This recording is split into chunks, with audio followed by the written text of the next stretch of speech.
Annual General Meeting 2025. Nasema karibuni sana.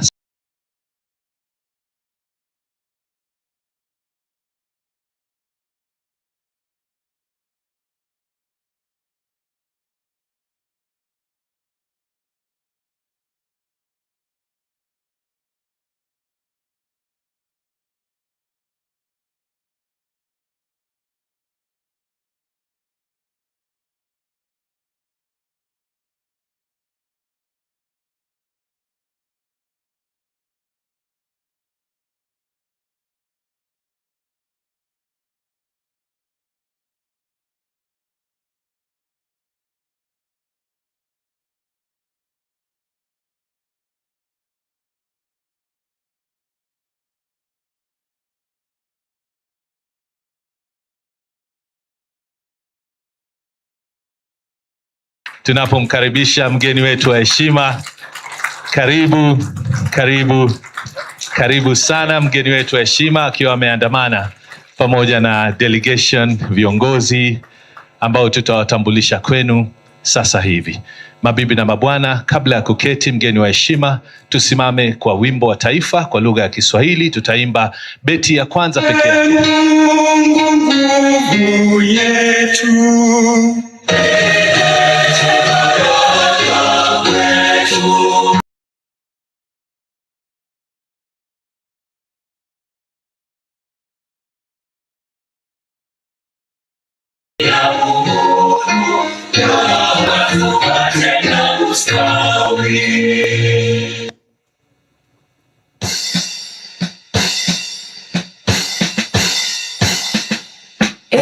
Mungu twaomba uilinde Jumuiya Afrika Mashariki, tuwezeshe kuishi kwa amani, tutimize na malengo yetu.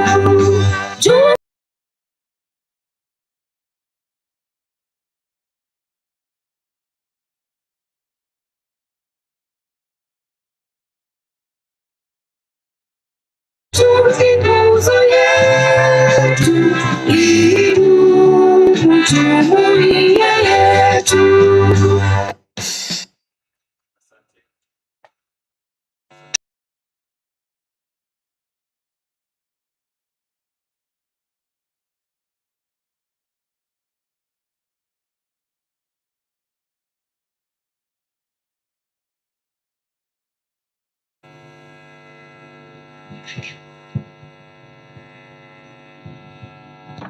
Good morning.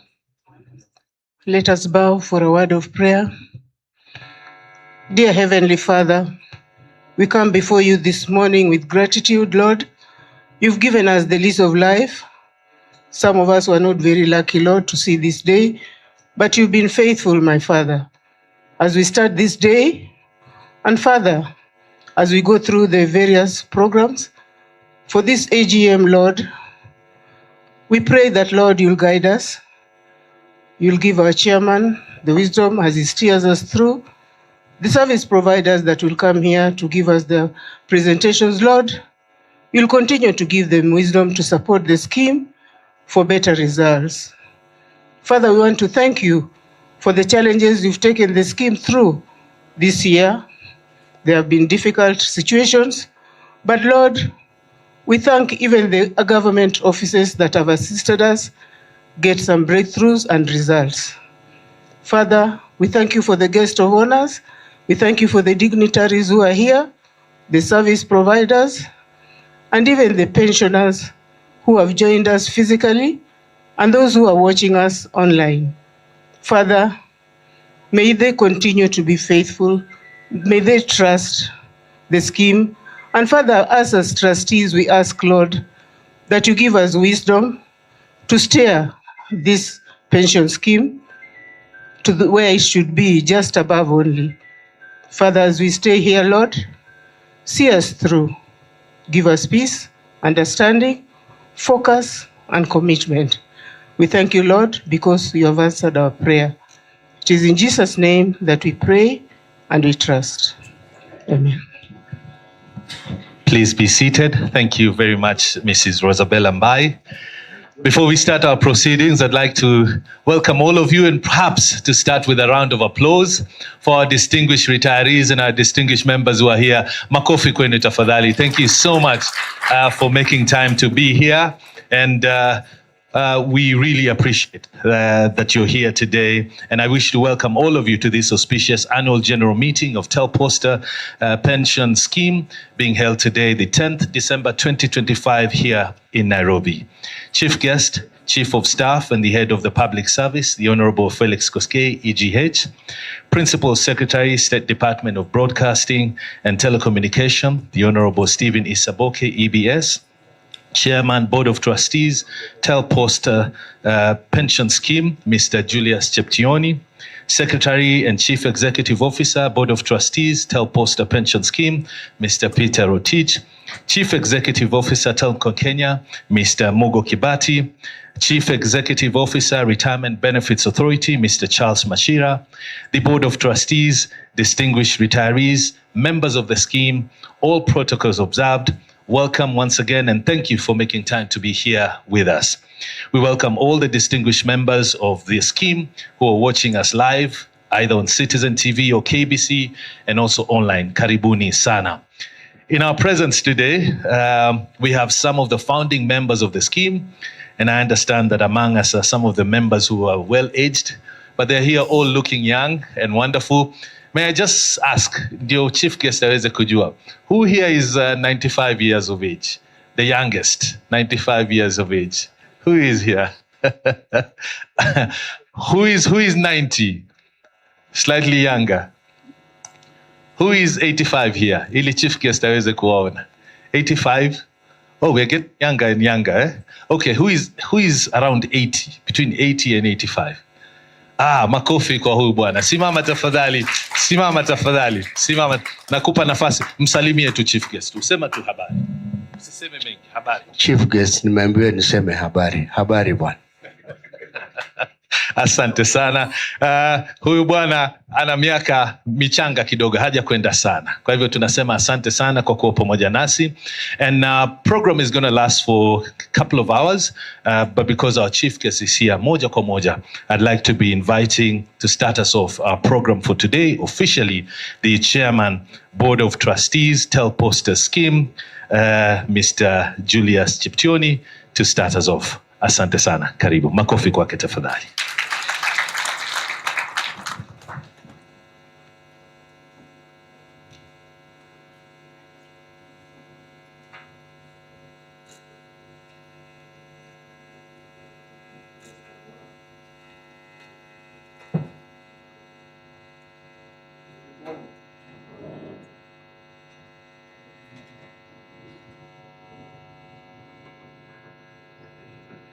Good morning. Our guest of honor, the Chief of Staff and Head of Public Service, Mr. Felix Koskei, PS, Broadcasting and Telecommunication, Mr. Isaboke, Stephen Isaboke, Bwana Mugo Kibati, CEO, Telcom Kenya, Jose Akili, Senior Counsel. I see Joe Ogutu there, Karibu. And Bwana Olubai. Distinguished guests, esteemed members, fellow trustees, invited guests, ladies and gentlemen, good morning again. Today is not just another AGM. Today is a milestone, an affirmation of our resilience, our progress, and our shared purpose. It's a privilege to welcome you to the 22nd annual general meeting of the Telposta Pension Scheme and Telposta Provident Fund. Whether you are in person, joining us virtually, all of you, I thank you. Your presence sends a clear message that we care deeply about the future of our members, the strength of our scheme, and the legacy we're building together. Members, ladies and gentlemen, before I dive into our achievements and vision, let us pause to honor a man who gave so much to this scheme. On 27th of September this year, we lost Mr. John Philip Lusa, who departed this heavenly being. He was a leader of exceptional humility, wisdom, and dedication. He served this scheme with passion and wisdom, and that remains on the governance structures. It's witnessed in the governance structures and the decisions that guide us today. To his family, we offer our heartfelt condolences. To his memory, we offer our deepest respect. May his soul rest in eternal peace. Ladies and gentlemen, our guest of honor, let's all be upstanding to observe a minute of silence.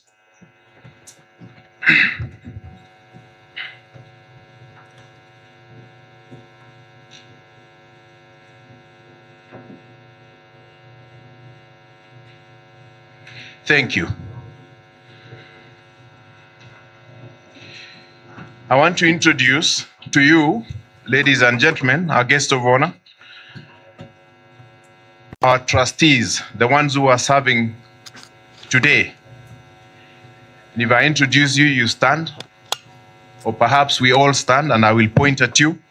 Mr. Ignatius Wamalwa, who is the head of controlling at Telkom Kenya. Esther Mutisia, who is the Director Human Resource at Telkom Kenya. Jonathan Tanchu, Head of Strategic Partnership for Tcash at Telkom Kenya. A member elected, Ms. Rosabella Mbai, she's a pensioner. Another pensioner, Mr. Gabriel Tanyasis, also member elected. Thank you. Ms. Doreen Yamwange, on casual replacement of the late J.P. Lusa. Doreen? Thank you. Thank you, Doreen. Stella Wawira, who's our legal advisor. So to each and every one of you, thank you for your commitment, your professionalism. The members are thankful every other day you give your service. Allow me to now recognize the founding trustees who set up the foundation pillars upon which the scheme derives its strength, and they were in the original trust deed dated 1997, and also in the certificate of incorporation that set up the scheme as a totally separate legal entity from the sponsor, Telkom Kenya.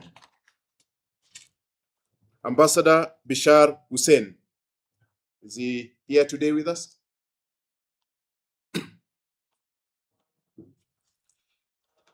Kalai Salome Maluki, present here today?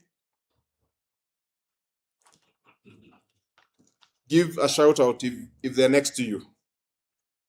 Crisp Josephus Owio. Thank you very much. Cabinet Secretary Davis Chirchir. Honorable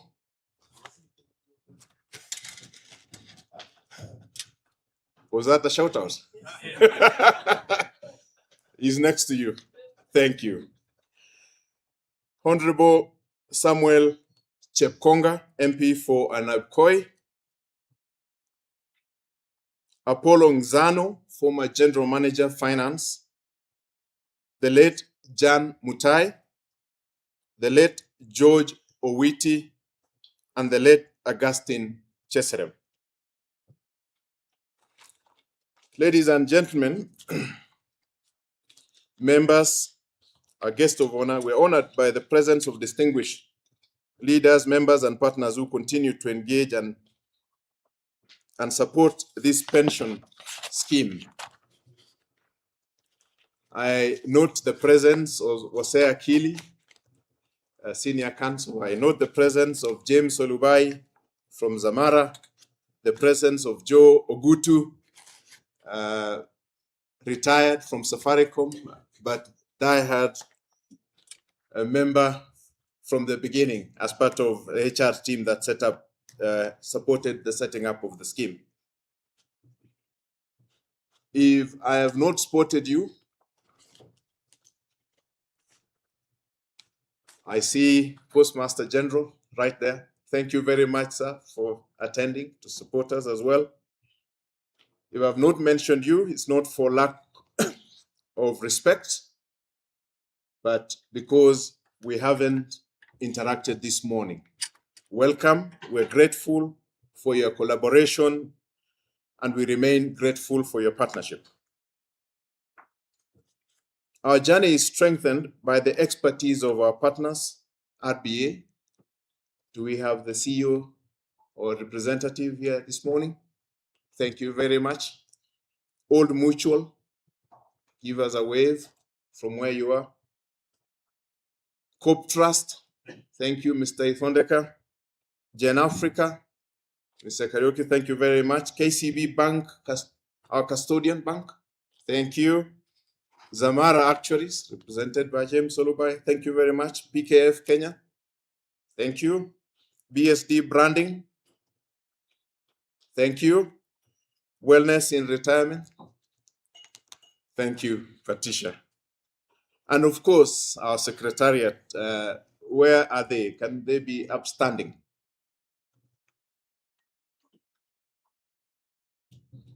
This team is led by our trust secretary, Mr. Peter Rotich, and the reason we're here today and have been, so we thank you, Peter, and your team for the invaluable support you give to these members. Thank you.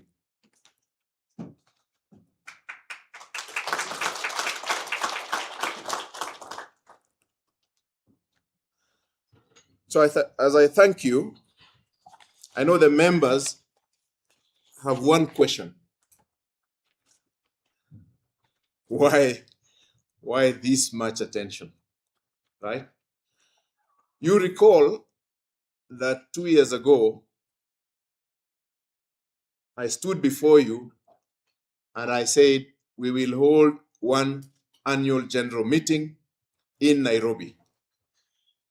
And we will hold it within 6 months after the end of our financial year. In other words, within the same calendar year. Do we have it or not? We have it. We have not. That is what.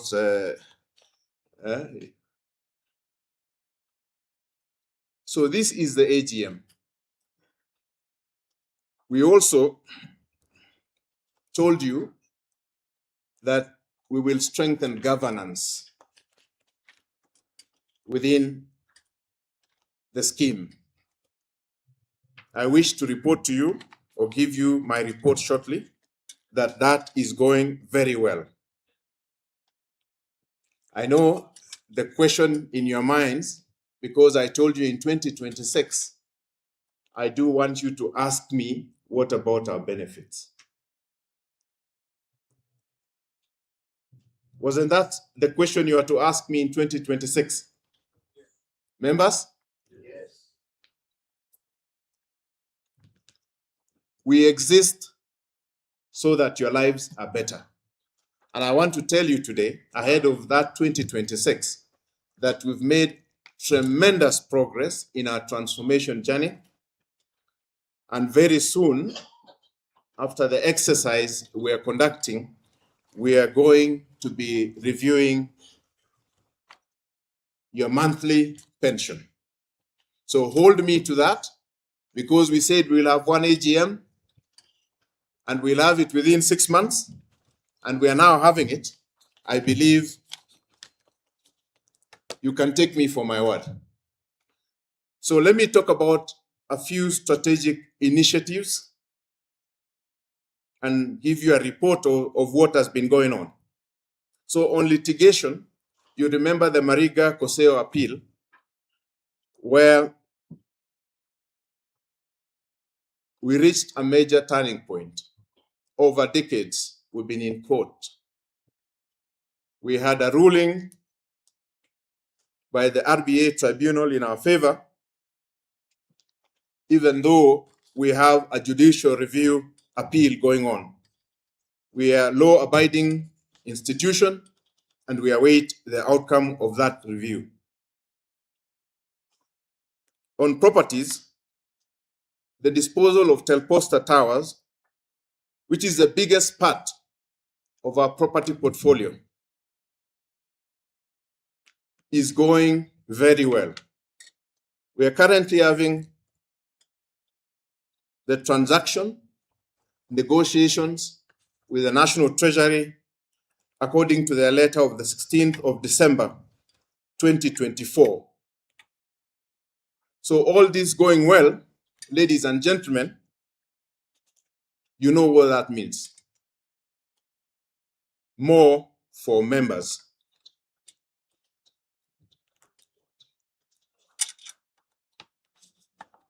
On residential properties, during our last AGM we held 6 months ago, we told you we were going to be selling properties on the basis of the approval we received from the National Treasury.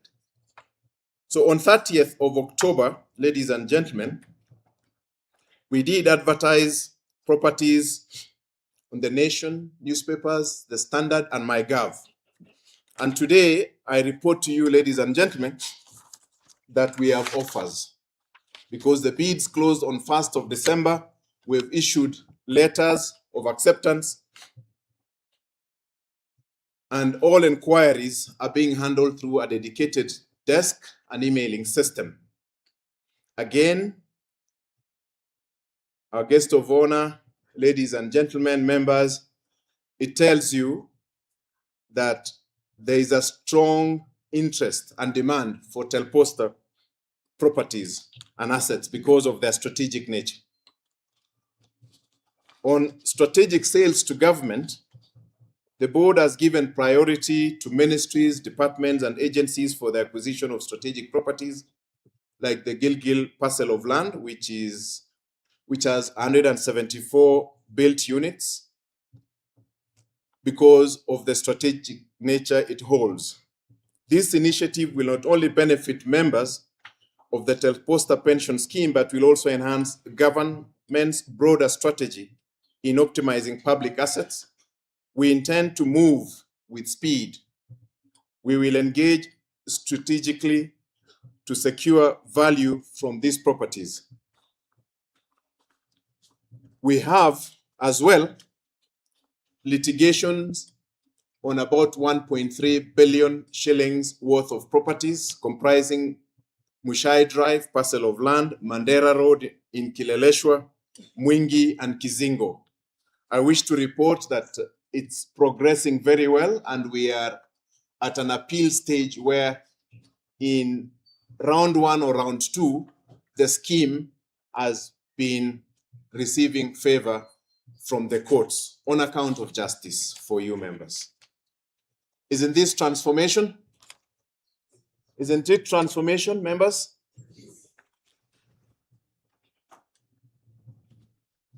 Our guest of honor, these members, they have only one question. If that question is answered, they will go and have their cup of tea. How much more will I get every other month? And I wish to assure you, our guest of honor, that very soon, with the support we have now, we're going to conduct an actuarial study, and through that recommendation, we assure our guest of honor that these members will benefit immensely. But to get there, our members, we have to improve our governance, as I said, and how we do things. So our ERP system, which we told you in the previous AGM, 90% of it is implemented. It's part of our digital transformation journey on digitizing member and scheme records. The idea behind it is that we should serve you in record time. Together with that, we are strengthening our cybersecurity framework to make sure that your data is secure. And as I said, on governance, our internal audit function continues to be thoroughly helpful to the institution. Because accountability is what we stand for. We have initiated a comprehensive review of all policy documents to ensure alignment with current legislation and best governance practices. We are also rebranding because we want to reflect the new journey. More money is a new journey, isn't it? More money in our pockets, isn't that a new journey? We should see something different, isn't it? So I'm sure some of you have been engaged in this exercise by BSD on making sure that we have a brand that reflects the aspirations of members, being member-focused, trustworthy organization, caring as well. So going forward, we'll experience clearer communication, faster and more consistent service, better trained staff, and more convenient ways to give and receive feedback. By the end of this project, the scheme aims to operate as a truly member-first institution dedicated to supporting members' financial security and dignity in retirement. We're not just changing our brand. We're not just going to be giving more benefits. We are transforming our culture. And that has been long coming. So members, as I said, I know the review of pension is something that touches each one of us, but besides pension, we also have benefits such as benefits once a principal member passes on. Do we do 5, 7, or for life support to the beneficiary? All these questions will be answered by the actuary. So we've heard you loud and clear. We understand the rising economic pressures. We're committed to finding solutions. We're working closely to ensure we de-risk the scheme through property disposals. As I say, that is really the elephant in the room. Whatever we give you now or tomorrow when we do, we must give it until the last member benefits as well.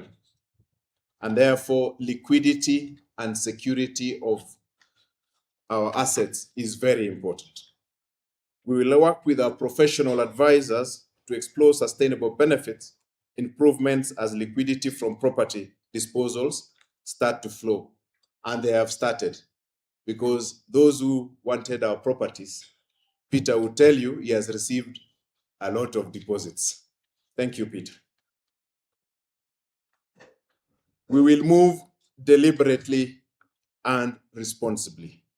Your well-being remains our highest priority, whether you're here or you're watching us live at home.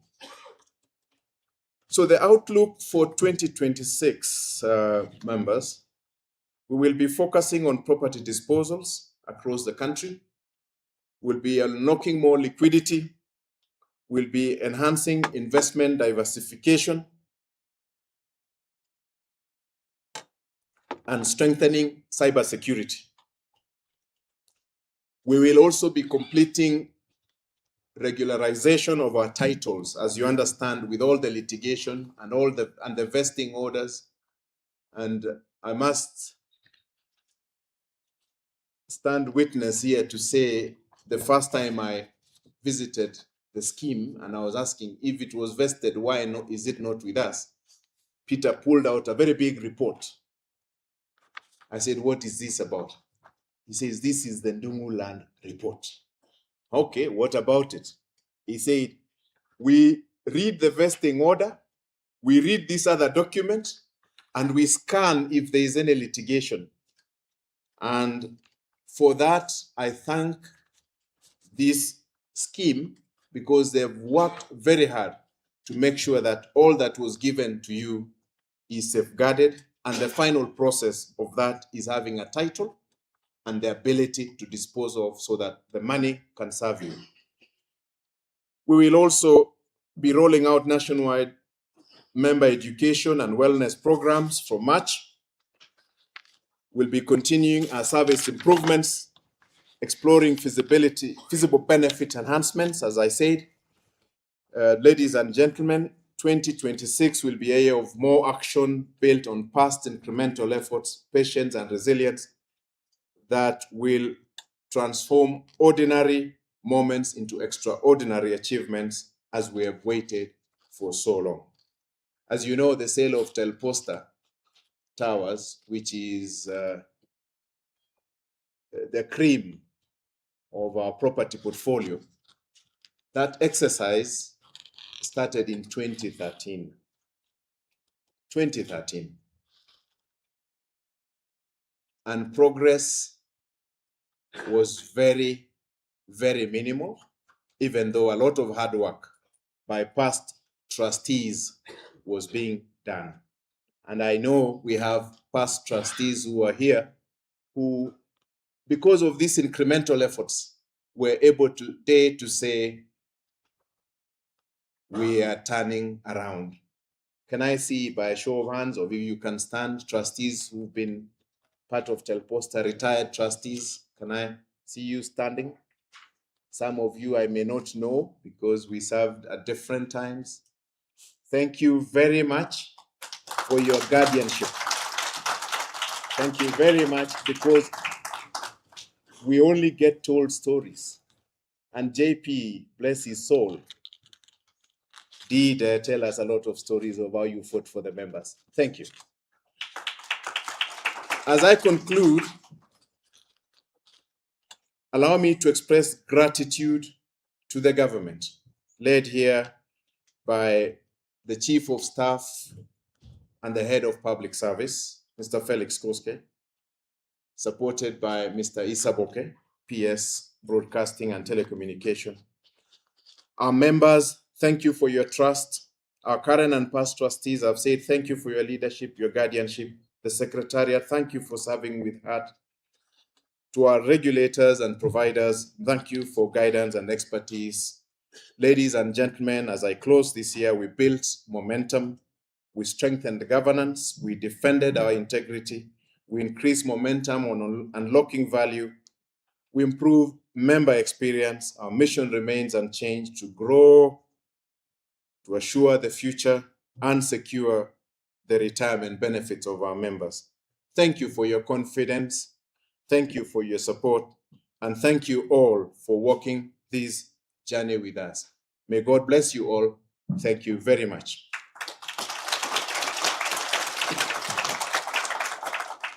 Guest of honor.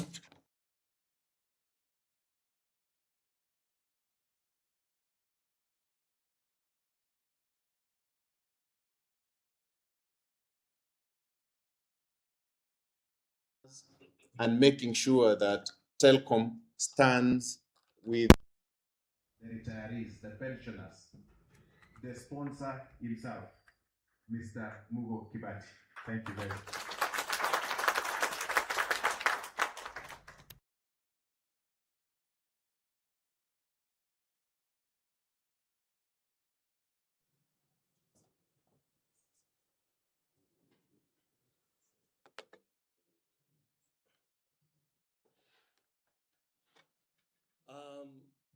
Chief Guest, Chief of Staff and Head of Public Service, Mr. Felix Koske, PS, Broadcasting Telecommunications, Mr. Stephen Isaboke, the Chairman of the pension scheme, the Secretary, trustees, all the various partners to the pension scheme. Some of them I can see, good friends of mine. Dr. Kilia, congratulations on your SC elevation. Our senior, Mr. Joe Gutu, mentor in many ways. My partner there from Posta PMG. and all the people, and especially the pensioners themselves. Good morning. Look, I am conscious of especially the chief guest's time, and I think today really the people who you should hear from are the chairman himself and the chief guests. And so I will actually make my remarks very brief. First, let me say it's an honor and a privilege to have been invited this morning to come and talk to you.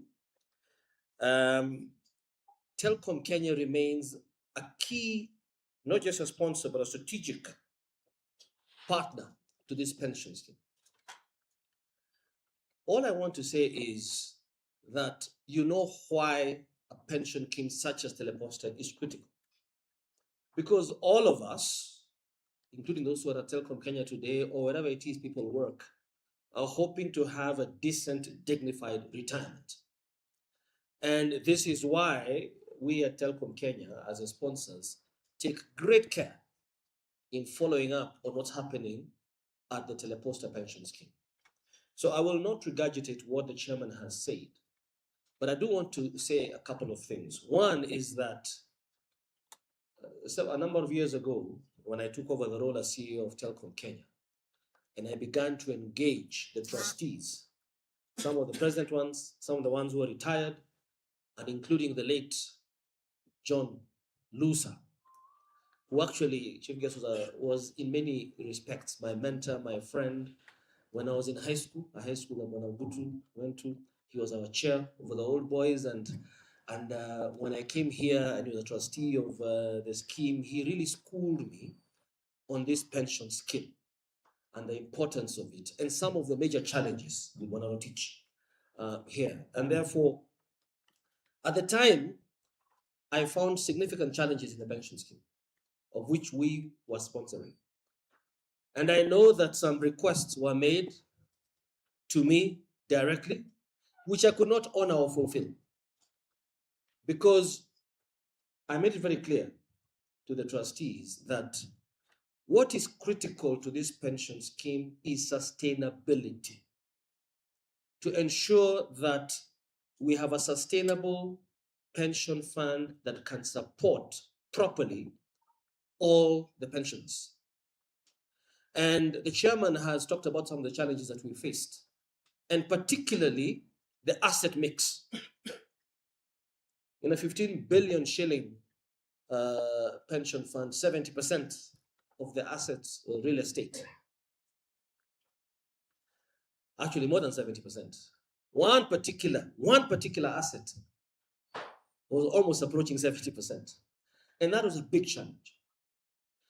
I want to say that I am gratified to see the progress that has been made towards reviewing that asset allocation mix so that it becomes a much more sustainable mix, has the right kind of liquidity to be able to grant the requests that pensioners make, and to be able to allow for the review that the chairman has spoken of, which I'm fully supportive of, to pensioners, because you've earned it, you deserve it. This is what you spent years working for. I also want to say that, again, harking back to those years when I first engaged the pension scheme, my nomination of the trustees, and in particular our chairman, Julius Chepchion, was a deliberate, intentional nomination. And I hope you can see why he has been the right man to lead the transformation that he has spoken about in his presentation, that is absolutely necessary to provide the sustainability that we're looking for. And I want you to join me in congratulating the chairman and the trustees for the work that they have done thus far and continue to do. I have the utmost confidence in them, and I'm very proud of the trustees, both elected as well as the ones who represent the sponsor, because they have taken the task, that transformation task, seriously and diligently. I also want to thank, again, add my voice to the chairmen in thanking the government, led by the head of public service and the PS here, in supporting those transformation efforts, because they all redound to the benefit of the pensioners here. So as I conclude, because I don't want to say much more than that, because I think we're all waiting for the right person to speak. As I conclude, I just want to say, because I stood here before a few years ago and I said, the time will come when as sponsor, I will support requests from the Board of Trustees, especially to review the pension payments.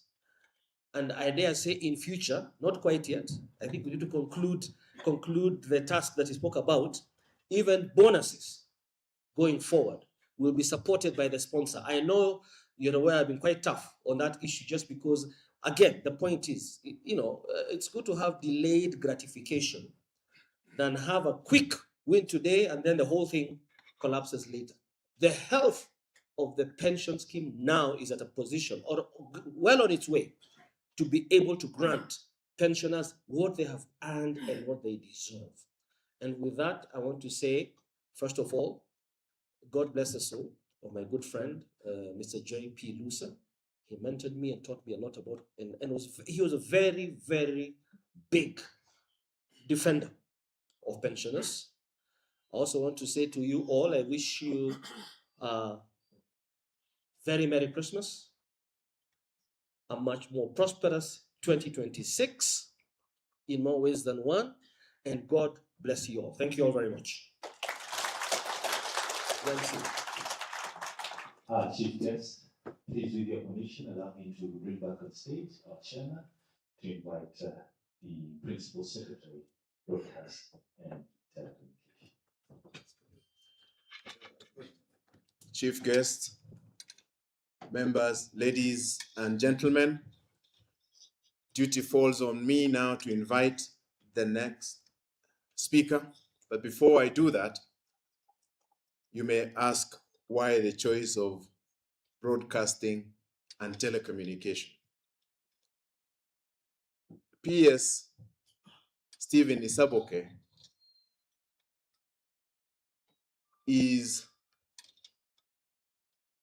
stands behind an institution that we're negotiating with, or the institution that we're negotiating with. So much so that we pray, and I want you to pray when you see him here, that we conclude, as I asked Peter those days, I said, why? I said, but he's the tenant, is also the biggest tenant, so why doesn't he take it? He went to him and he said, okay, I can think about it. He's thought about it, and guess what? He is happy, and he wants to tell you why he's happy. Karibu Bwana PS.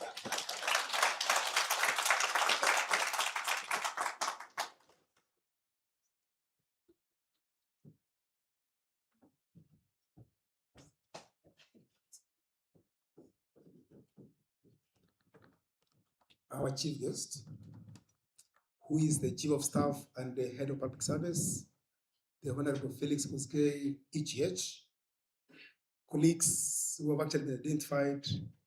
So instead of calling out, because I've got so many names right from industry to my seniors, Jose Akili, Ulubai, and the rest, really let me ride on the protocols already established by simply just calling out our chief guest.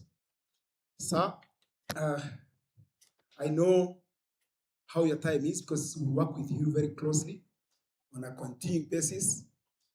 First of all, on behalf of my ministry, where actually Telposta Pension Fund falls under by sector, and on behalf of my colleagues, is to thank you first of all for sparing time to join us, because I know there's so many other state functions, so many other state events that actually require your time.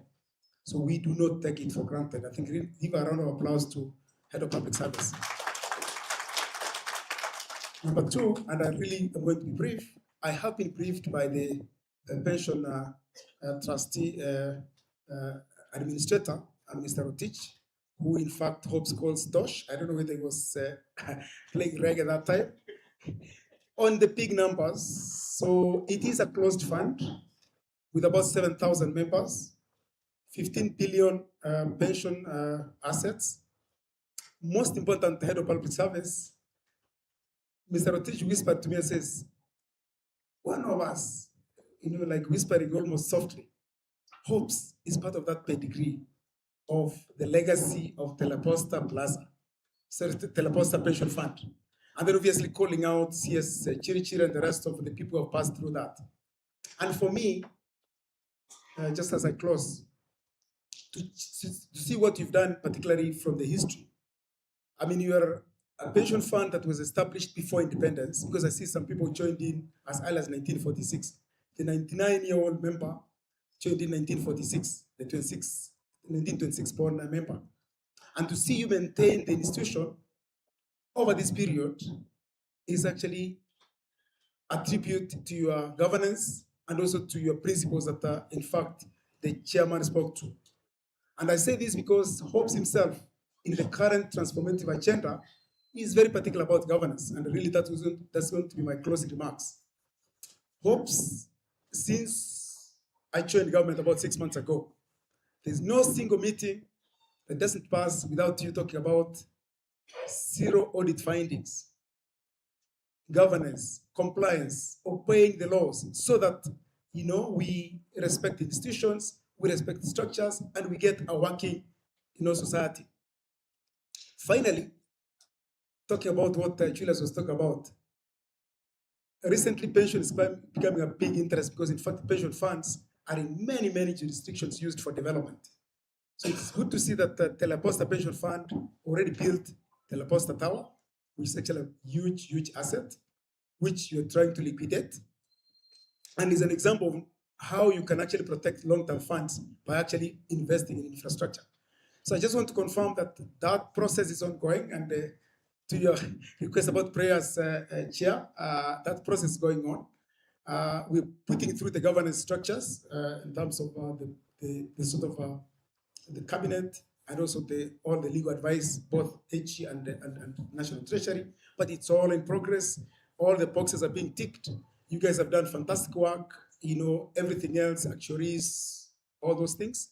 So we are, like in progress, and I just mentioned to hopes that everything going right, we should actually land it, obviously within the timelines and expected within the law. I want to close by actually taking it as my honor and privilege to invite the Chief of Staff and the Head of Public Service to actually address us. A round of applause for, yeah, thank you. Thank you. Thank you. Thank you.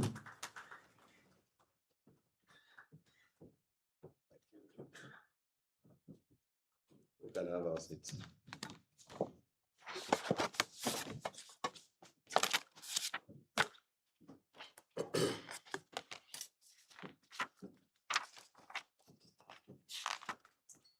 The Chairman, Board of Trustees of the Telposta Pension Scheme and Telposta Pensions Provident Fund, Mr. Julius Cheption, the trustees and members of the Telposta Pension Scheme Secretariat, led by Peter Rotich, the Chief Executive Officer of Telcom Kenya Limited and sponsor of the scheme and the fund, Mr.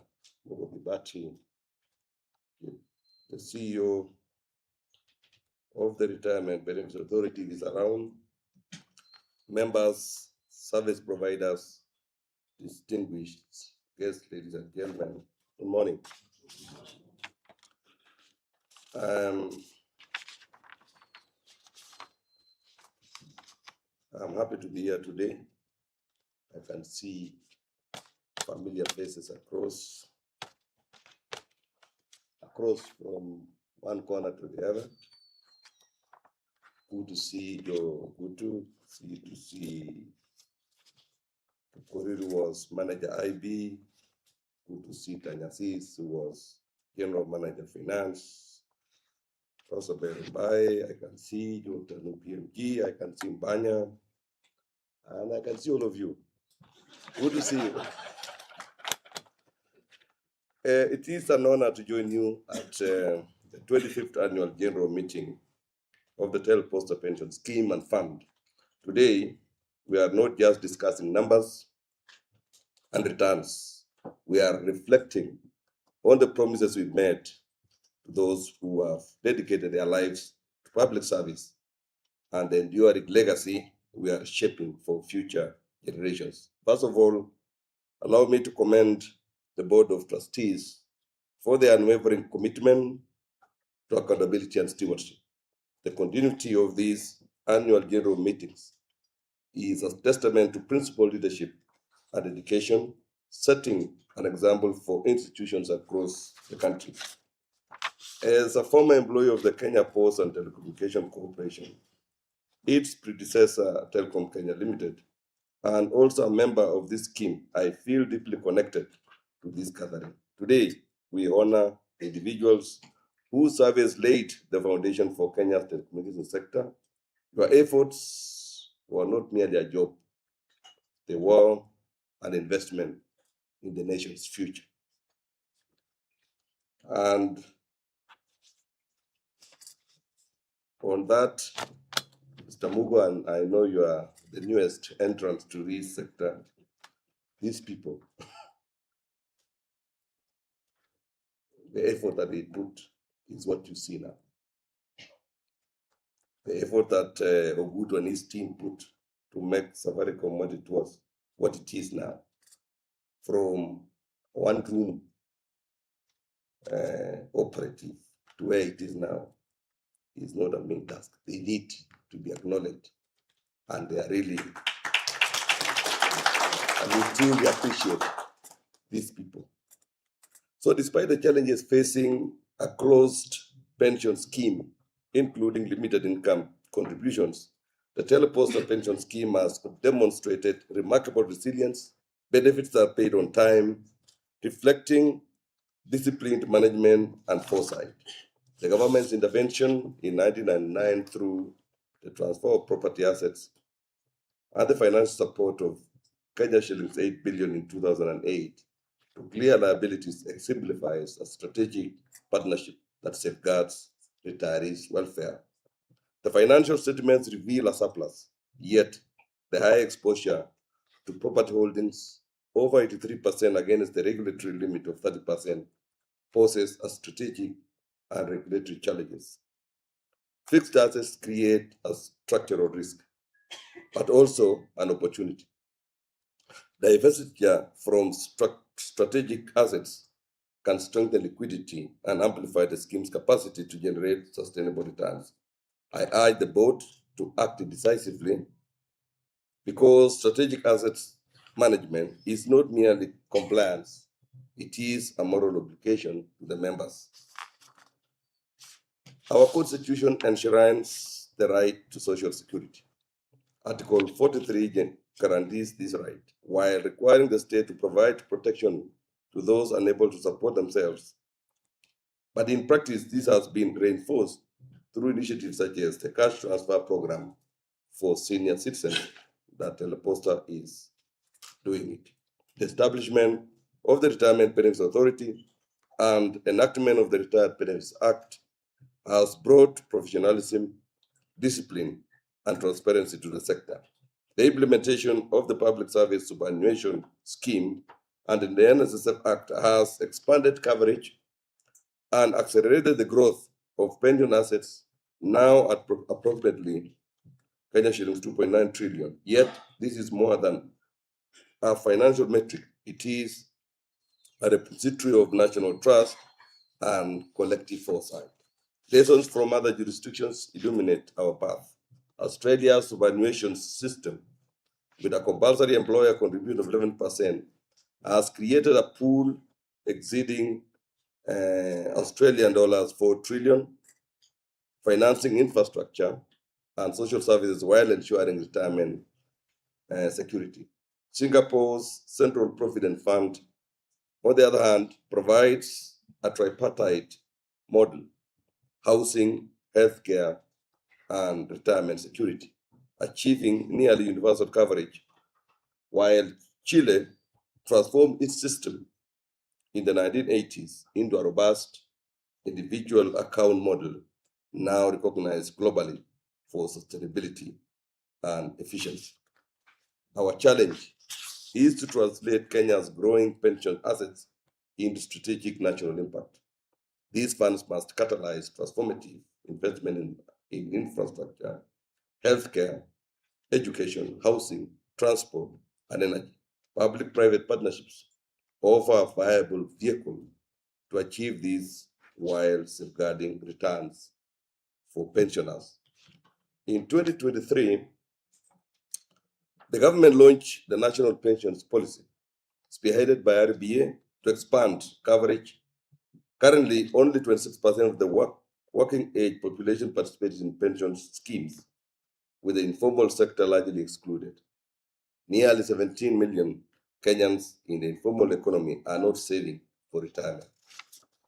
Under this section of the President's call of leaving no one behind under the better plan, the sector must innovate with urgency in order to ensure a much wider coverage of the hitherto excluded population through one is strengthening compliance enforcement, secondly is leveraging digital platforms for daily or weekly micro savings, thirdly is providing financial literacy for informal sector earnings, and fourthly is designing products that integrate short-term savings with long-term pensions.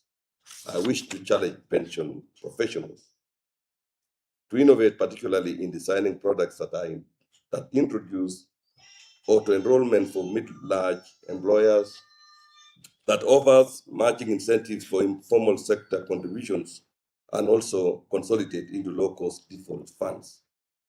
And finally, to enable phased or pooled retirement incomes. By doing so, we can then be on track to achieve inclusive coverage, cultivate a domestic capital pool for development, and provide retirement security for millions. Turning now to healthcare, post-retirement healthcare costs are rapidly rising. The RBA's legislation and awareness campaigns, coupled with government incentives, have begun to address this gap. Yet, only 600 Telposta retirees are now enrolled in SHIF, signaling an urgent need for growth. 600 only are being covered by SHA.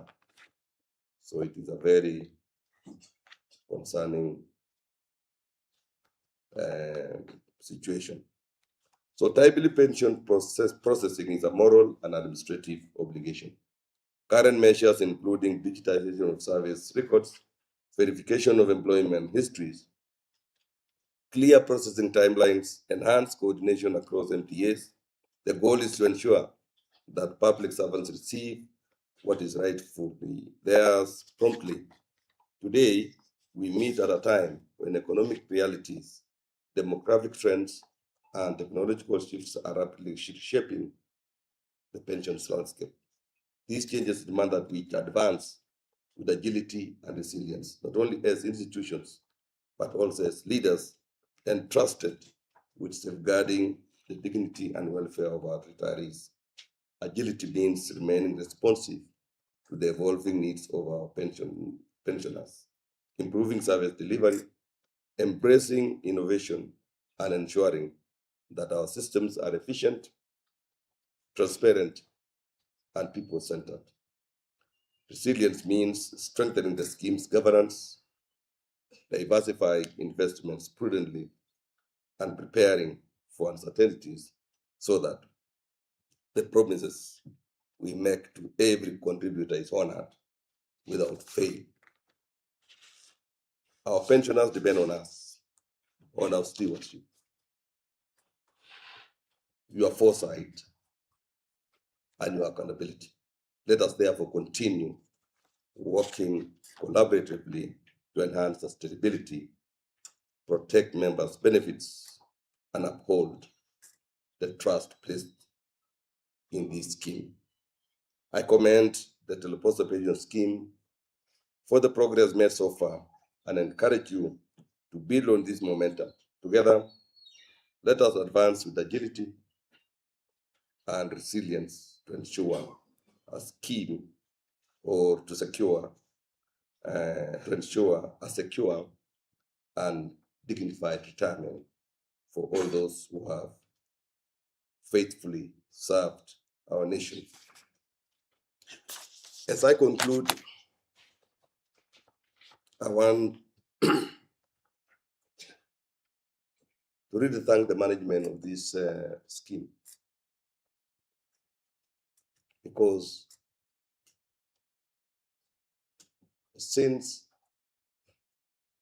I shifted from the payroll, the active payroll, to the passive payroll that they manage, there has never been a month that has passed without me seeing that little pension that I always receive every month. I've also not missed an inquiry whether I'm alive or dead. Because every year I receive something and I'm told you must sign and either physically take it for Peter here to see that I'm still alive. To avoid a situation where some crooked people can continue drawing pensions and yet the beneficiaries are no longer there. It may look scary sometimes when somebody is trying to confirm whether you are alive or not. But I think it's the right thing to do. Yeah, it's part of governance to ensure that at every other time, the scheme secretariat, the management knows where their members are, how they are, and what they are doing. Secondly, I always receive some notification of some meetings, some functions, and a lot of updates, which is a modern way of running the affairs of an institution like theirs, because the retirees are people who are slowing in life and they are fading away. They require most of the time to get updates.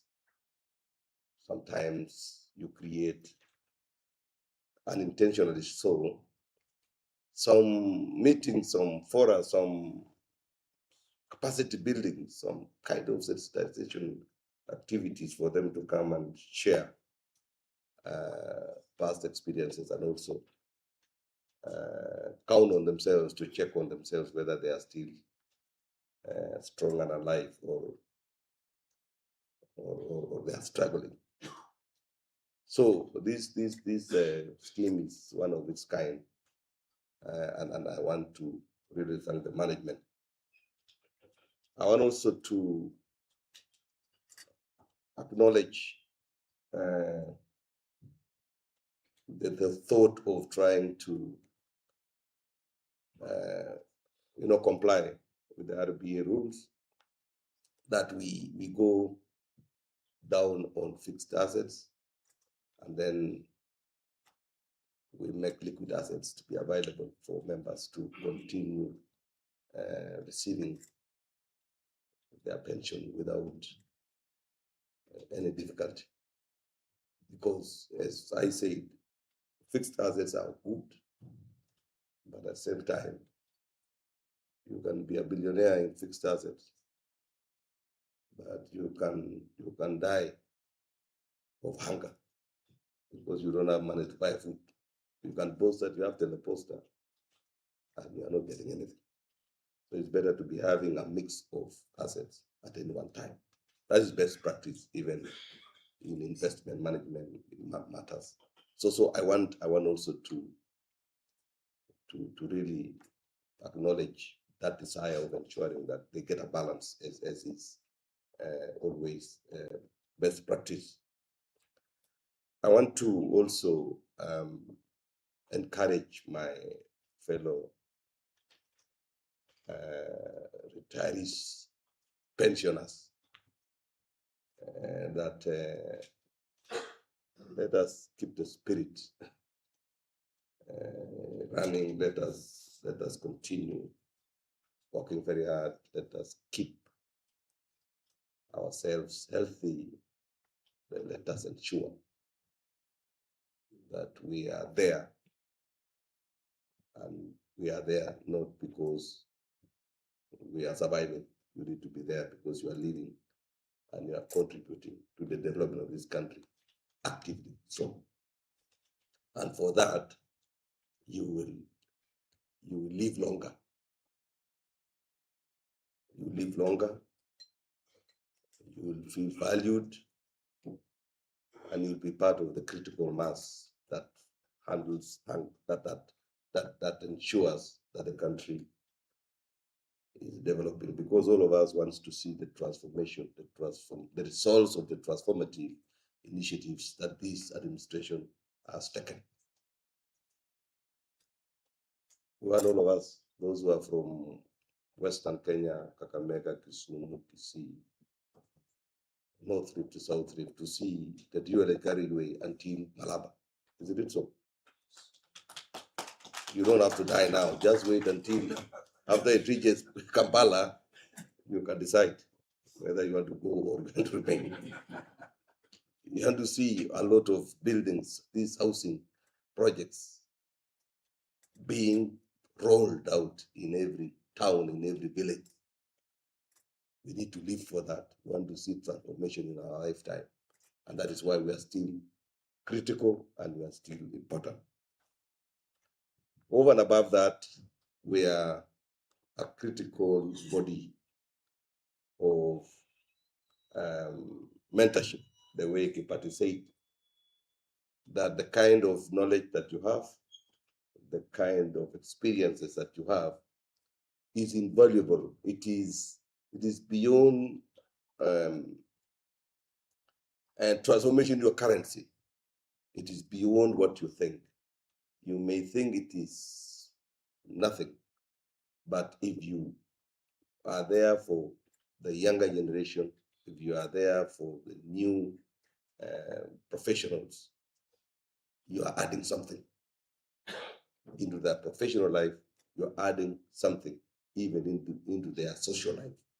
So you are not done yet. You still have a lot to do. We need to see an innovative renaissance of Telecom Kenya. We are still in denial that there is some other institutions that have overtaken Telcom. During our time, Kenya Post and Telecommunication was hiring 22,000. And by then, Joe Wood here was the general manager planning. Just imagine. Moving from analog to digital.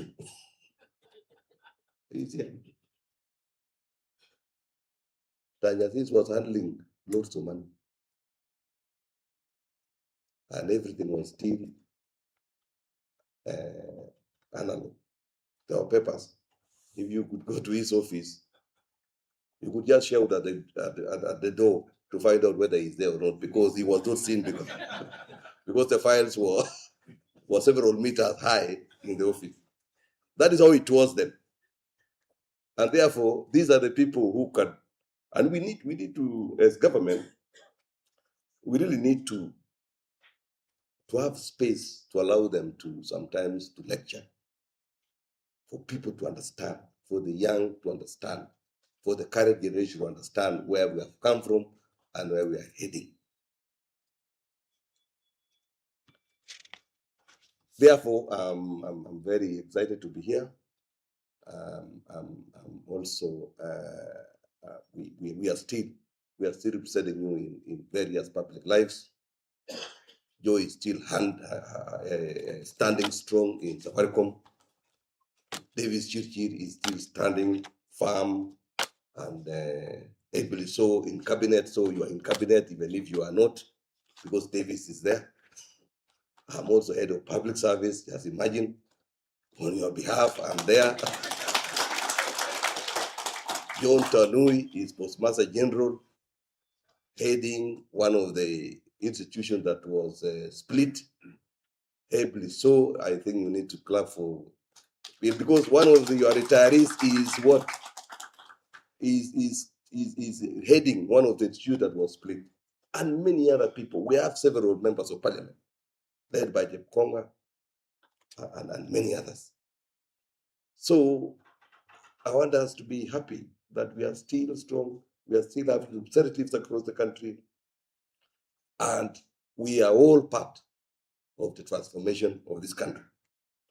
So finally, today we reflect not only on financial stewardship, but on the legacy of trust, foresight, and commitment to the nation.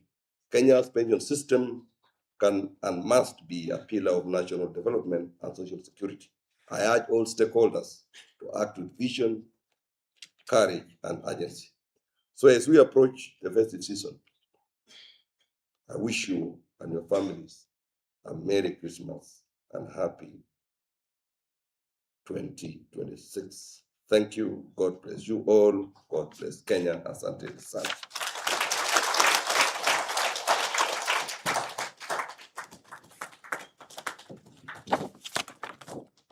Ladies and gentlemen, as we are standing, we continue to appreciate and applaud Chief Guest today. We really want to thank him, and we appreciate the time that he has given us. And on behalf of the Board of Trustees, of course, the Chief Guest has the permission to leave at his own pleasure, but we would like him to still stay with us and listen to the proceedings that will be here. But in case he'll be taking leave, we still want to appreciate him, but we will continue with our discussions. Makofi tena kwa Chief Guest, ladies and gentlemen. As you can see, we really want to thank you, but we also want to continue with our program for the day. So may I request the distinguished retirees, members who are here, dignitaries, please be seated as we continue with our program. Now, the Retirement Benefits Authority, RB as it is popularly known, is a regulatory body under the National Treasury established under Retirement Benefits Act.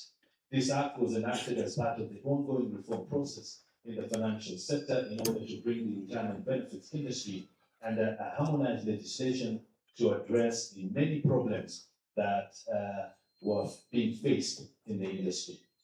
The enactment of this act filled a regulatory vacuum which had existed in Kenya. At the time the authority came into existence, retirement benefit schemes in Kenya were regulated primarily by fragmented legislation, mostly trust and income tax laws.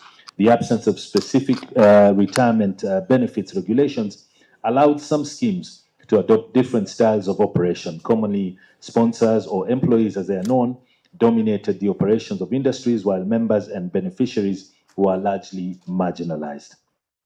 The authority was thus established to facilitate industry reforms and, most importantly, to ensure that members' interests are protected. Schemes are now distinctly separate entities from the sponsors, established under an irrevocable trust and administered by legitimately appointed board of trustees. Ladies and gentlemen, it is in such forums, the annual general meetings, where we must invite and also hear from the regulator. And here to represent the RBA, ladies and gentlemen, may you please help me invite on stage Director Supervision from the Retirement Benefits Authority, Mr. Jackson Ngotho. As he comes, let's appreciate him, ladies and gentlemen. Thank you.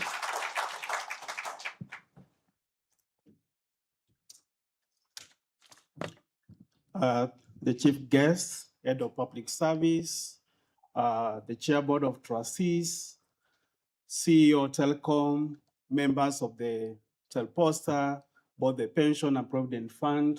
Good morning.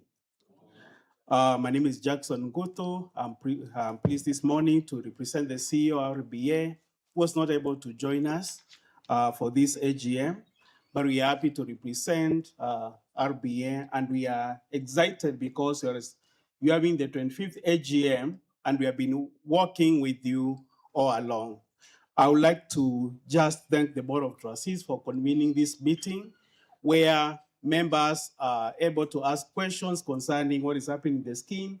They also get feedback on the issues affecting the scheme and also get to know whether they are getting extra money in the following financial year. Convening an AGM is in compliance with the law, and we really appreciate the trustees for planning to have this AGM. We also want to thank the Board of Trustees and Telecom, the sponsor, for ensuring that the scheme is well funded. We know that the scheme, unlike other schemes within the country, the pension scheme is well funded. It has a surplus. The only challenge is, I think, is the liquidity, which is being addressed by the discussion we have had this morning. And I believe that the pensioners will be next year. You will face your chairman, and the chairman will be able to explain what he's doing with the excessive liquidity after the issues of illiquidity has been resolved. So there's hope, this future for this pension scheme. We also want to thank the government of Kenya for ensuring that last year, 27th of December, 2024, pension would not be taxable. And I think we need to appreciate the government of Kenya. Every retiree in Kenya will be receiving their pension without taxation. And these are milestones. For those who have been in the pension industry for long, we have been asking for this almost 20 years. But last year, the government agreed to give back to the Kenyans. And I know Banya, whom I know very well, and Chairman, I know them. So every retiree will be happy, and I believe this is a progressive issue that is happening with the country. I know we have a few challenges with the pension industry. I know it's not affecting Telposta. We have unlimited contributions, but I know here everything is okay. And as the head of public service has mentioned, let's wait until we see the better part of this country as we continue enjoying our pension. And I believe that Telposta is well placed to ensure that you continue receiving your pension in good time. And also, maybe after liquidity issues have been sorted out, maybe there'll be an increase in the pension payable to each of the members. We had a quick presentation. I don't know if it has been loaded up. And I sit down because my colleague who is the actuary of the scheme, and the scheme also will be making the presentation. I want to wish you Merry Christmas and a happy 2026 on behalf of the authority.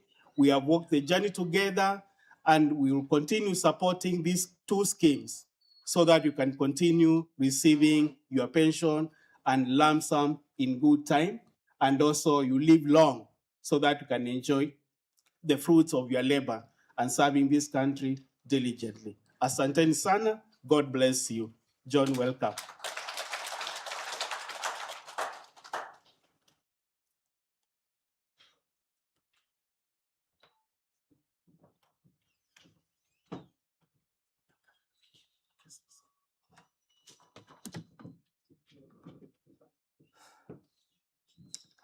Thank you very much,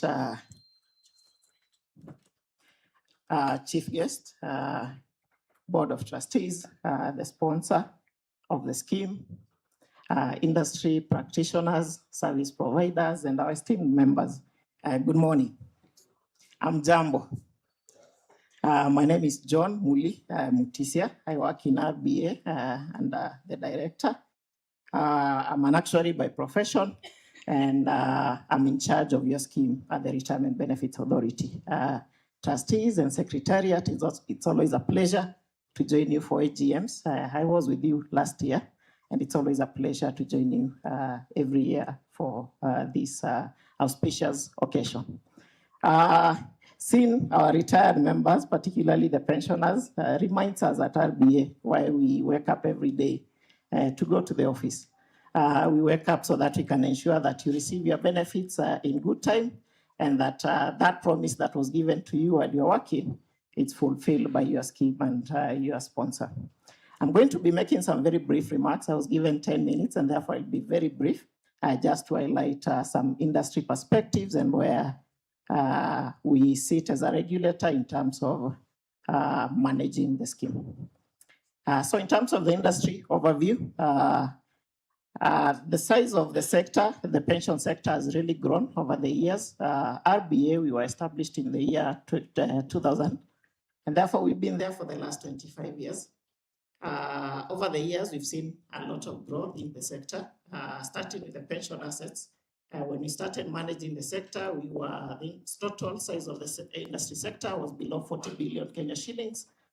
This year, in June 2025, we reported 2.53 trillion Kenya shillings. In terms of the proportion to GDP, that was about 15.2%. And all the schemes that we've registered, 1,032 retirement schemes, including your two schemes, have a total membership of about 7.53 million members.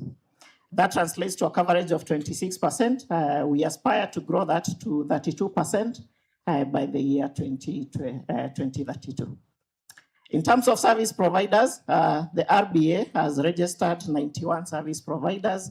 That includes fund managers, custodians, corporate trustees, and administrators.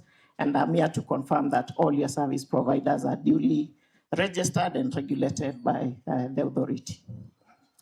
In terms of some of the key milestones that we've gone through over the last 25 years, so in 1997, that is when we saw the enactment of the Retirement Benefits Act.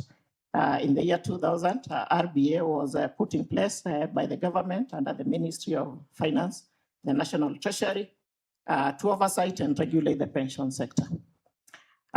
In 2010, we saw some serious reforms in the public sector, and this is when the government issued a circular requiring all defined benefit schemes to convert to defined contribution schemes. And that actually informs the reason why the scheme that we are having an AGM for today is a closed DB scheme. It's because of some reforms that were introduced by the government in the year 2010. In 2018, we introduced a new product. We call it the Post-Retirement Medical Funds. This is a product to take care of the medical needs of our retirees, because we realized, yes, we were paying our retirees an income, but that income was not sufficient because most of it was being utilized through medical bills. And therefore, that product is in place. Quite a number of employers have actually started that arrangement, and we continue to encourage schemes and sponsors to set up post-retirement medical funds. And we have a proper legal framework in place for supervision of those products. In 2023, we saw the enactment or implementation of the new NSSF Act. We call it NSSF Act of 2013. This increased contribution to pension schemes significantly from the previous 200 shillings to 6% of the employees' salaries. 2024, some other reforms, particularly on taxation of pension benefits. We saw a big break in that area through a full exemption of all benefits that are payable to anyone who has attained the age of 50 years and above. The same year, we also launched the National Retirement Benefits Policy, which sets a direction that the industry is going to operate under. Talking a bit more about the tax incentives. So for those who are still in schemes, the contributions that are tax exempt every month increased from 20,000 Kenya shillings to 30,000 Kenya shillings. If you are a member of a post-retirement medical fund, the government is really supporting those members who are in a post-retirement medical fund. They also granted a tax exemption of 15,000 Kenya shillings per month to a post-retirement medical establishment. Pension benefits, as I've said, they're totally tax-free if you've attained the age of 50 years and above, or if you served at least 20 years in your current scheme. So those are significant changes. We welcome them. As RBA, as my director said, we've been pushing for them for a long time. The other change that we introduced this year is trustee terms. We have extended from the current 3 years to 5 years, and this was because of the feedback that we got from the sector that trustees are serving a very short time, and therefore they don't have sufficient duration to be able to oversee implementation of strategies that they have in place for the scheme. And therefore, we have increased that to 5 years, subject to a maximum term of 2 years So a trustee now going forward will be serving 5 years, one term, subject to a renewal of a further one more term of 5 years. So a total of 10 years of service. Finally, as a regulator, I'll not do you justice, members, if I don't tell you how your schemes are faring from where we sit. I just want to confirm what has been said before, that your schemes are well managed, your trustees have established proper governance structures, your schemes are well funded. The DB scheme particularly has a surplus position. The only issue that we are trying to address is a liquidity position, which your trustees through the chair have very well ably commented on the actions that they're taking to be able to address that. The smaller scheme is also well managed, proper governance structures in place, no unremitted contributions, as the director said. There's only one area of improvement, which is on investments. The strategy that is in place seems to be outdated, and I believe that's something that trustees can quickly pick up on. Otherwise, thank you very much for your attention, and I also wish you a very Merry Christmas. Thank you.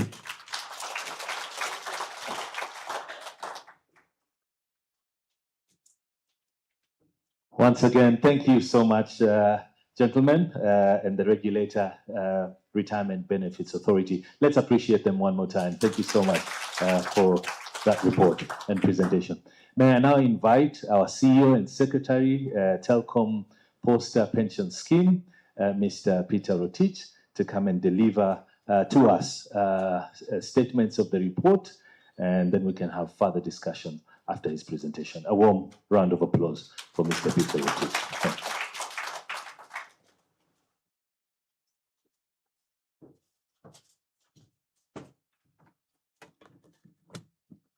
Hamjambo wastaafu. Okay, jambo. Good morning. Indeed, it's a great pleasure to have you here. We were last year in May. Yeah, it was this year, May, and we did promise that we shall hold our AGM at least before the end of 6 months after the release of the financial statements. I do believe you received the agenda item. All of us have the agenda item with us? You do have the agenda items. We have had the opening remarks. We have had the report on the recent changes in the retirement benefit sector. I would like us to confirm the minutes of the AGM for the financial year ended 30th June 2024. I want a proposer and a seconder. I would like to confirm that we sent the minutes to our members immediately after the AGM that was held between May and June. The legislation requires us that we send the minutes at least before 3 months after the holding of the AGM. And you received it on mail. There is one also which was circulated as you entered. Let us take it as read. I would like to confirm that we had over 1,396 members who attended the AGM across the country. May I have a proposer and a seconder? PF, please, and your name. We have microphones with us. A proposer, yeah, I can see a gentleman at the right hand side there. Give him the microphone, please. Good morning. My name's Saif Slim Timami. My PF number is 26082. I propose to confirm the minutes of 30th June 2024 as per deliberated in that year. Thank you. Do we have a seconder? Yes, we do. On your left, sir. My names are Gregory Martin Orego. My PF number is 24183. I second. Thank you. Thank you. Before we continue, thank you. We'll go to the next agenda item.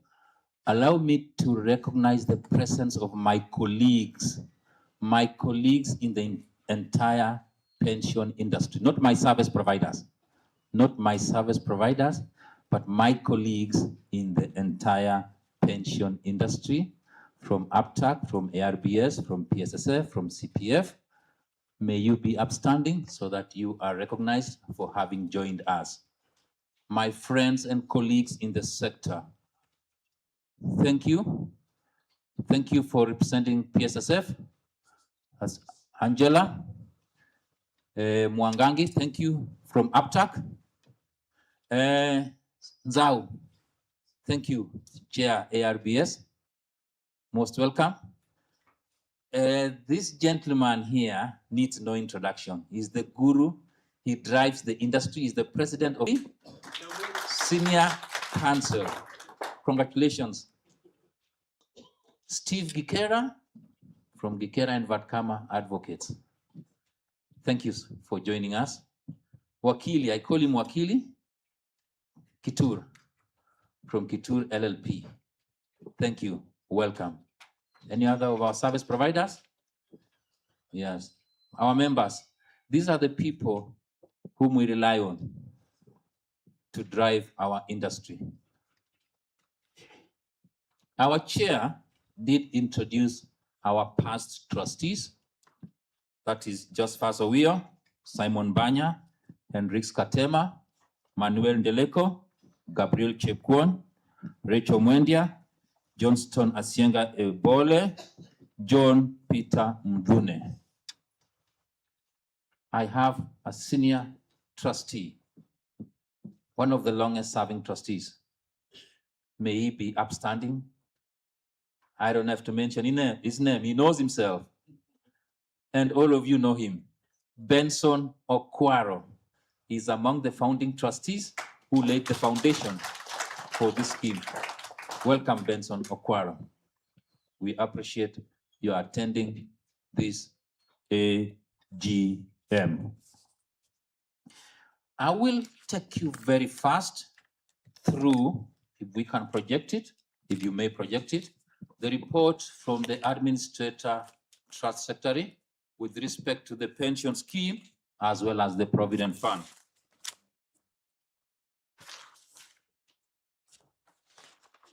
I will move very fast for the sake of time.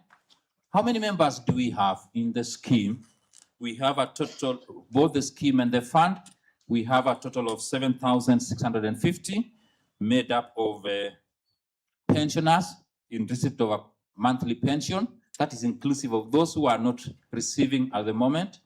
You remember the head of the civil service and secretary to the cabinet said, I sometimes strike them off the payroll. Inactive pensioners, over 1,000. When they don't fill life certificates, it's not that we want to delete them. It's part of maintaining governance. So total number of pensioners who are supposed to be in receipt of a monthly pension, 6,737. Those in the Provident Fund, 913. So total membership, 7,650. That is as of 30th November 2025. Our oldest pensioner, you recall our PS, Isaboke said we have persons who are over 90 years old.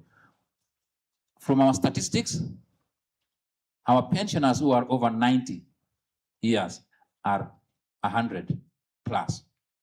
Our oldest was born on the 23rd December 1926. The youngest was born in 1973. We do visit these old pensioners. We visit them, and we started this as part of corporate social responsibility. We started in February. We went to Voi. That gentleman was 96 years old. We have gone up to the oldest female. The oldest female pensioner, Bliss Wagaki. She We visited her on the 2nd of August this year. She was born in 1938. She's from Karatina. Members, I still urge you to fill your nomination of beneficiary forms. We have 139 members who have never returned it. You give a hard task to the trustees when you get promoted upstairs.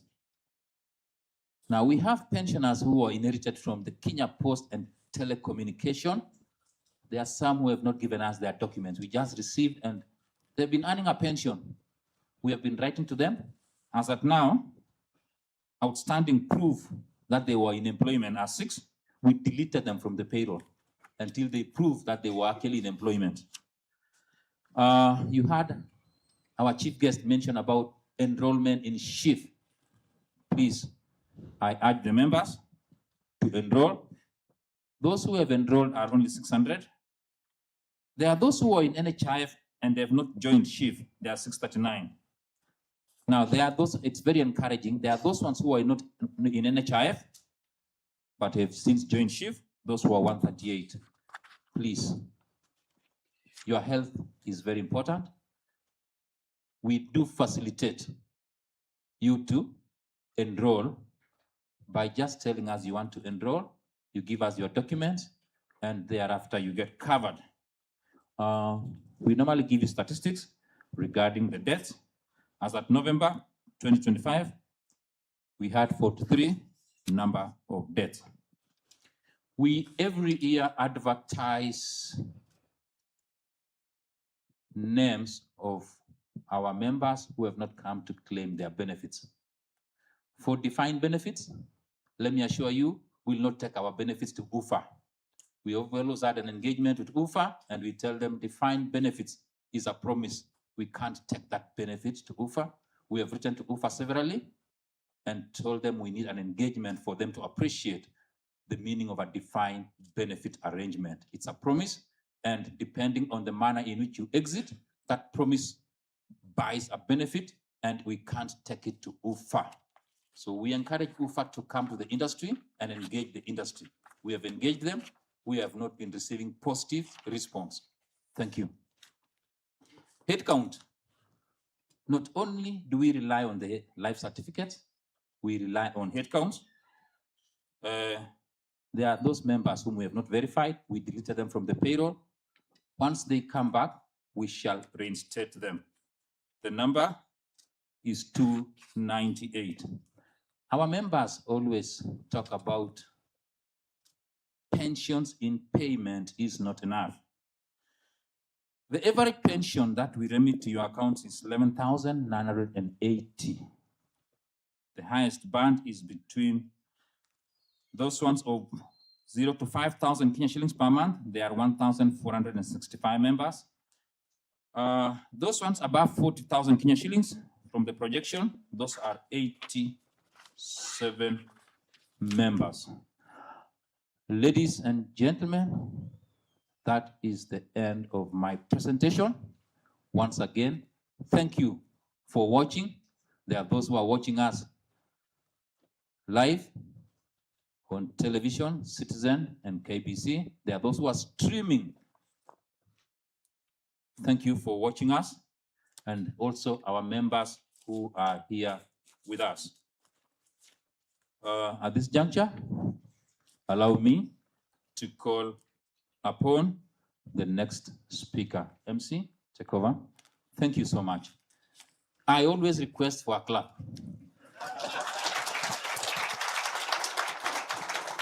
Thank you. Thank you once again for our Secretary and CEO, Mr. Peter Rotich. Once again, a round of applause for our CEO, Asante Sana. The next speaker I'd like to invite to follow through with the report that has just been shared by the CEO, to give the actuary remarks, to underscore messages from also the main speakers who have been here today. Let me now invite Mr. James Olubai, who is the Executive Director, Zamara Actuaries and Consultants. Makofi kwake as he comes to the stage. Karibu sana.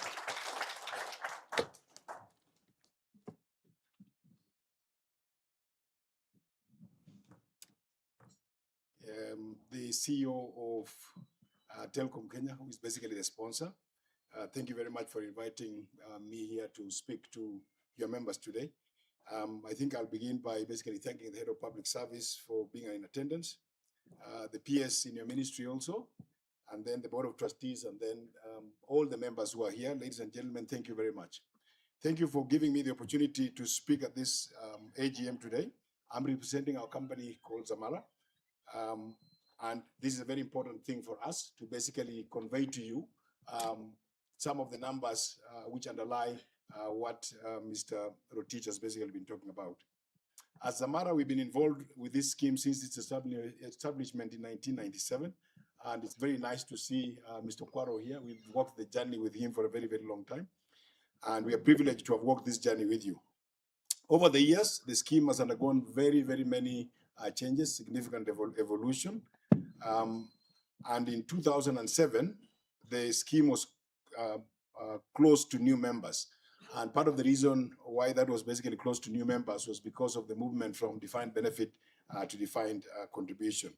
So as we speak now, the scheme has basically three types of members: pensioners, dependents of those pensioners, and those who are deferred pensioners. Now, also coming in that 2007 was a provision that said for all pensioners, there will be a pension increase which will be 3% every year, an automatic pension increase of 3% every year. And then for the deferred ones, it basically said that you will have an automatic increase of 4% per year when in deferment. I'll say a little bit about that a little later on. But over the years, we've continued to conduct periodic actuarial evaluations of this scheme, basically to look at its assets, to look at the liabilities, and to look at how the financial health is, and also to determine what surplus that is available. The most recent actuarial evaluation was undertaken as of 30th June 2023. There's another one due basically next year, in June next year. Now, some of the statistics is what Peter Rotich has shared up there in terms of the membership and in terms of the total pensions that people are actually receiving. Now, the total pensions people are receiving at that time were basically just under 900 million a year, just about $1 billion a year. And the important point to mention here is that a large number of the pensioners were earning a pension of about 4,000 shillings every month. Although the average pension is about 10,000 per month, but a large number of people were basically earning a pension of 4,000 a month. We are in discussion with the trustees and also the management of Telkom to see what we can do around that. There are innovative things that can be done, particularly subject to the disposal of the property. One of those things, if the property is successfully disposed, is to try and sort of put a minimum pension that is higher than the 4%, sorry, the 4,000 that most people are currently on. There are a few people who are actually earning 3,000. And one of the areas that we'll basically be looking at quite aggressively would be to try and move the minimum pension to a reasonable number, which will be a number well beyond that 4,000 every month. In terms of the investment portfolio, this has been talked about by almost all the speakers that were here. Head of Public Service, Chief Guest basically emphasized on this one. And I think it's important to say that over 80% of the assets of this scheme are basically in property. You then have some equities, which is about only 5%. Treasury bonds, another 16%. And fixed deposits, just under 1%. Then a few corporate bonds. Now, in terms of the property, there has been a process that has been taking quite a long time.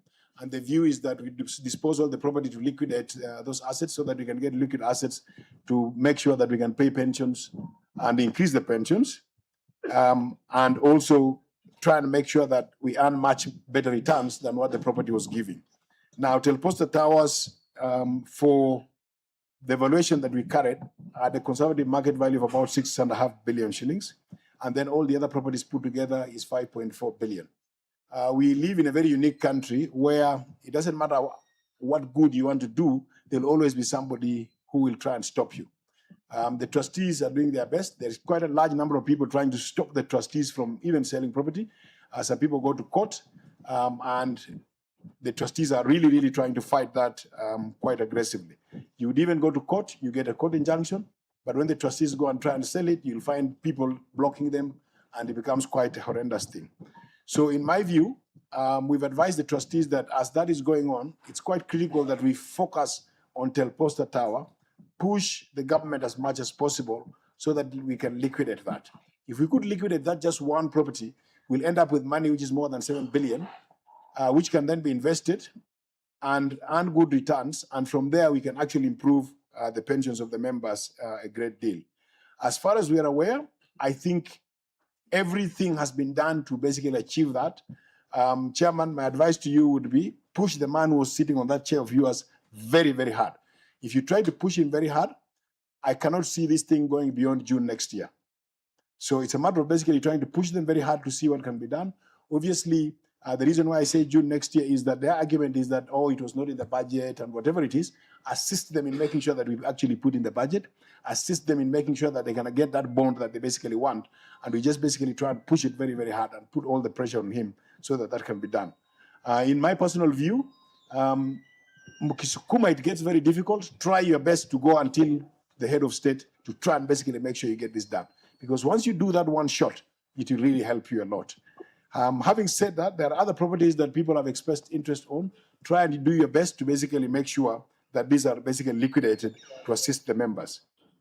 In our view, if that is done, we then need to be very, very serious and say, look, what do we need to do to make sure that the members get very good pensions? It will be nice to come here, maybe not next year's AGM, but the following year's AGM, the year after next, to actually say that the minimum pension is 10,000. It will be a very, very good thing, but we need to work very hard. We are prepared to work with you. RBA is here with us, and they are have been very, very helpful. This scheme, when we did the last evaluation in June 2023, we arrived at the results that said that the assets we hold are 20% more than the liabilities that we hold. So if all of us took all our money, assume you all took all your money today, and say, look, give me all my money today until the time that I pass on or I die, there will be money left on the table, which will be basically 20% of that money. Now we are saying, look, it's quite an unfortunate situation that we are there, yet we are still paying some of our pensioners 4,000 shillings a month. So really, I think I cannot overemphasize the importance of us all working quite hard to try and unlock that particular one. And clearly a door has been opened. Those results reflect a very strong actuarial position. However, the significant portion of the assets in liquid assets like property is really the biggest challenge that needs to be addressed here. We have advised the trustees on the various strategies to address this asset liability mismatch, particularly the sale of those properties on open market values. Such sales will unlock the surplus and basically improve liquidity of the scheme. I wish to thank the National Treasury and National Government for their proposed purchase of Telposta Towers, but as I correctly say, it's not done until it's done. It's really now at the tail end that it becomes very, very important, and you have to basically apply all the effort that you can do to basically change this scheme. Once these sales are basically finished, we will continue doing another actuarial evaluation to basically try and make sure that we can give members meaningful pensions and meaningful pension increases. We remain committed to advising the trustees, the sponsor, on the best possible options to safeguard and enhance the welfare of the members of this scheme. Ladies and gentlemen, thank you very much for your attention.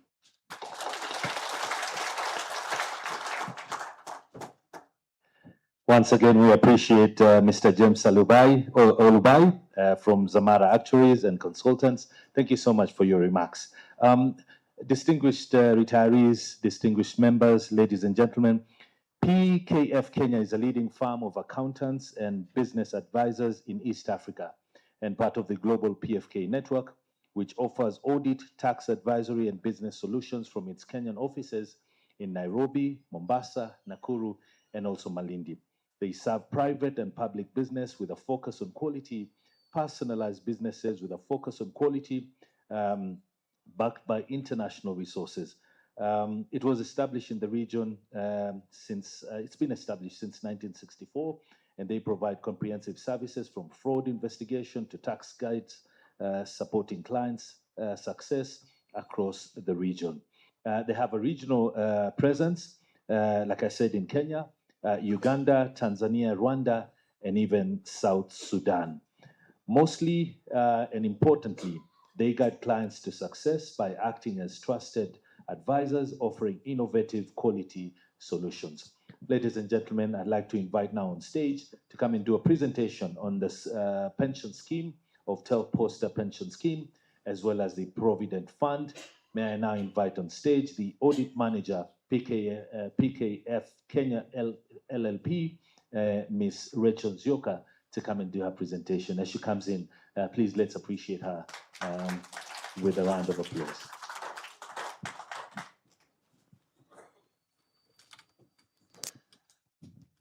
Our distinguished guests, Board of Trustees, retired trustees, members of the schemes, good morning. My name is Rachel Nzioka. I'll be taking you through the 2025 audited financial statements for the Provident Fund and the pension scheme, and thereafter read our opinion. We have a presentation, maybe they could put it up. So as the presentation is coming up, I'd like to give you the responsibility of the trustees and our responsibilities as your independent auditors. Members, to inform you, it is the responsibilities of the trustees to prepare the financial statements and our responsibilities. Our responsibility as your independent auditor is to report to you on the financial statements prepared by the trustees and also obtain reasonable assurance about whether the financial statements are free from any material misstatements. So now, members, let's go to the numbers. I know that's where you're really interested in. So in the numbers, membership, I'll start with the Telposta pension scheme. Membership, this is as at 30th June 2025. Active members, 5,598. Inactive, 895. Deferred members, 92. This brings our total membership as at June 2025 to 6,585. Now we will go to the statement of changes in net assets available for benefits, otherwise known as the statement of profit and loss. I'll start with the pension scheme.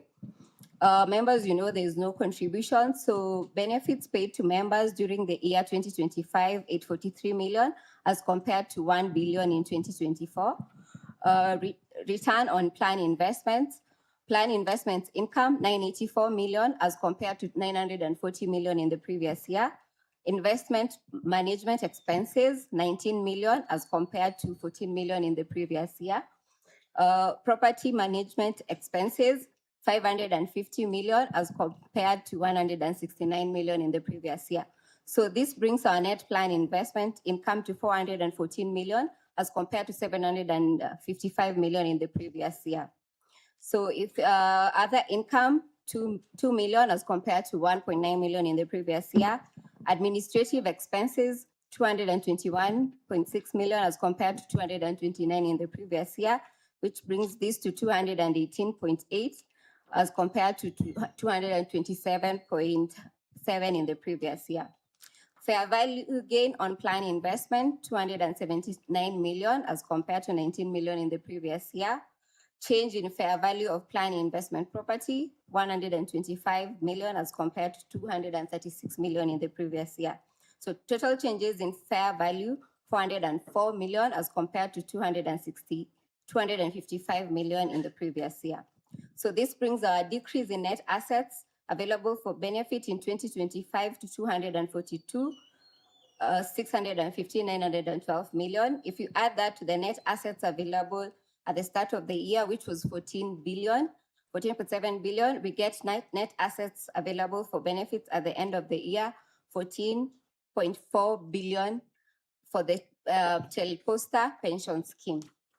Next, we'll go to the statement of net assets available for benefits, otherwise known as the balance sheet. The 14 million is split into assets and liability. So assets, the breakdown is cash and bank, 7 million, receivable, 165 million, plan investment, 2 billion, plan investment property, 12.2 billion, property and equipment, 72 million, intangible assets, 7.9 million. So this brings our assets for the pension scheme to 15 billion. And a few less liabilities of 507, you get the net assets for the scheme to be 14.4 billion. So members, this is your analysis of your assets.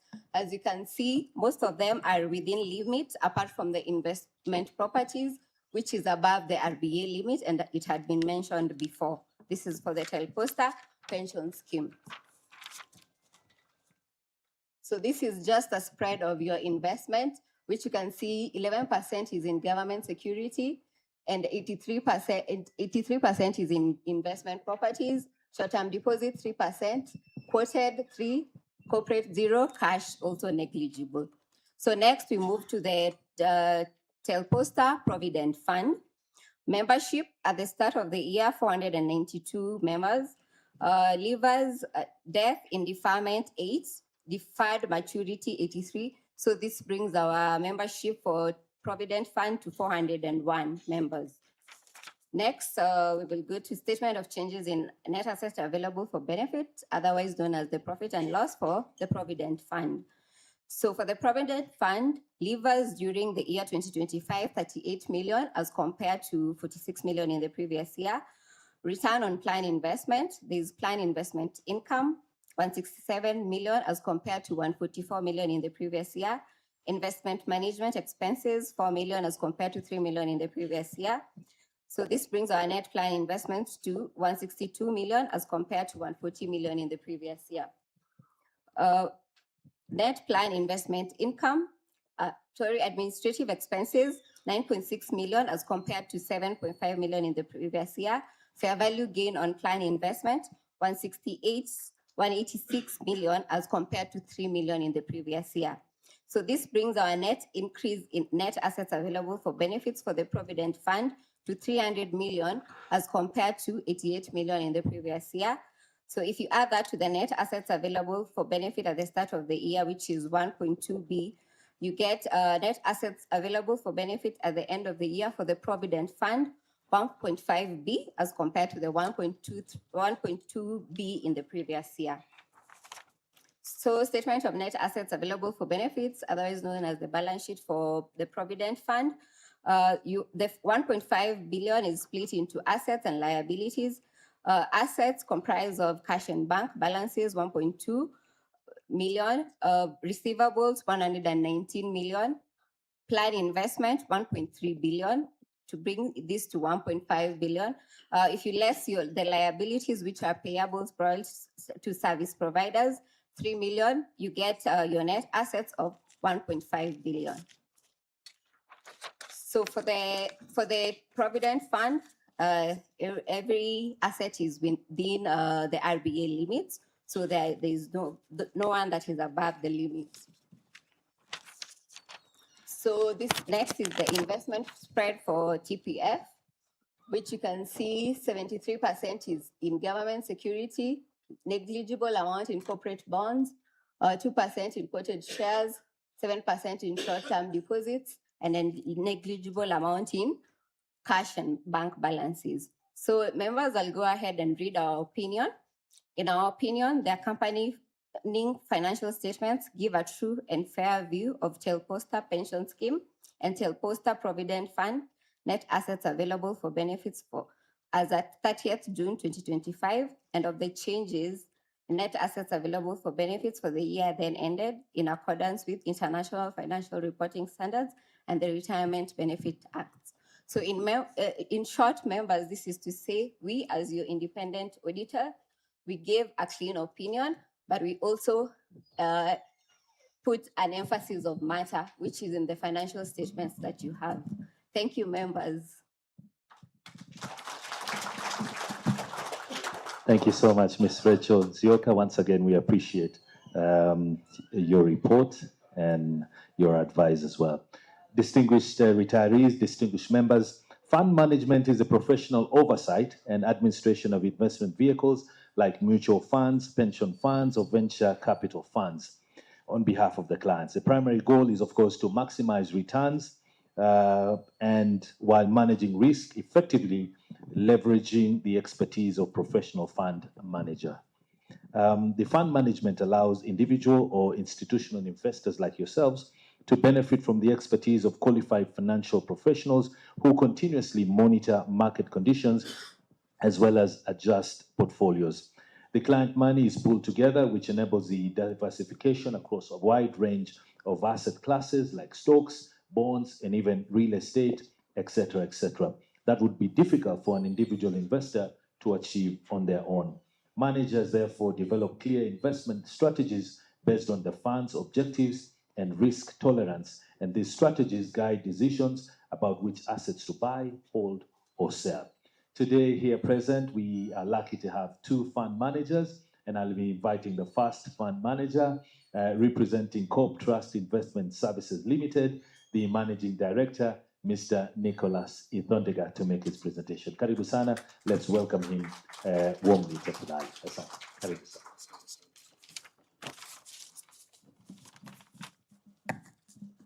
The Managing Director of Telcom Kenya, Mr. Mugo Kibati, Chairperson of the Telcom and Telposta Funds, and my good friend, Mr. Julius Cheptioni, my senior members in the industry. I can see my good friend as well, Dr. Jose Akili, President of APTAC. We are licensed by RBA, so allow me to recognize my regulator, Mr. Jackson Godo, who is also the Director of Supervision, and also other scheme members, scheme service providers, and most importantly, scheme members. Hamjambo. Hamjambo tena. Or as we say in the cooperative bank, God is good, and all the time. So member minds are very easy report, and I think of my 22 years of experience, I think I've been with Telposta Bonerotich for over 15 years in the AGM. So when I see the chairperson talking about the money that is coming, we say, glory be to God. So mine is just a report to present on behalf of the fund managers. I am also privileged to be the chairperson of the Fund Managers Association. I'm the current serving chairperson. But here today, I am going to read a report on behalf of the fund managers who have been in service, providing leadership and providing service to the scheme through the Board of Trustees and of course the chairperson, and indeed on behalf of members. So in office, we have had 3 fund managers in the last year that you're reporting, and I'll ask them just to stand for acknowledgement. So I'm reading this report on behalf of Gen Afric Asset Manager, and we have Chairman Emeritus MD Patrick Karaoke. A lot of applause for him quickly. On behalf of All Mutual as well, who have been in office, we have the Senior Investment Manager, Mr. Nicholas Sang, and thank you for coming as well.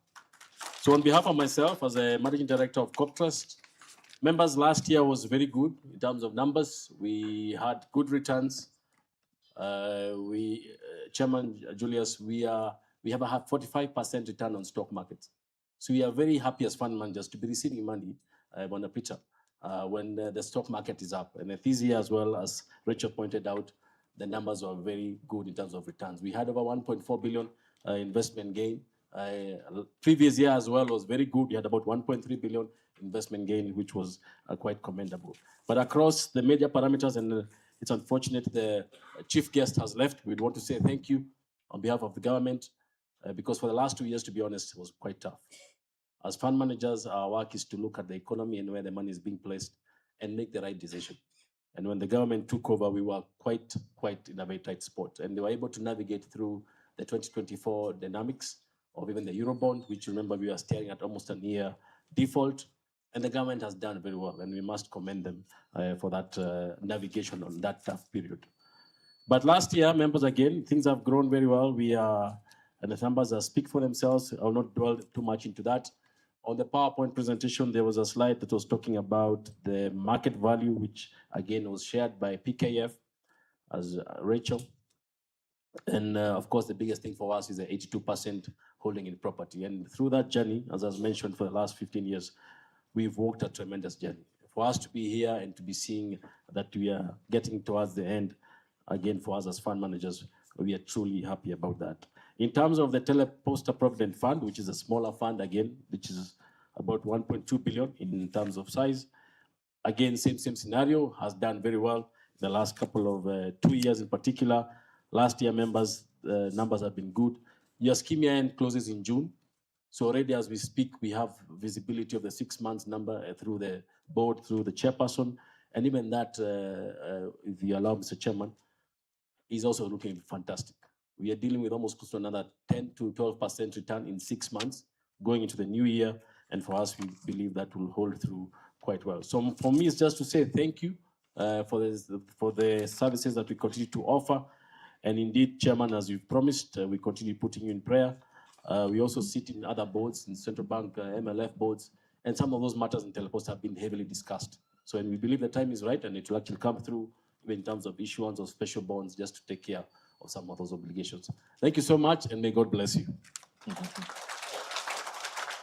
Once again, Mr. Ithondeka, thank you so much. The Managing Director, Cope Trust Investment Services Limited, and his focus was on investment.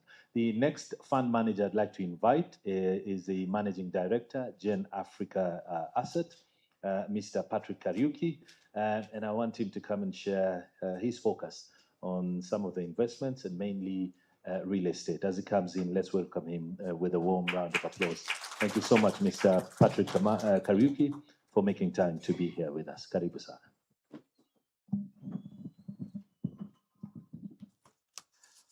The Chair, Board of Trustees, Secretariat, staff, and fellow service providers, kindly allow me, Chair, to ride on the established protocols. And I would also like to thank my colleague in the industry, Nicholas Ithondeka, who is my chairman at the Fund Managers Association, for presenting on all our behalfs. I will focus more on the property side, and I'm accompanied by my colleague, Chris Mwenda, who will be taking you through the finer details of it. But let me just give you one or two quotes first on property. Disposal of property by a retirement scheme is a bit like cleaning out your closet, except instead of finding old shoes, you are uncovering assets worth millions, and even in your case, billions. And yet some people are questioning why are you doing that, as stated by my colleague, James Olubai. So I'd just like to encourage the trustees and secretariat, let's keep on this journey. We are near the end. Unlocking value by selling the flagship Telposta, you'll get more than 7 billion. And as stated, this will unlock surpluses and improve liquidity, bring better returns, and bring better pensions for all. My second quote, I'll just say on property disposal, we experts call it asset rebalancing. But to the average scheme member, all they want is a good return from this asset rebalancing. So let us all work together and rebalance our property portfolios. And with these short remarks, I'll hand over to my colleague, Chris Mwenda. And in case we don't meet after this, before Christmas, just take the opportunity on behalf of the board of Gen Africa to wish you a Merry Christmas and a happy and prosperous 2020. Hand over to my colleague, Chris Mwenda. Thank you.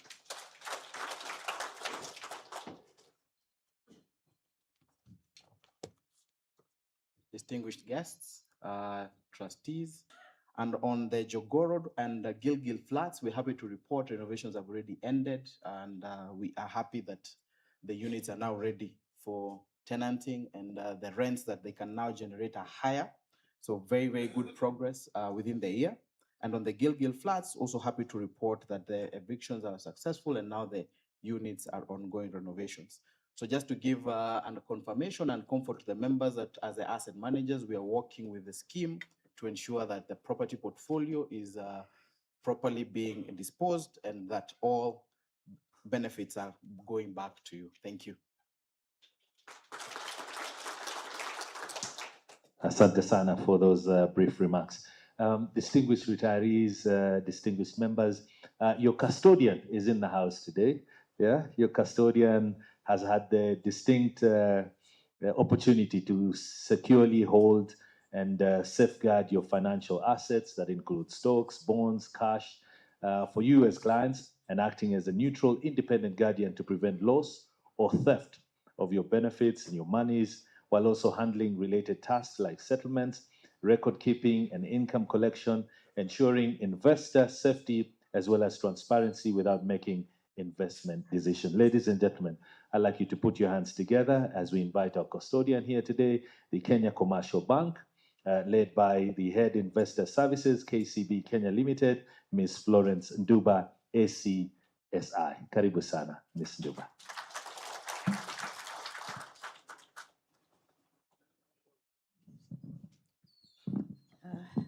Good morning, members, distinguished guests.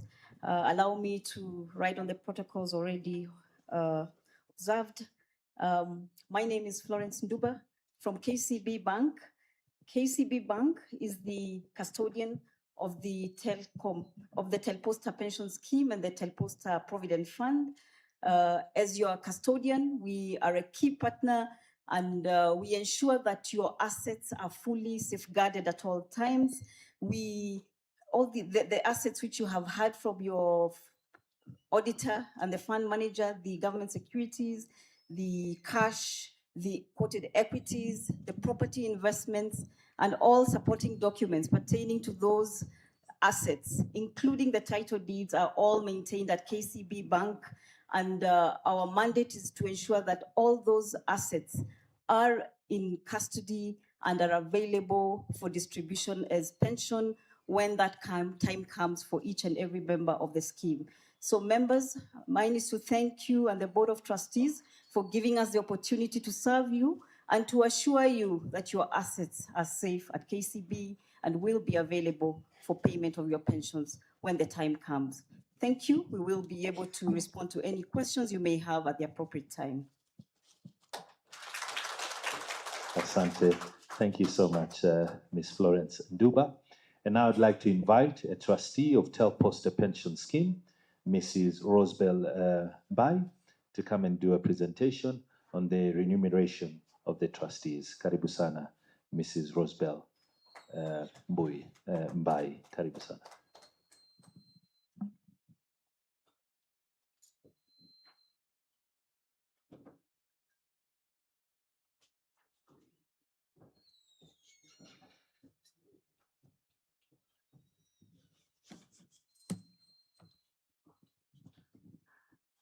Good morning, or is it good afternoon already? Yeah, I'll ride on the all protocols that have been observed. Mine is a very brief presentation regarding the remuneration for trustees. In other words, how the trustees are remunerated. The trustees' remunerations are regulated, and Regulation 7 of the Retirement Benefits, Regulation 2000, states that every scheme shall have rules which shall provide remuneration of trustees. Trust deed and rules of the Telposta Pension Scheme also provides that and says that a trustee shall be remunerated in such a manner as it may be agreed in writing from time to time between such trustees and the founder, who is Telkom Kenya. Now, there are rates that are approved for payments towards the various activities that govern the Board of Trustees. We have the rate for the chairperson, which is 40,000 per sitting. The legal advisor sitting allowance, 35,000. We have trustee sitting allowance for the full board meetings at 35,000 per sitting. The annual special general meetings is paid at 35,000 per sitting. We have the subsistence allowances for cities, those that have been declared cities, like Nairobi and the like, is 20,000. The daily subsistence allowance under the towns is 15,000. There's need for facilitation of travel allowance, and this is paid for a round trip, 8,000 Kenyan shillings. However, these allowances are subject to tax. The chair is taxed at the rate of 14,000 for that sitting allowance per day, and other trustees are taxed 12,500. The committees as well. The rate also attracts a tax of 12,500. There is an agreed meetings for the year. The Board of Trustees meetings is a maximum of 6 meetings in a year. Committee meetings is a maximum of 18 meetings in a year. For example, Telposta Pension Scheme has 3 committees, and these 18 meetings are divided between the 3 committees. So it is not only one committee that attracts the 18 meetings in a year. And meetings held in the financial year ending 30th June 2025, the scheme had 6 board meetings, and the committees held 17 meetings.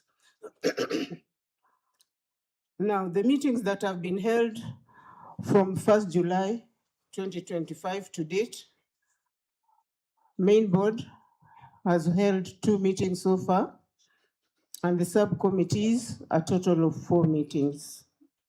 Ladies and gentlemen, with that short report, thank you for listening to me.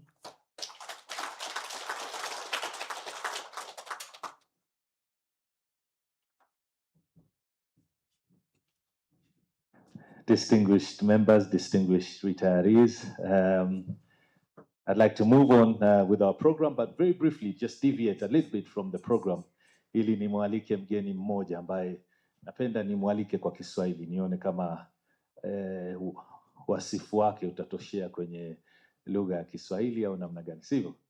Niseme kwa Kiswahili kidogo, sio eh? Asanteni sana. Sasa huyu bwana ambaye nataka kumwalika ni mwanzilishi na pia mwenyekiti na mweka amana wa wakfu ambao unafahamika kama Akili. Wakfu ambao umetumika katika kutoa kazi za hisani ama kufanya kazi za hisani kwa jamii. Wakfu ambao umekuwa toka mwaka 2011.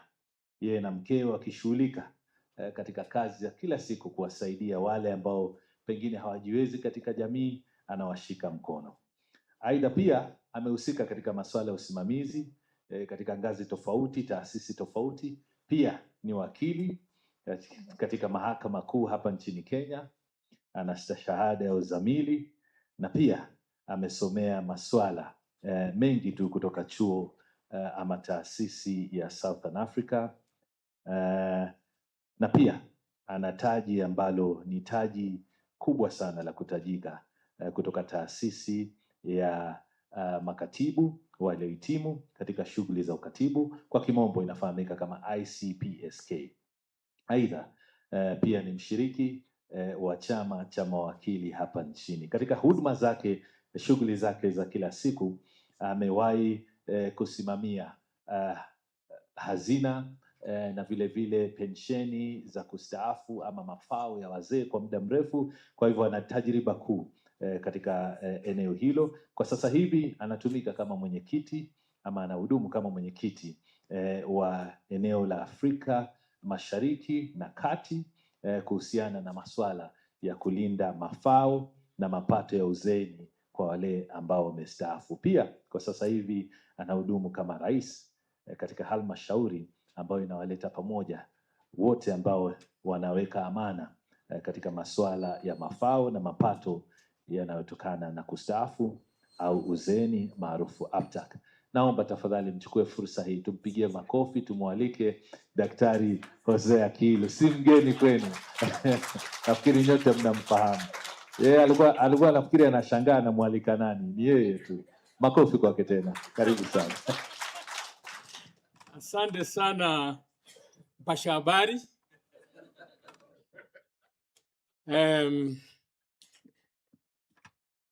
Members of our Telposta pension and provident fund schemes, the distinguished trustees and other leaders who are with us here, good afternoon. Sikutarajia nitaongea na nyinyi, nilikuwa nimealikwa nishuhudie tu vile mnafanya nini mkutano wenu, si ndio? Kwa hivyo lakini nafasi nimepewa na ndugu yangu Peter ambaye na taamini sana, somebody I value, and we are very respectable members of our industry. Hii pensheni ni industry na ni kubwa. Wakati mwingi ama most times the leaders have never really appreciated the pension industry. But I just want to confirm, and I think our regulator being here, is that this is an industry which is growing in size. Saizi tumeweza kuwekeza ama to save more than 2.5 or so trillion Kenya shillings. Tupige makofi industry yetu. Na shukuri kwamba Telposta Pension Scheme ni mdhamini sana wa Association of Pension Trustees and Administrators of Kenya, ambayo sisi pamoja na trustees wenye wa hii Telposta tulishughulika pamoja miaka ya zamani kidogo kuianzisha. And the reason why we started APTAC ni kwa sababu tuliona trustees wanatakana wapate nafasi yao ya kuongea na kuangalia maslahi ya pension schemes yote pamoja na administrators wao, kwa sababu trustees na administrators wao kama trust secretary and so forth ni kama kanda na pete, si ndio? Huwezi kupata moja na kukosa ile ingine.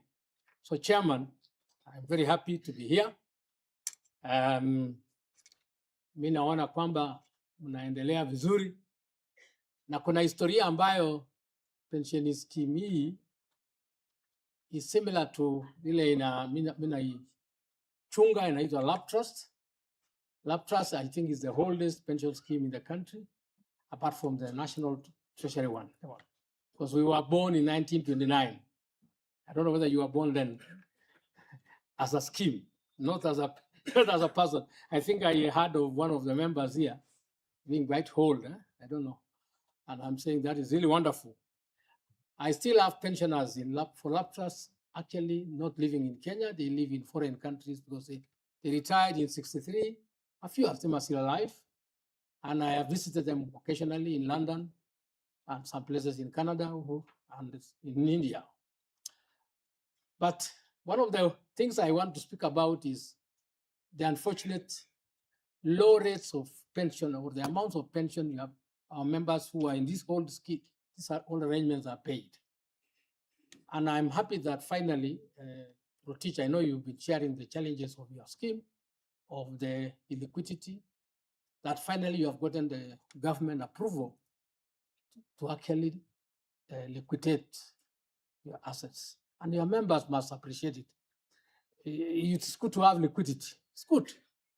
And I'm sure when you get it, which I hope will be very soon, that liquidity should be converted to real investments and members should benefit.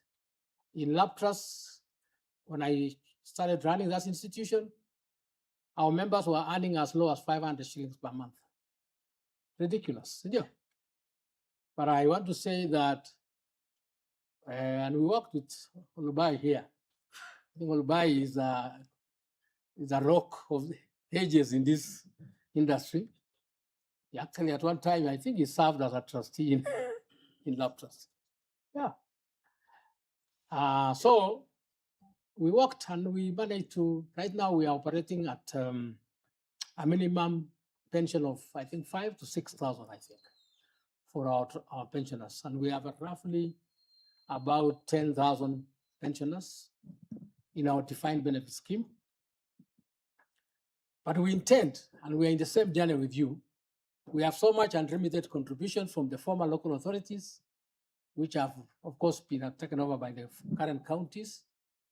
We are really pushing, just like you are doing, to recover that money so that we can give our pensioners decent pension, including indexed monthly pensions. The index means it made automatic as to align with inflation.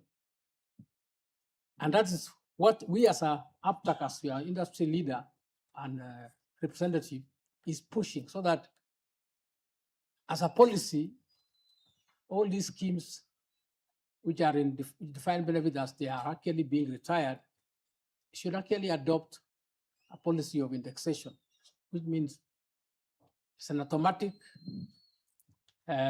pension increase, and employers should therefore be obligated, because they are the ones who take care of those aspects, to meet those obligations.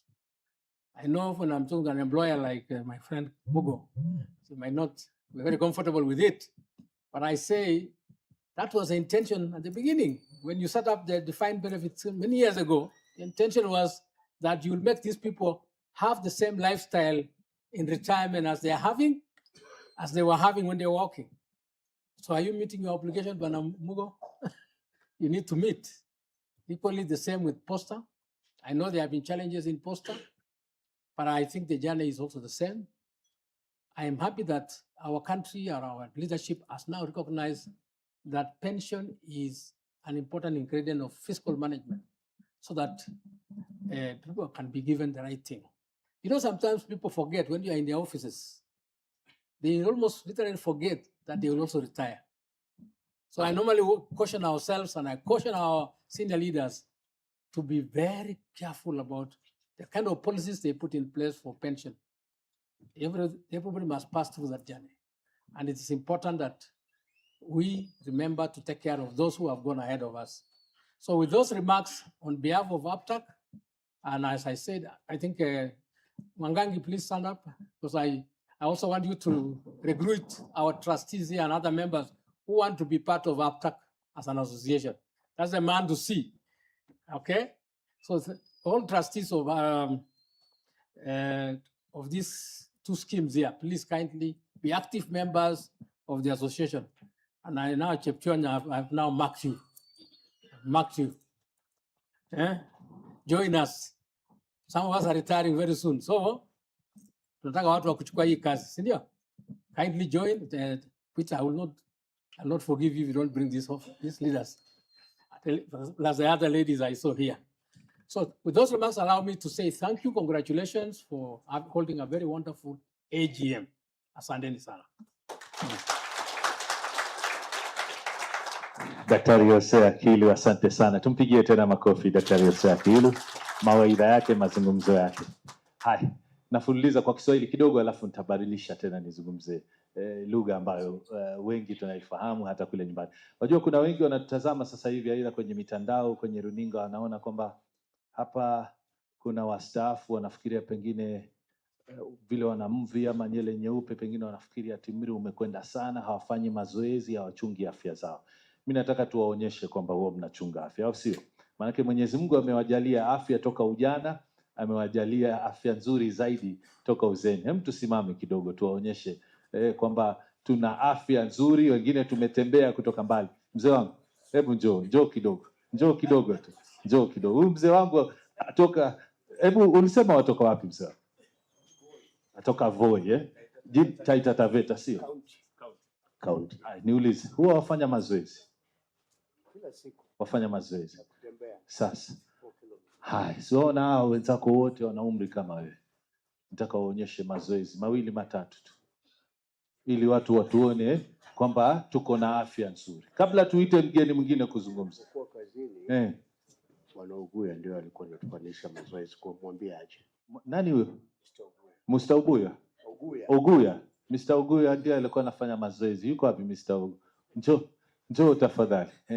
Lazima watu waone tuna afya hapa. Lazima mawili mazoezi tu kidogo tu, dakika 2-3 tunyoshe viungo, halafu tuendelee hata katika kustaafu. Huyu ndio leader wa mazoezi. Haya, wacha tumuone akipanda ngazi mwenyewe tu. Mwenyewe. Makofi bwana Uguya. Amen. Ni salamu. Umetokea sehemu za? Mimi natoka sehemu za Nyanza kule. Sikia ulikuwa hodari sana kwa mazoezi. Tuwaonyeshe watu kwamba bado umri mdogo, bado nguvu tunazo. Wacha niwasalimie. Haya. Bwana asifiwe sana. I'm so happy to be here. Basi ni ile tu mazoezi kidogo, kwa tayari. Open yourselves kidogo. Hivyo. Pata nafasi. Haya, twende. Moja naenda chini. Sawa. Mara ngapi? Mara ngapi? Wajua usiwakwaze wengine. Tuambie tu tuenda mara ngapi? Mara 10. Wengine wape 3, wengine 5. Okay, tutaenda tu wale ambao hawajafika 5, sawa. Haya. Lakini tutaenda mpaka 10. Haya, sawa. Haya. Twende basi. Haya. 1 2 3 4 5 Tosha. Wajua kuna wengine hawajajiandikisha kwa SHA. Itakuwa ama itabidi wachukue pension yao sasa tuwapeleke hospitali. Hatutaki. Ya mwisho, atuonyeshe nyingine ya mwisho. Rahisi tu. Huku hivi. Haya, nataka kuona kama hii inaweza kupanuka kidogo. Jaribu tu. Haya. Sawa. Haya, twende hivi. 1 2 3 4 5 6. Hii ni rahisi Haya, sawa. Asante sana. Makofi kwa wangwana. Asante sana. Tukae tafadhali. Tukae. Nimefanya makusudi ili tuzungumzie hali za afya hasa wakati wa kustaafu. Maanake unakuja wakati kama huo, sio? Kwa hivi sasa nataka nimuite Miss Patricia Kiwanuka aje atupe ufafanuzi tu kiasi, kwa sababu shirika lenu limekuwa na umuhimu wa kuzingatia afya wakati wa uzee, kuzingatia jinsi mnavyoishi wakati wa kustaafu na kadhalika. Miss Patricia Kiwanuka, tafadhali. Tumeanzisha mazoezi, sijui kama utatufanyisha mengine ama namna gani, lakini karibu sana. Makofi kwake Miss Kiwanuka tafadhali. Asante sana. Pensioners, habari zenu? Bwana Katema, it's good to see you. I saw Kwaro has disappeared. You know, now I know people. Pensioners, stand up. Pensioners only. Simameni. Pensioners wa Telposta. Naona Mwangangi amesimama lakini sawa. Pensioners only.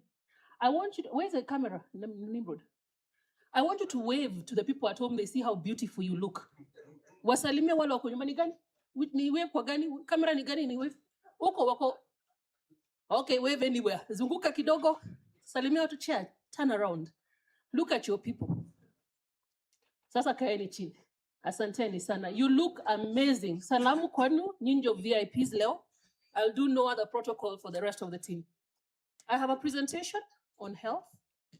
Na nimeambiwa nijaribu niongee English, Kiswahili, Kikuyu, Chinglish, nitajaribu zote.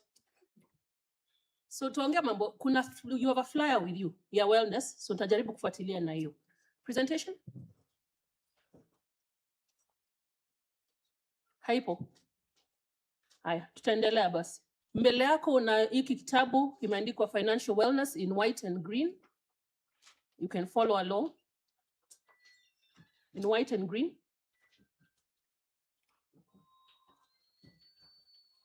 Tunataka kuongelea mambo matano. A well-balanced life, 5 things. Ya kwanza, bio, your physical health. Nimeona mmefanya mazoezi, mmefanya exercise, physical health. Ya pili, mental health. Tutaongea mambo ya social, spiritual na mambo ya pesa. So ya kwanza, physical health. Naomba angalia miguu zako. Uangalie miguu zako, si uniangalie. Your legs. You can see your legs. They brought you here today, si ndio? They helped you walk. Aging starts from there. Tuko sawa? Hii kuwa white, wakati nilianza kufanya hii kazi na Peter, which was 2020 wakati wa COVID, I didn't have white hair. Sasa nimeanza kuziona. Hapo nikageuka nikaangalia huyu mama and she's got beautiful hair. It's agresses. Beautiful hair. Hebu muangalieni. And then I asked myself, look at her. You saw her exercising. She was fully fit. Alikuwa anainua mikono. Aging does not start with the nywele. Itaanza huko chini. We're on the next slide, please. So aging starts with your legs. So akina mama tafadhali, as you get older, we start becoming lazy. We start refusing to move. Na waomba tafadhali, mchunge mambo ya kutembea. Take time to move, take time kutembea. Kuna mzee alikuwa pale Embu wakati tulitembea, tulifanya the first ya hizi talks. Alikuja akaniambia ameanza kutembea kila siku kwa sababu nilimwambia atembee. And his blood pressure and other things started going down. So tupande juu kidogo. Ukifika hapo tafadhali, prostrate wanaume. Mwende kanungo si unajua ni wapi? Mwende mfanye nini? Check your prostate, go for your medicals. It is important even for us as women. Why? Tunaanza kusikia mambo ya cancer. If you hold cancer early, you can get treated in time. By the time tufike huku juu, towards your hands, your head, I'll talk about the brain shortly, but it is important you also take time to exercise your whole body. Si hapo nimesema ukweli? So chunga nini? Mwili wako. God gave you your body and you only have one body. Ya pili. Next slide. You must take care of those things. Ikuwa ulikuwa umezoea kula sausage, uanze kubadilisha. Siku hizi tunaona unga inafanywa vizuri. Start taking your porridge, take your calcium, take your supplements. Sio tunaenda hospitali kuambiwa we ni mgonjwa. Saa zingine unaenda hospitali kuambiwa pia you're in good health. Your annual wellness must be done. Look at your food, look at your exercise. Na ya mwisho hapo nimeandika nini? Kulala. One of the men we met, one of the ones we've talked about, Wallace. Wakati tulifanya training Nakuru, Wallace was 96, I think. Alisema the first thing he invested in is a bed. Kwa sababu alisema he realized alikuwa analala kwa sitting room, anasahau kwenda kwa kitanda, and then his back gets a problem. So unaona hizi vitu ziko contained. Sasa tuendelea next. Nataka kuongea mambo ya akili. As you get older, your brain starts to, isn't that scary? Kanaanza kufanya nini? But your brain is also what? Elastic. You must exercise your brain. When we were in Machakos, we walked into the room, nikapata Bwana Okwaro doing a crossword. Na nikamuuliza, he said every day, if he buys the newspaper, he does a crossword. Sai kwa simu zako, you can do word puzzles. You can do Sudoku. Exercise your brain. If you don't exercise your brain will shrink. Now, also be kind to yourself. As you get older, kale ka notebook kadogo unaandika notes zako, beba. Why? You don't need to be told umesahau. Write your own notes. And more importantly, I'm very impressed with this group. Wakati tulianza tulikuwa tunasumbuka, how do we log to Zoom? How do we do, SMS? Today, I can assure you, Chair, my members here are logged in, they are doing Zoom, na wanajua SMS. Why? They are practicing. So thank you. Take your time as you're older to process information at your speed. Take your time to learn new things. Do not feel like you're disabled. Aging, all of us tumeambiwa na akili tutafanya nini? Tutazeeka, si ndio? When I started talking here, I used to be, I don't know, that's my age kwanza, I'm on TV. I'm still young. Next. Next, social. Tafadhali. This network of people, ikukutana, knowing people. Leo I'm sitting next to James Olubai. Olubai was my boss in, again, I won't say my age. He was my first boss. Today we are friends. Your social network, the people you talk to, if you're young, so for example, I look at Madam Bai here. If you're a young person, reach out to older people. Why? They mentor you. Sindio? Wako na mawaidha ambayo wewe haujui. Na wewe kama mzee, go to your church, your fellowship, your choirs. Get involved socially. Sijasema uende ukunywe pombe mingi sana, lakini sijasema ukunywe kidogo. Find what? Balance. Naona wamekubaliana hapo. But more importantly, do what? Give back. Mko na wajukuu, there are these Gen Zs, there are other people around you. Educate us. Let us grow into the place we should be. And ya mwisho nitaongea hapa ni spiritual. Sijasema kanisa, nimesema spiritual. Whether you're Muslim, Hindu, Christian, Catholic, it's okay. As you get older, one of the gentlemen we met in Kwale. He was one of the older ones. I think he's called Hassan. When I sat with him, ya kwanza aliniambia is my dear, wakati unazeeka, ujue kuna nini? Kuna Mungu. Na kila siku ukiamka, Mungu ndio anakupatia hiyo uhai. You breathe because of God. You function because of God. And he was very calm. Umeona mzee tu ametulia vizuri. Na pesa yake ilikuwa ngapi? Hizo pesa mnasikia kidogo. Nikamuuliza, are you comfortable? Akasema hii kidogo ni yangu. Kwa sababu ndio Mungu amenipatia. So remember to be grateful. The worst thing we are hearing now kwa wazee is we are starting to hear kwa medical that wazee wana commit suicide. Kwa nini? Lack of gratitude. Living a life of regret. So check yourself, go for walks. Mbona hapo nimesema nature walk. Ukitaka kwenda Mombasa, tembea kidogo. Ikiwa uko kwa shamba, tembea kidogo. Ukitoka kwa kina Rotich, tembea na your cows. It is important to exercise yourself. Finally, 2 more, then I'll be done. There are special groups you have to remember. There are people who lose their loved ones. That group of people need extra care. Ikiwa unajua mtu amepoteza either bibi ama bwana, reach out to them. Waongeleshe. Usimwachilie kwa sababu pia every jioni anakuja nyumbani yule mtu alikuwa anaongea sasa hayuko. Reach out to them. Cause kuna mmoja alikuwa anajua nguo nikiamka they find themselves there. Sijui nguo zinatokanga wapi. Anajua tu zinakoanga. Kuna mwingine anajua my money is taken care of. Please reach out to those special groups and pay attention to them. Finally, your money. Leo tumeongea mambo ya pesa on the next slide. As you get to retirement, you can still save some money, number 1. But number 2, manage expenses. Retirees especially, manage expenses from your adult children.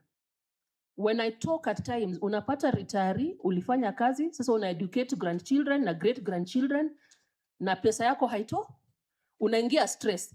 Now, if you die, utakufa uache na nani? Unaona vile you can cause your own problems. Manage your expenses. Know what they are. I'm not saying do not help, but also help in a way that is well managed. Check where your income is coming from and diversify your income. Sitaongea mambo hizo zote. Lakini ile moja the chief guest amesema ni number 1. Your pension is guaranteed. One of the people told us he loves getting his small pension kwa sababu anajua pale kwa kijiji he can be given credit at any time. And the final slide I'll talk to is medical cover. Tumeongea mambo ya SHA, SHIF. Please, if you have not taken medical cover and you're here, please come and see the Secretariat team. Come and talk to us. It is important that you strengthen your medical cover. So with that, nataka kusimamisha hapo na nirudi sasa kwa Nimrod. Asante sana. Asante sana. Makofi to Ms. Patricia Kiwanuka, the Managing Director, Revenue Stream Limited. Asante sana. And now we're coming to a close towards the end of our program for today. I'd like to invite back on stage our Secretary, CEO, Telposta Pension Scheme, to lead us in this program where we'll be discussing with you, our members, and get the opportunity, hopefully, for a question and answer, guided, of course, by the CEO. Karibu sana, Mr. Peter Rotich. Thank you. Thank you. We did ask our members to give us the questions we would like to respond to when we advertised, when we gave notice for the AGM. I do hope also we continue receiving the questions. We will respond to the questions that come later. We should stop at exactly 12:30. But allow me, we did receive 7 written questions that was sent to us. As soon as I finish those 7 questions, we will go to the vote of thanks. And our trustee, Ignatius Wamalwa, will give us a vote of thanks. PF 26456, Agri James Opio Anyango. He did ask a question regarding affordable medical cover apart from SHA or shift cover for outpatient needs. He indicates that SHA cannot cover for outpatient in level 6 hospitals where they have consultant. What's the answer from Telposta pension scheme? The trust deed and rules of Telposta pension scheme does not provide for a medical cover at the moment. The pension scheme does not manage shift contributions directly. We, as a board, encourage members to enroll so that we deduct at source. It's easier to deduct at source your monthly pension and remit it to the shift. Now, when you have a formal complaint regarding the administration of that amount that has been remitted, we encourage members to visit the nearest offices. I know most of you still relate to the old name, the NHIF offices. We request you to visit those offices. They will handle those administrative questions. The other question that Agri James Opio asked is, increase the monthly pension. The current one is too little to cater for your daily needs. That's a good question. Why are you not clapping for him? Thank you. At inception, my response is this. At inception, when the trustees took over, and thank you, the founding trustees who are here, we are honored to have Owio. Owio, when you started this scheme, the minimum pension was 100 shillings. Jose Akili said theirs was 500 shillings. Thank you, Owio. You increased it to 500 shillings on the 1st of July 1999, and subsequently you increased it to 773, and in 2007, as part of the restructuring of Telkom, you increased it to 1,500. That was on the 1st of July 2000. Another item that was put in is a guaranteed 3% annual increment. A guaranteed, it's in your trust deed and rules. Very few pension schemes in our country have a guaranteed pension increase. Very few. Our actuary normally tell us that there are very, very few. Other schemes actually have after every 2 years or after every 3 years, there's an increment, automatic increment after every 3 years. For Telposta pension scheme, and thank you to the founding trustees, you ensured that it was ingrained in the trust deed and rules. You get a 3% annual increment. The theme for today's pension, if you heard right from the chair, was we are looking forward to review this pension in payment. And the actuary has emphasized that they appreciate it's little, but once we unlock the property portfolio, the pensions shall be reviewed. I repeat, once we unlock the property portfolio, there shall be a review of the pension in payment. Now, the other thing why your pension is low, members, especially those who left after 8th of June 2005, they had this tendency of taking their contribution. When the law again was changed in 2010, they came and took another amount. When now they reached retirement age and subsequently took a third, they had already taken a big chunk of their pension. If you had left without taking your contribution and also the further benefit payments in 2010, your pension would be higher. Question number 3 from the same gentleman. they need transport and refunds when attending annual general meeting. You normally ask that question. We normally say paying members to attend the AGM and provision of transport is at the moment not possible and would be difficult to justify because it's not in our trust deed and rules. That is why we did encourage members that those who are willing to come to KICC, you may do so. For those who will not have transport, sit at the comfort of your house and watch it live at KBC or Citizen TV.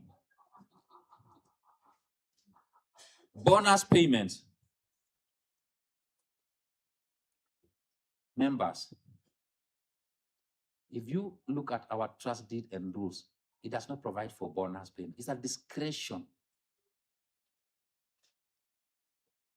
It's not provided for, but once liquidity has improved, with the advice of the actuary, the trustees will definitely go to the sponsor. And if the sponsor is not comfortable with that, the sponsor has a right to say no, because it's not in the trust deed and rules. But if we have actually liquidated a bulk of our property portfolio, we are on that journey, the actuary will advise on the type of reviews they would recommend, either one-off or an annual increment. Dependents pension might go up from 5 to 7 years or 10 years or forever. Minimum pension might go up to over 5,000. So we are looking forward. We are on that journey. Enos Kagiri, he says there was news item in the newspapers early this year to the effect that the cabinet had approved the sale of Telposta Towers to be bought by government. I think that has been answered in our talk from the chair, from the peers, and everyone who spoke here, that we have been in engagement and we want to ensure we hand over that building to the government, but for good value.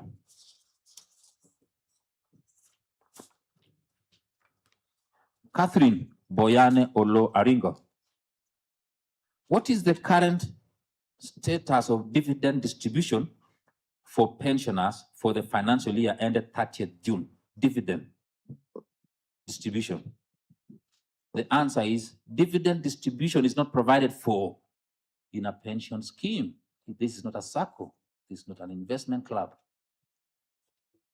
At the moment, the trustees will continue to make payments of pension as and when they fall due without any undue delay.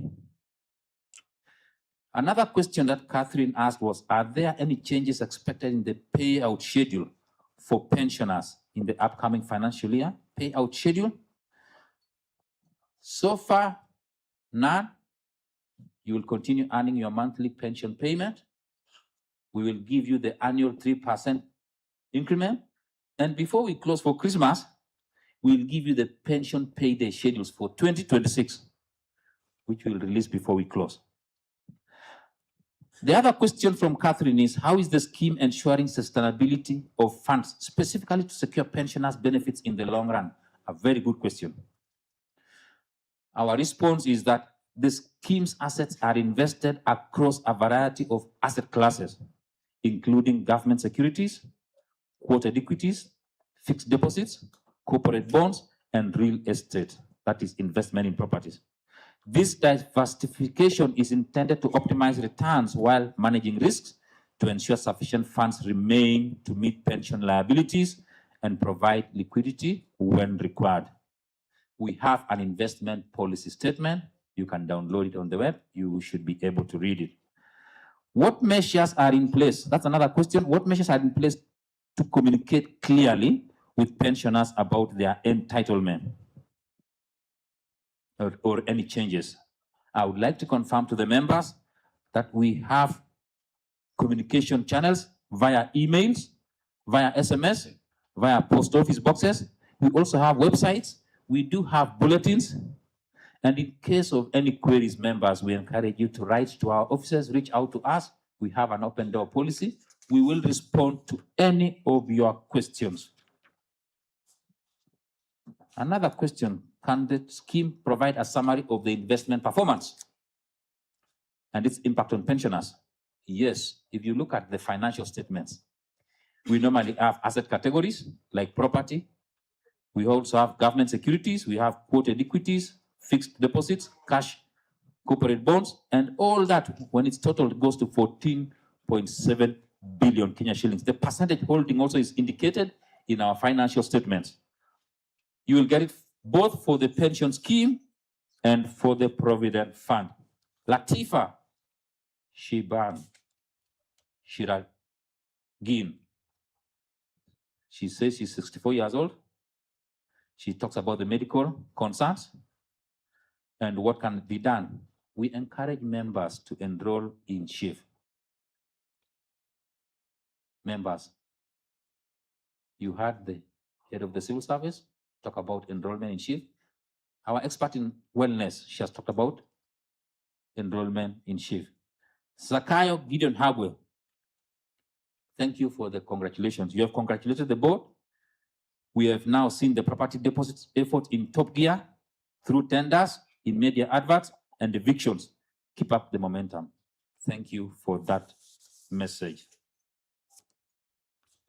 You have also said we kindly request the board to consider, after sale of our flagship, the Telposta Towers, at 10% of proceeds to be distributed equally across board without considering grades. Let it be a one-off bonus, but to be equally distributed. We always respond. If you look at the frequently asked question, we have a document which did send to you. Payment of bonus is not guaranteed. It's not a guaranteed benefit. It's not provided for in the trust deed and rules of the scheme. However, once liquidity is improved, with the advice of the actuary, the trustees will go to the sponsor to enhance the benefits that is in payment. Unpaid bonus for 2020 should be paid in 2025. Again, there is no provision in the trust deed that said you must be paid a bonus.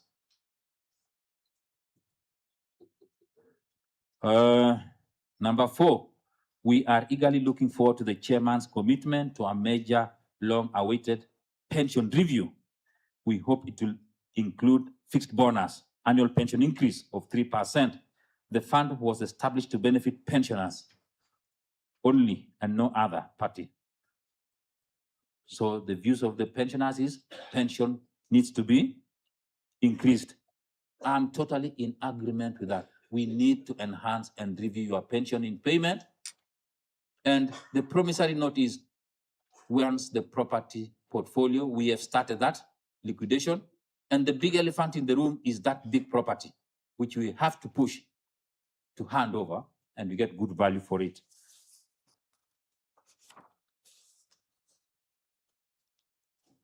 The last 2 questions, Joseph Mwadulo Shangala, who answers to members' problems when Social Health Authority insurance is not performing?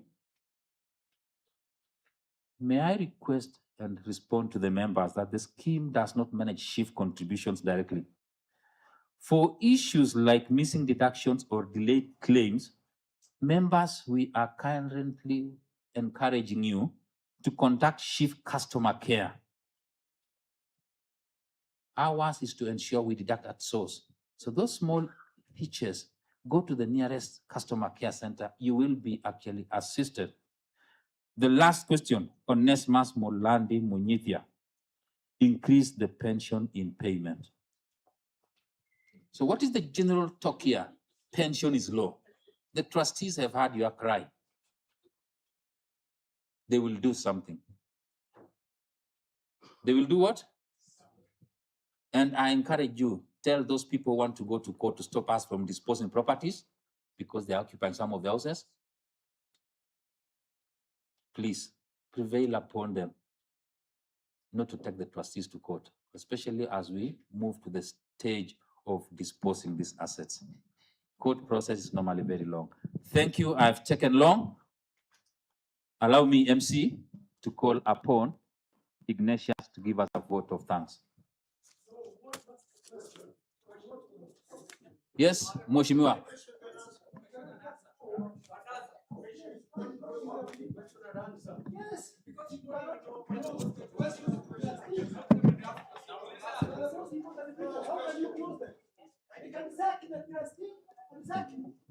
Thank you. Thank you, Councillor. Thank you, Will. I know you. Thank you. Yes, Peter Patterson Mwedia, we will take your question. Councillor will take your question. Okay. Mr. CEO. Just hold on. What? Just hold on. There's an order for taking questions. We normally ask the first 10 questions. Okay? We'll ask the first 10 questions and you'll give us your PF. What we were running is to ensure that we are not locked out of, it's 12:30. All the other members, if we are locked out of the screen, I hope you'll be patient. Let us be patient. We'll address all your questions. Are we together? Yes. Thank you. Let us ask the first 10 questions. Raise your PF number and your name. We'll take it.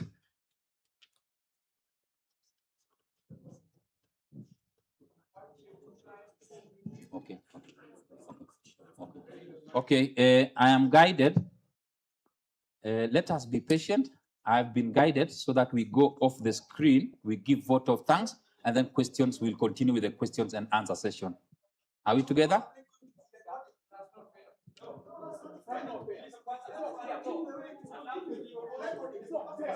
That is fine. What happens is,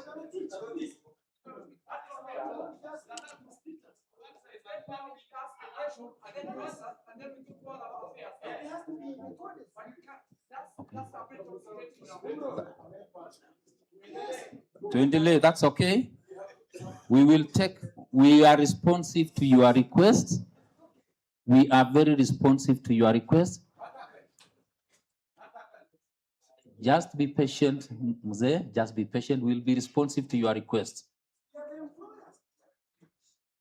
Thank you. Let us take the first 10 questions. We have the PF numbers. So ask the questions, we'll record it, and we'll respond to them. Are we together? Thank you. Take the PF, and you have the microphones.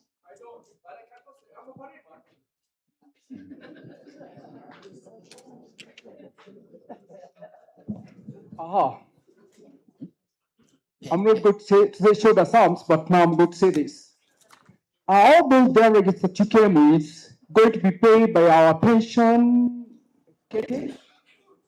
Then again, for many years, let's say about all the 20 years, you've been paying 40 million to the lawyers. How much should you have? How much should you pay to the lawyers for 10 years, for the every meeting that be coming for the delegates? And that's what we'd like to know. Because the money that which have been spent by the lawyers could have been better for us to be increased to go to our pension kitty. We've been so painful and we have been paying us, knowing that every time that you've been paying about 40 million every year to the lawyers. If that money was supposed to be divided to many of us, we could actually be, and it will be that down in our pension. Thank you.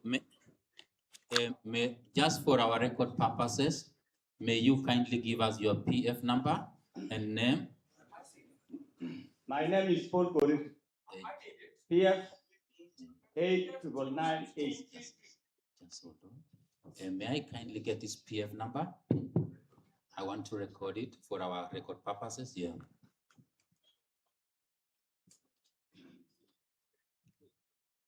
My PF number is 29233, technician.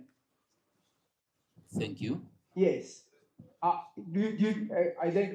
the question recorded? I've taken your question. It's regarding with legal payments. Asante. Thank you. My PF is 60801. I'm directing this question to the RBA representative. The talk since morning has been about the liquidity of our scheme. I would request Mr. Rotich that the program you have given us here, go by it. When people have questions, let them ask, and you answer them. So you should not cut them short, because this is a meeting that comes once a year. My question is this: the liquidity program, the RBA knows the rule that requires a pension scheme to have a maximum of 30% in property portfolio. Where was RBA for the property portfolio of Telposta pension scheme to rise from 30% to 82%, which has resulted in these low pensions? People are talking about 4,000 shillings, but we have members who are earning 2,000 per month. That means a lot of our members have died because of this situation. The scheme, why was it allowed to operate outside the law to raise the portfolio to 82%? Asante.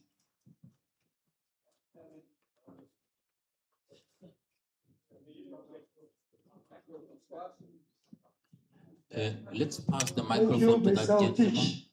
Thank you very much for the questions I'm going to put to you. As my friend, please, we have been together with you for many years. Respect me. I'm no longer a counselor, I'm a Chimiwa. I was promoted by my voters. This is my fourth consecutive time being elected. Thank you, because I love you and I know you like me. So, but I'll teach. These people should know their rights, that as retirees, they are the ones who can come next year, search the entire team of our trustees and the you people, and then we go back to the drawing board. We don't want to do that. Please, don't dictate to them that we cannot do this, we cannot do this. Let's know, one, bonuses that you have said is not in our profession. Sorry, I'm Johnson Joroge, PF number 61102, formerly with Public Relations Department of Post Office, Salim Juma's place, the late.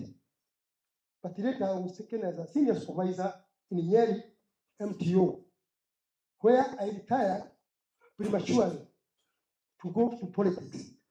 And I have taken this money for 38 years. This peanuts that you are saying cannot be increased. That is one. President Kibaki realized that chiefs were earning 250 shillings only. And he went to the drawing board as a president, saying the chiefs' least payment should be 5,000. And that is how it is. So ours, this is the second question, remark. Ours will not be negotiable in a way that it cannot be possible. Our asset is too much coming to the organization of the retirees. Now, the third one, this advocate, Kosewe, who is earning our 40 million without making sure that case is not going anywhere. This 40 million is being divided between our trustees and somebody else because they cannot keep on giving him. Olaro, yes, sorry. Olaro, yes. Thank you. Thank you. Thank you. Olaro, I beg your pardon. I have it here. That is 4. 5. I'm very quickly going. If this case cannot end in court with all our millions of shillings, let this case be taken to EACC for reconciliation with the government so that we have our money. Tuseme hatutaki kesi ya kotini na hiyo inakubaliwa. Mrudi kwa drawing board, mseme tumesikizana. No more. Na tumekataa hiyo pesa kulipo wakili. We are the bosses. Next year, don't pay if this case is not ended. Yes, I propose that. And I know it's being seconded by everybody. 41. Thank you. Hata wewe ungeuliza hiyo yote, mbona unauliza kwa wakati unakaa chini? And the teacher is very good. The teacher anasikiliza. Terms and conditions of those people wameongea pale wote. Tunajua tunawalipa. Hatukuambiwa wanalipa pesa ngapi. Nimeenda hapa, all those consultants of ours, hakuna pahali inasema they are paid this much because of doing this. Our money could be in those forms. Mtu anakuja anasema ni consultant, analipwa 10 million. Leta milioni 5 hapa. Tena terms, yani bwana teach is supposed to be renewed by us. Sio kuwa na teach mwaka huu. I'm not talking about you. I'm not talking about anybody.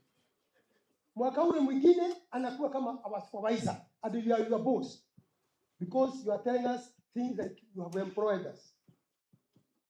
Okay. The fourth one, the fifth one, and almost the last. But I will keep na kuja kama ofisi kwako. Let's talk. Nilikuambia hata wakati mwingine people might try to fight Ruto, they will not be able because there are too many fighting by themselves. So, as a politician, I am not being in my politics here. In fact, kuna hii kitu tumeulizwa, uzuri sana bwana Ukiki. When bonus is our life, our money inasaa ikiwa pahali, hawa wazee wanatoka nyumbani. Kama please, wanakufa na hawakumbukwi. Tell us how much ulilipa masichi ya trustee yule wetu rafiki yetu alikufa juzi na hawa wengine hawakumbukwi. Na hiyo nikakuuliza juzi last meeting, let us have our welfare. Tunatoa 100 na trustee inatuongeza 100. Wakati wa kifo yule wale family wanatumua 50,000. Wanunue saduku, wengine ni maskini ni hawa hoi. Hiyo saduku wakinunua watakumbuka walikuwa wanafanya posa. Si ni kweli wazee? Sio kukufa hata kuna matangazo kwa redio yenu Noro, Waruya, hawa wengine. Ya mwisho kabisa. Now we are the people to pass this. Sio kutuletea hapa unatuambia lecturing. Tunakuja tuna pass. Trustee wetu tunaweza kusaki hawa. Nimeona they compromise. Yule mzee rafiki yangu nilikuwa nafanya na yeye alikuwa hapo trustee. Na nilikuwa ya wamechiba hawa wanaenda jana. I'm not speaking from nowhere. Don't teach me na kutoka chai kwako. Nakula sabusa. I love you. Ya mwisho ambaye watu wanagoja, tafadhali teach. We are not begging you. Nataka maswali hapa kweli tunapitisha. I propose it is a code. When it is a code, it becomes law. Sio kusema there are no provisions. Provisions are normally generated by owners of that company. By talking, discussing for 2 minutes, then they propose and they second. Sindio? Yes, inakuwa sheria. Sio tunagoja wewe tusaidie. You cannot help us. Now, to teach me good heart. Hata unajua. Mimi nisimama MP Makadara. Sina uchungu na Mugeke akanishida. Nikakuwa broke. Nikarudi kwa kansa. Nyeri wakanichagua mara 3. Wakanifanya chairman wao. Sasa wamenichagua kama hiyo mheshimiwa, unajua hata wewe. Bwana Utichi, Mungu akusaidie. Umekaa na sisi, sijasikia makosa yako, lakini let us keep on renewing your tenure. We don't want to see you here na hata kufanya upya. Trustee watuambie, having good work of Mr. Utichi, we have renewed his contract. Not sivyo wakubwa. Yes, tuna renew sisi. With the reasons.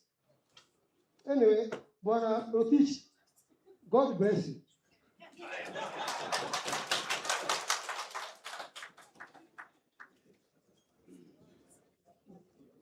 Mimi naitwa Paul Gorir. I have come all the way from Kericho. And jana nilipigia one of the officials akaniambia iko mkutano ya AGM Nairobi Conference.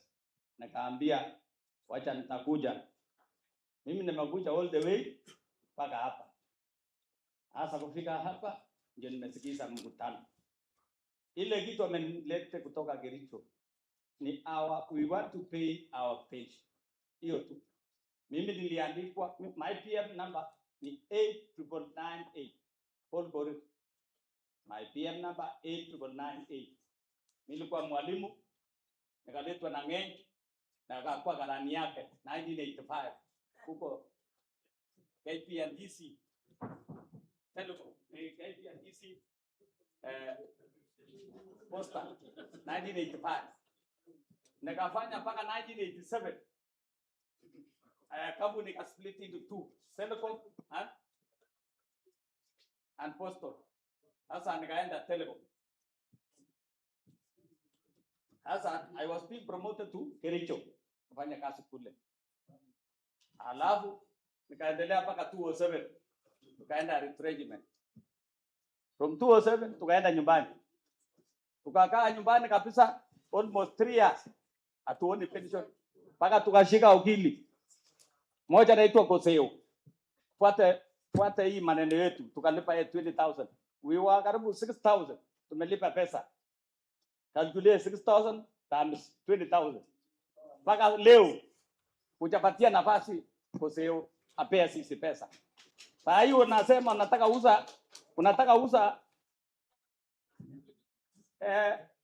uza saa hii nini yetu. Alafu pesa bado hatujapata. Na ukiuza utaweka wapi? Sisi tuko hapa na sisi ni tajiri ambayo wale unataka pesa ni sisi. Saa hii kuna kitu umesema saa hii hapa ati nyinyi hakuna lunch na unakaa na pesa yetu. Tumekuja tunataka maziwa tukunywe na wanaambia hakuna maziwa na uko na ng'ombe yetu. Tunaweza rudi kule. Paka kila mtu hapa akule lunch na apewe transport. Mimi natoka Kericho. Na nirudi Kericho namna hiyo na unavuka ng'ombe yetu. Tunataka maziwa tukunywe. Naambia hakuna maziwa, atufulana alienda naye asubuhi. Na sisi ni ng'ombe ni yetu. Sasa mimi naongea hapa na wengi wetu sana sana wamekufa. Hawataka mimi niongee saa hii, bado niko hai, niitishe pesa yangu. Niitishe pesa yangu ya pension. Si nimefanya kazi. Ni nini bana pesa? Sasa uza na uambie saa hii, nyinyi ukienda saa hii, ujue kama ni mwezi ya 6 next year tupate pesa. Walimu wakienda retire, hata kienda mwezi 3 napatiwa 2 million. Na mimi nimetoka 207 nyumbani. Paka saa hii sijapea pesa. Nilipea pesa kidogo ndio 300,000. Paka saa hii na niko na watoto kwa university. Colleges wapi? Hiyo pesa hata kama nilipewa 1 million. Hiyo pesa bado iko. Na pension mimi sikuli pension. Kuna wengine hapa nimesikia wanakula pension. Na mimi sikuli pension. Hata 2,000 sijawahi kupata. Pesa inaenda wapi? Sasa trustees, acha nikwambie kama mko trustees unakaa na pesa yetu, unafanya naye biashara. Roti hatuendi nyumbani bure. Kalia kila mtu hapa aende kitu kidogo kwa mfuko. Asante sana.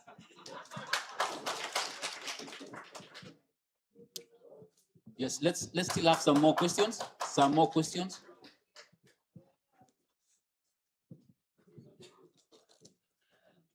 Thank you very much, Bwana Rotich.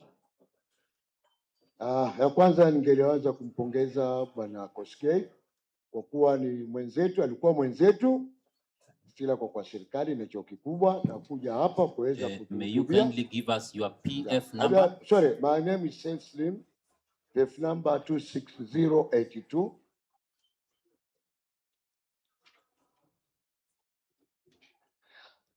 Narudia tena. Naweza kumpongeza Bwana Koskei kwa kuwa alikuwa ni mwenzetu na sasa pia ni mwenzetu, ni pensionia kuja kutuhutubia, tumesikia na tumefurahia. Pili, ningeweza pia nimpongeze Madam Doreen Nyamange kwa kupewa nafasi kwa kuwa trustee, na ni bahati mbaya, si bahati mzuri kwa mwenzetu alichukuliwa, Mungu alimchukua na yeye nafasi ni yake. Tuamwombea afit katika kiatu cha Bwana Luusa, marehemu Luusa. Tatu, mliongea habari ya Bwana Zamara, mliongea habari ya properties. Okay, tunashukuru kwamba mmemaliza Telposta Towers. Yangu mimi ni kwamba kuiomba pension scheme zile ambazo zi wale ambao wameshtaki kotini, muweze kufanya mikakati, kuwe na arbitration. Sit with them, kaa na wao, muweze kuwasikiza na pia kuwabembeleza kwamba wa withdraw hizi kesi, because hiyo pesa ni pia itaingia kwao. Japo mambo mengine yakuwa tunawezi kuongea, lakini ni ombi langu kuomba Pension Scheme Board na trustees wawe wakaina wao, hata kama ku appoint arbitrators wawe appointed, wawabembeleze, wa withdraw hizo kesi, property ziuzwe, pesa iingie kwa pension scheme. La nne, kwamba KCB, madam wa KCB alisema kwa tayari kujibu maswali. Swali lenyewe ni dogo sana, si swali kubwa. KCB ni custodian ya pension scheme board. At the same time, zakuwa ni custodian wa pensioners. Kwa hiyo wazee, sisi senior citizen, wengi wetu huwa wanataka kufanya miradi, lakini kwamba hali ya bank terms ni ngumu. Tungeliomba pension scheme board iombe KCB, wakuwa ni custodians wetu, wapunguze zile masharti ya mtu kupata mkopo kuweza kujiendeleza, because bado sisi Mungu ametupa uhai, tuko nataka, japokuwa hatuko kazi, lakini nataka tujiendeleze kwa mambo madogo madogo. Kwa hivyo custodian aombwe apunguze zile nini masharti yake, kama kuna hii products za flexi non secured loans, iwe tusaidie. Pension Scheme Board iwe take part kwamba itudhamini kusema kwamba hawa ni pensioners wetu, basi muweze kuangalia. Na mwisho kabisa ni kwamba kuna diaspora. Serikali ya Kenya ina wadhamini diaspora. Wako pensioners wenzetu ambao wameritahiri, wameenda nje ya nchi.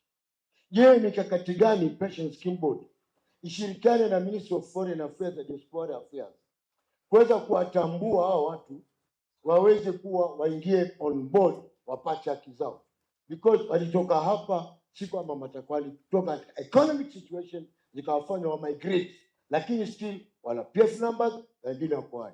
You can even use the embassies abroad kwamba ku identify kama kuna pensioners wote wa Telposta pension scheme ama former KPTNC, because muna mitandao, kuna kila kitu ambacho kinamfikia pensionia kwa urahisi. Kwa hivyo senior citizen tusibaguliwe, tulioko hapa na wenzetu ambao wako nje, wawe put on board na mwezo. Hayo tu bwana, sina la zaidi isipokuwa nikushukuru sana. Thank you. Another member? Yes, let me PF, please. And thank you very much, Mr. Teacher and my colleague who are pensioners. My name is Francis Macharia, PF 24422. My question is on pension upon when a pensioner dies. The next of kin, is that person supposed to earn the same amount have been earning, the pensioner has been earning, or it is reduced? Does that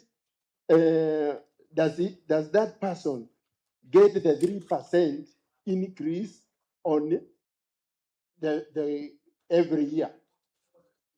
Thank you very much.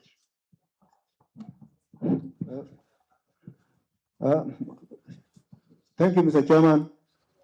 My name is Peter Elisha Nyakongo, PF number 23811.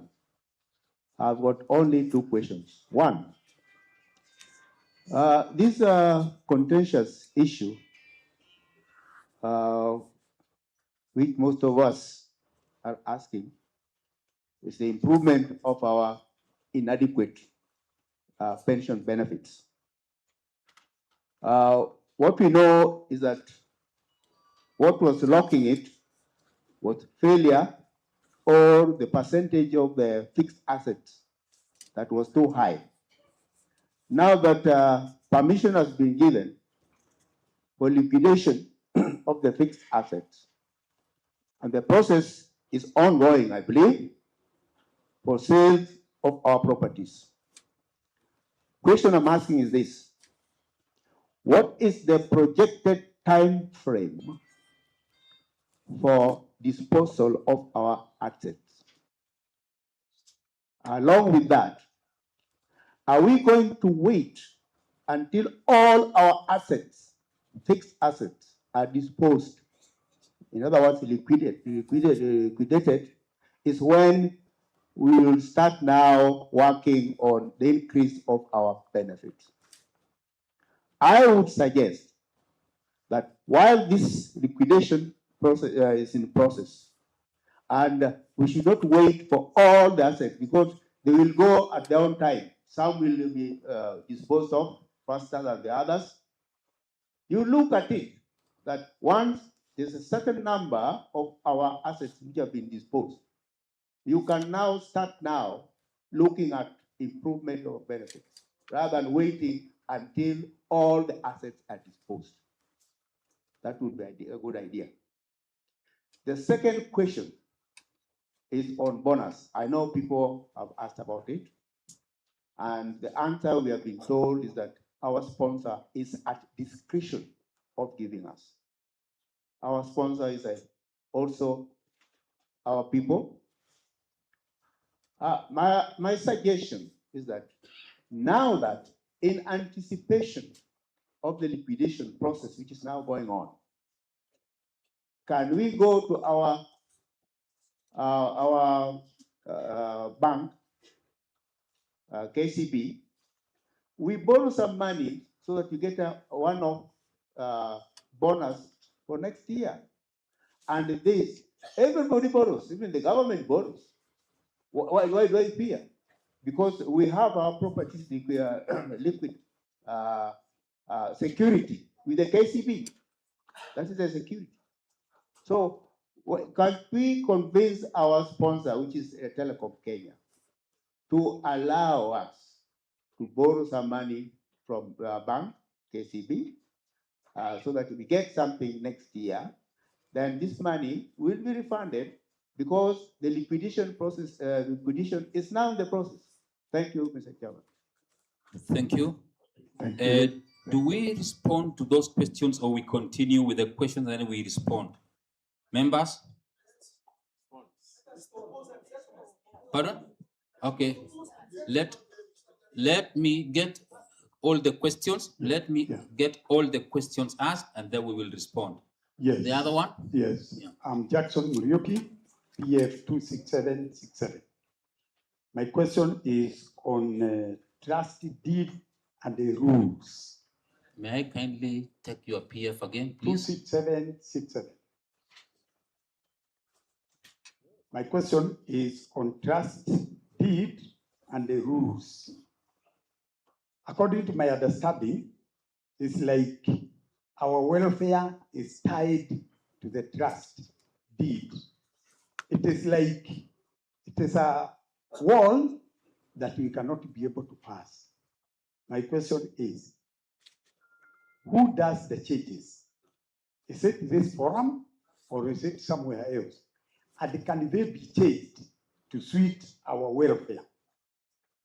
Thank you. Asante sana. Mimi ni George Mungao Okonji, PF 22061. Mambo nyingi yameongewa na sitaki kurudia, and the attack on Rotich is uncalled for. We should congratulate Rotich for the good work he has done. Sio ati nenda kunywa chai kwake, hapana. Mgala muwe na haki mpatie. Sitarudia, nataka Rotich awe very clear for the sale of Telposta towers. It is not clear. Hata saa zile tuliambiwa hapo ati nini tunaambiwa ati usukume tena. The government should sympathize with us and pay that building without mambo ingine nyingi, because mtashtuka, I was one of the interested persons to buy that property. Mnaniangalia mnasema ati mtatoa wapi 6 billion shillings. If given a chance, I'm ready to buy it at a negotiated price. Give me at 5.5 billion, I'll buy it.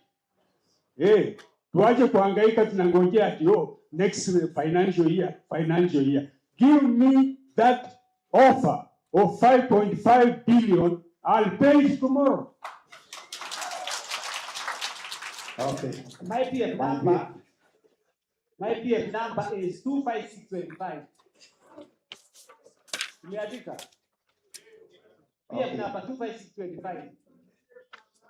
Peter Abubu Agisho, there is a question. Okay.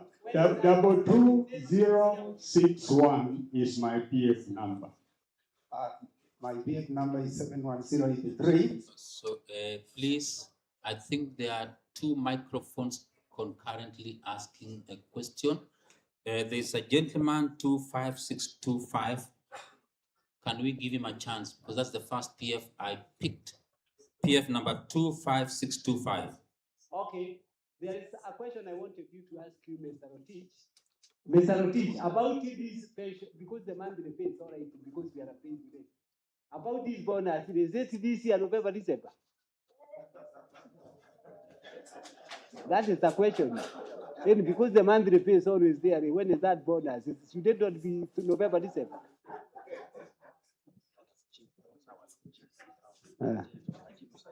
Apanda. Thank you. He has asked about a bonus. That's PF 25625. I think the monthly pay is okay, but I think that bonus should be paid in November, December this year. Yes, he has asked for bonus to be paid in December. We'll respond to you on that one. Thank you. And there is another thing. When we come here, I think those people who go to eat the lunch, they should be provided with transport of going back home, even today. Because some of us come from very far. Thank you, Mbugua. You have another question? And you write also the name. You will provide the transport today. Yeah, I've taken your PF, Mr. Mbugua, and your 2 questions. That is bonus and transport. But the transport is says of today. Because we have never been asking. So it is today. Those people go for rides. Thank you. We have picked your questions. May we get another member to ask a question? I think there's a member at the far end there. Okay, my PF number is 71083, and my name is Mike C. Tuitoek. Mine goes back to the time when we was accepting to keep trustees shillings from 15,000 to 25,000. I calculated and became 40% increase. But now, by the time we were getting that bonus of 20,000, we were told that it was just 3% of what was allocated to us through RPA and the sponsor. Now, I complained during the many occasions about the 3%, and everybody knows that I was the one who raised that issue on 2024. Now, I congratulate Mr. Alubai for citing that issue that 3% is so minimal, it doesn't assist anything. And the push should go to RPA and the sponsor. When RPA was in inception, what was the minimum? It must have come up with a minimum amount to be paid to a pensioner. Then coming up to say, unless we sell a property, unless we do what by now, economic dynamics has taken place. Devaluation of Kenyan shillings, as per hard currencies in the world. We have inflation.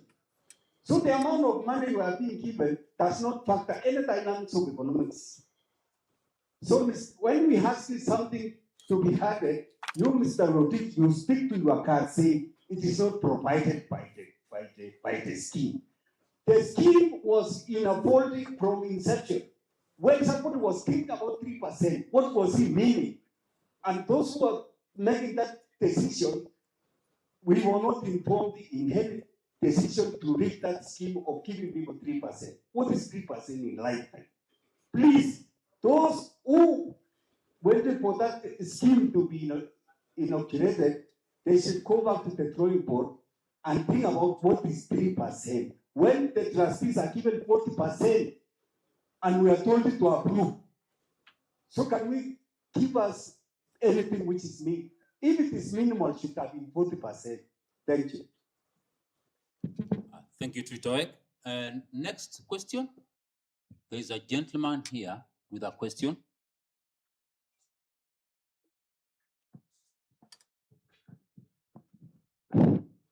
Mimi kwa jina naitwa Daniel Kagwe Bogua. PF 73552. Mimi nitauliza swali na Kiswahili. Nikuulize, Bwana Rotich. Umekuwa hapa na kazi yako mzuri. Hawa watu walikuwa hapa, wakitoka hapa, kila mtu atakuwa na pesa yake kwa mfukoni. Sisi pensioners, na tumetoka bari kama huyo ametoka Kericho. Mtu ataenda nyumbani na nini? Kwa hivyo wafanya mpango, kabla hatujatoka hapa, tuwe na pesa mkononi ya kwenda nyumbani.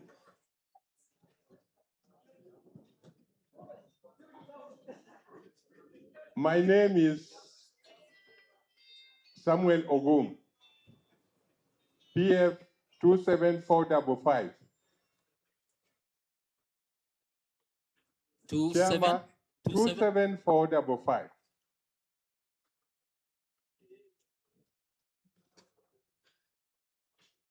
My question is directed to Mr. Rotich about the tendering.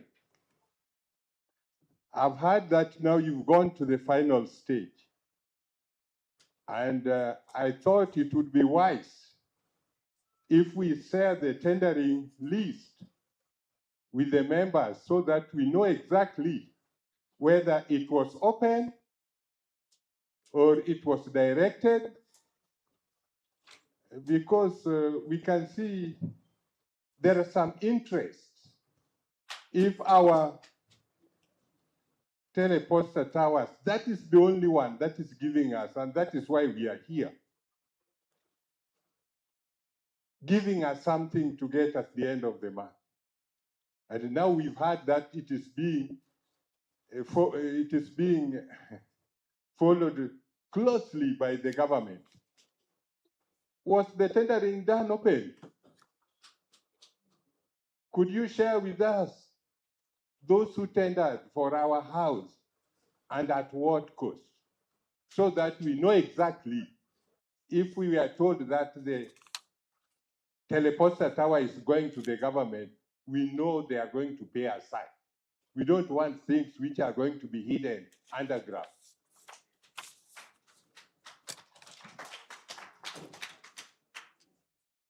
Another question?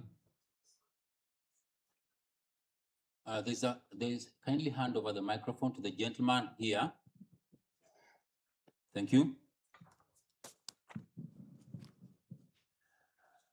My name is Charles Onsare Bichaba. My PF is 26972. First of all, I'd like to congratulate you, Peter Rotich, for the wonderful work you are doing for the pensioners. One question or one item which has really disturbed the people here is the bonus. I want to suggest and at the same time ask the question of the bonus.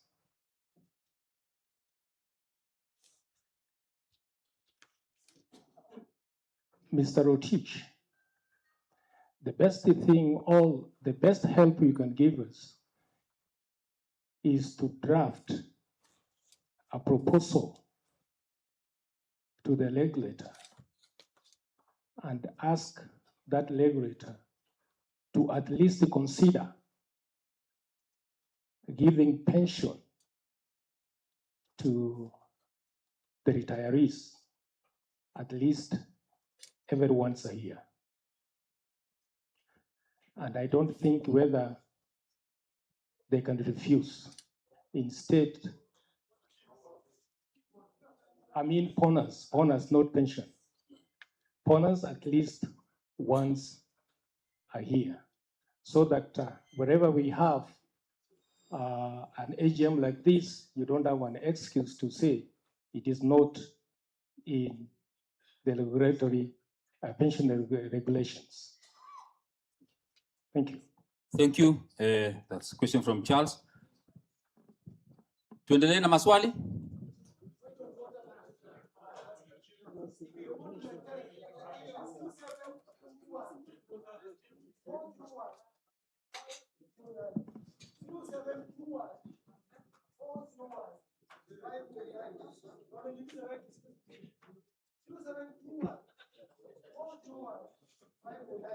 Zero 721 401 509. That's the telephone number for Mheshimiwa. Repeat. 0721 401 509. Kindly take his. Yani, nikienda kunywa maji wameniuliza wengi. My first one is 0721, my brothers, 401 509. Tuwe communicate. Hiyo ingine ni 0735 46 8894. 0735 46. Thank you, Brother Utich, for this.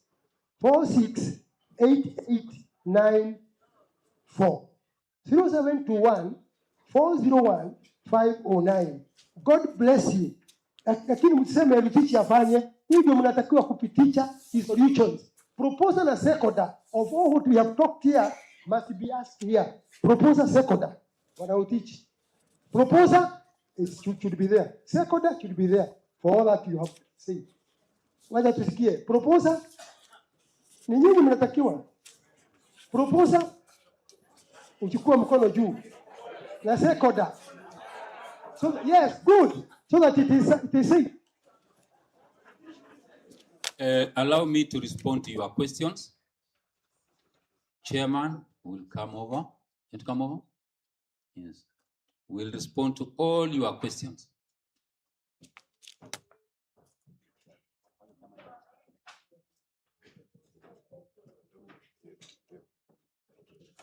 Hamjambo.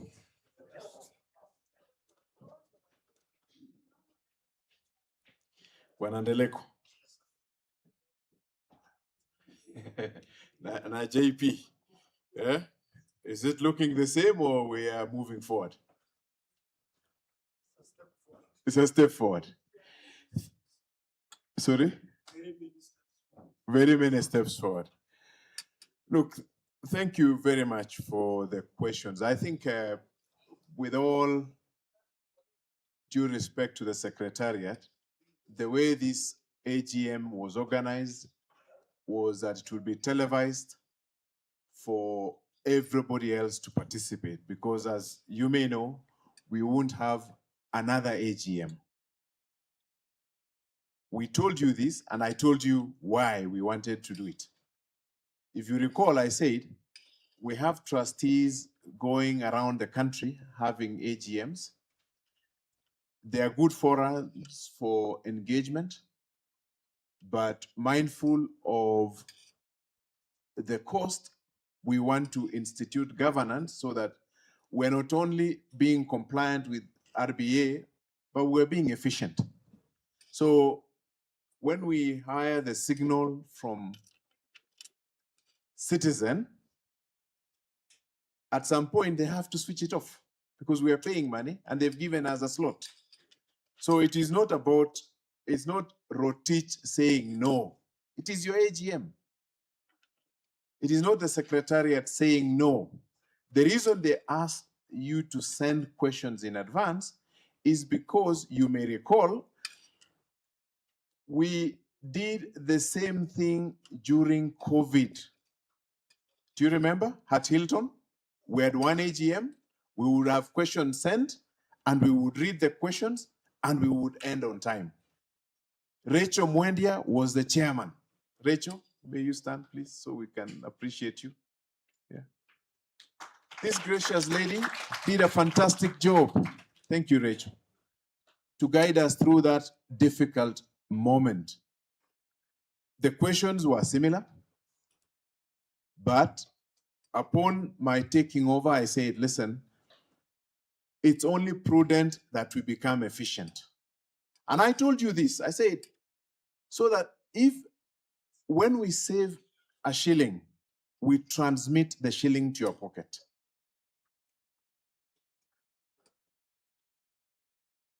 So I'm just begging for your understanding as to why we were operating through a program that we had to bring it to a close. As it is now, this is still the AGM, but the rest of members who are watching from home are offline. Okay? But nonetheless, we continue because we must respond to your questions. Let me explain, or rather, let me say that all pension schemes and funds are regulated by Retirement Benefits Authority. It's a body created through the Constitution that you all supported, so that it can ensure that your money, your hard work in your youth, in your productive years, is actually safeguarded. Similarly, banks are regulated by who? By who? Yeah, central bank. Telecommunication firms are regulated by Communication Authority, or CCK in your time. So the scheme cannot do anything that is outside those regulations. There is nothing, one more, one less.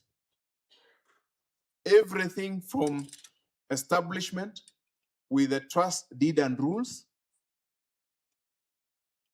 how we conduct business, including remuneration. We read it out to you. We didn't come to you to say we want an increment.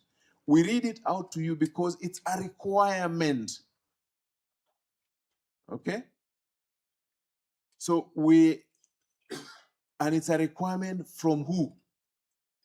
Of which institution? Retirement Benefits Authority.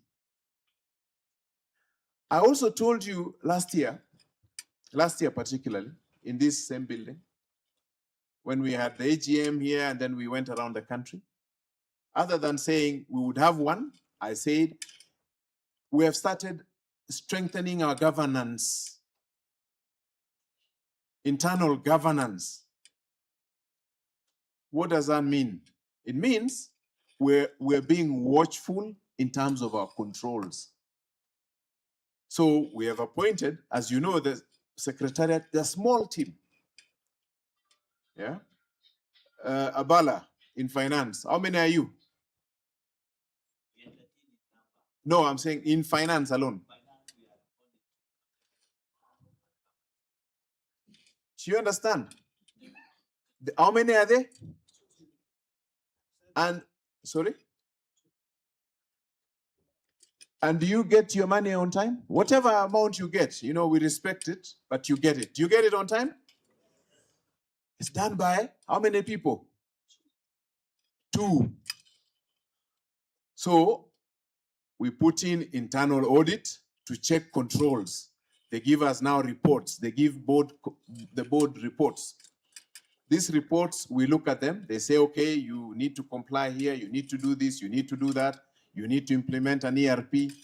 All these things are internal controls, because as we work towards giving you more money, we must also be watchful that the 46-year-old, is it 46, the youngest? The 46-year-old receives his pension to the end.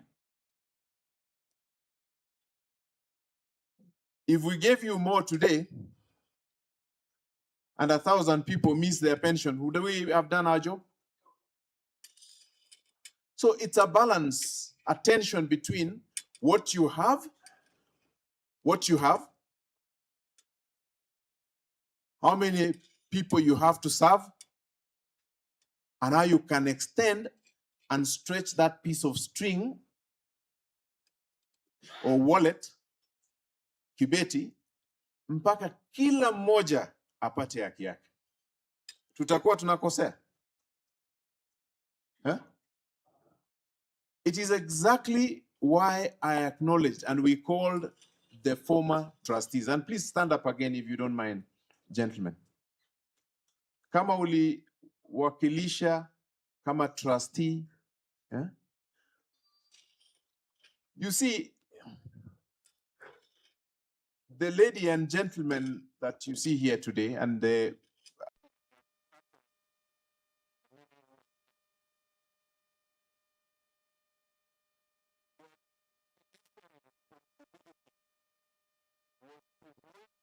are given by the sponsor.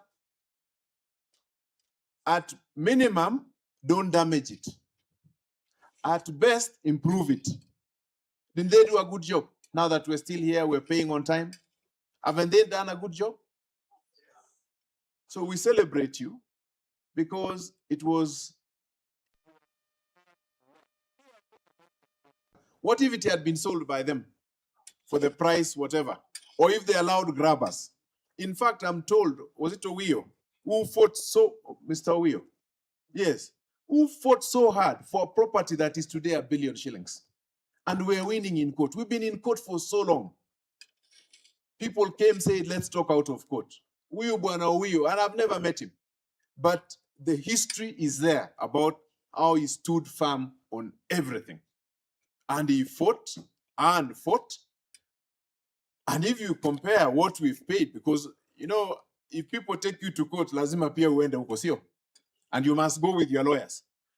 And if you compare what we have paid, because we have to pay to save it, and what the property is today, that we can sell it for $1 billion, wouldn't you clap for Bwana and the board he works with? Thank you. And thank you, because in your own individual way, you safeguarded what the Wazees today are enjoying.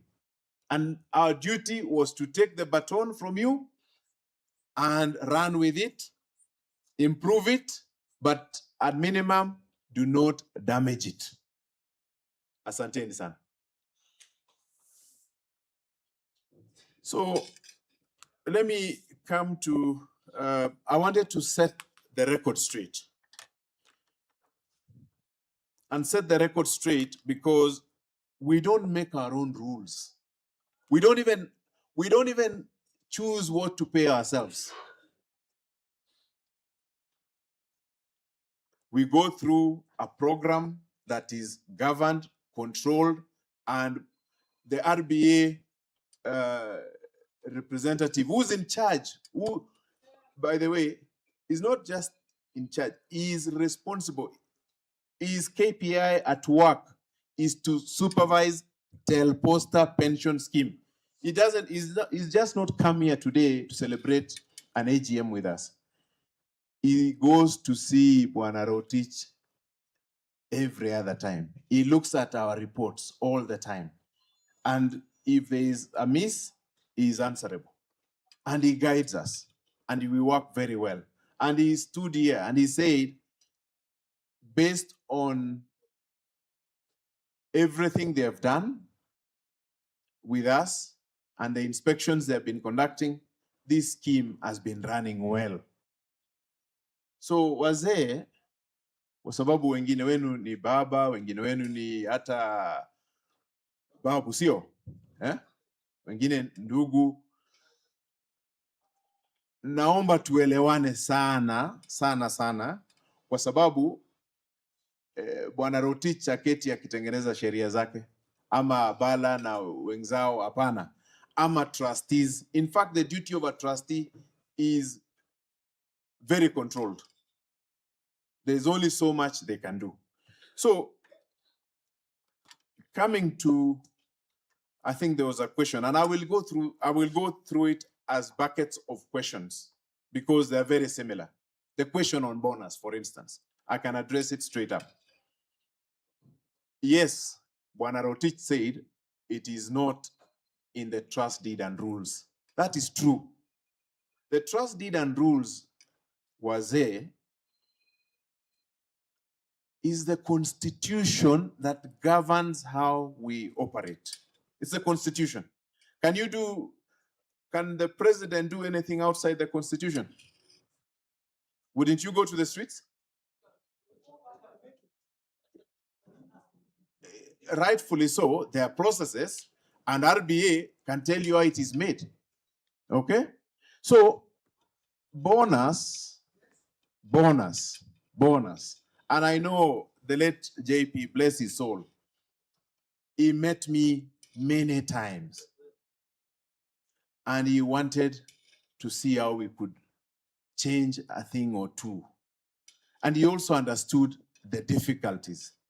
And they had, with the sponsor, a very cordial relationship on the sponsor approving something or doing something.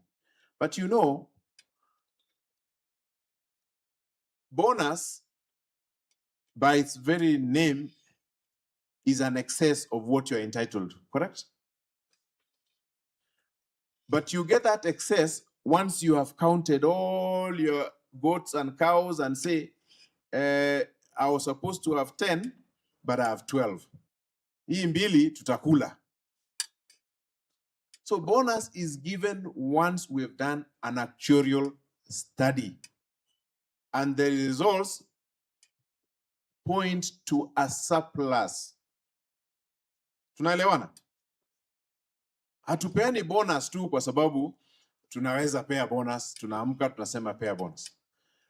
In my time as a trustee, there was once, and before me, there was another time where the sponsor said, based on your liquidity position, I cannot approve, because if you run short of the money to pay monthly pension, I will be required by law to actually top it up. So he's saying, no. Yes, you have showed me that you have an excess, but this excess is in properties. Go and sell the properties. When you have sold them, I will come and approve. In fact, the last one you got, we had to plead with the sponsor. I went with the trustees. We started first with JP. We pleaded with the sponsor, and we showed him that there is an expression, even though we haven't sold, there is an expression of interest from the ministry that they would buy. On the basis of this, believe us that we will do it. And my CEO who was here told me, it is on your KPI to go and do it with your trustees. I will approve it, but you must do it. So we have worked very hard to not disappoint, to make sure we meet it. Because if we don't, then there are consequences. And you know what the consequences are? You wouldn't be receiving your monthly pension. We would have a different problem. I don't think we want to be there, do we? So I spent the last 2 AGMs showing you that when this scheme was formed, it was given part cash and part properties. Because there's a question, why was, I think it was from Peterson, where was RBA when we went from 30% to 80%. It is the nature of the game. There was nobody was getting deductions. The sponsor or your employer was supposed to create it and fund it. So at the point of divestiture, the funding was in two parts. One, some cash, and a big part of it, properties. It's the same thing that happened to Posta. Anything that had a box was given to. Anything that had a cable was given to as properties. And so ab initio, we were offensive anyway to the regulation. And it's the reason why Mr. RBA has continued to entertain us, okay? Understanding, but nudging us, pushing us, because they know we started that way anyway. Today, if you are starting a pension scheme and you went on a spree to buy properties, they will stop you. But it wasn't our mistake that we got into this position. So what must we do? We must sell. I told you this. If we focus on that and we are successful, I assure you, members, that everybody will get an increment. The gentleman who was here, Olubai from Zamara, will give us an actuarial study. I think we're due for one next year. So when he does, we know whether we have a surplus, we are liquid. I think all going well, we'll be liquid. We declare a bonus, we declare a bonus. He's looking at, do we pay the beneficiaries, your beneficiaries upon death longer than we pay for life, for 5 years, for 7 years, for 10 years. All these calculations, because everybody must get their portion until the end. But it is not a simple mathematics. I can assure you that. You can do 15 billion, na bado mnakula, na bado mnapata. So our job as trustees is to guide it, take it slowly, ifike mahali itafika, improve it. But if we can't improve it, do not damage it. That is the duty. When we start thinking about many other things and getting creative, I think we are looking at damaging and dishonoring the good work of Bwana Owio, who defended everything. He was very vocal. So, and to the question around maybe beneficiary, do they get at the same rate? So we will know whether they will continue longer because we want to. Actually, JP himself requested that we look at a lifetime. We said, if it allows, we will. But today, how many years, Rotich, we pay for much longer? For 5 years. And how many years are we looking at, you think? Yes. Yeah. Yeah. So JP wanted 7 because, you know, JP, the one thing he had was time for me. And we had a lot of coffees together. And he guided me, guided Rotich. We spent a lot of time. And he said, give them for life. Watamaliza nini? I told you last year, ni mali yenu. Hatutaki kukaa nayo. In fact, I would go as far as saying, if we have everything liquid in the pocket, everything is liquid, do you need a secretariat? Yeah? You can automate, right? Yeah? No. We want, you know, if I'm paying,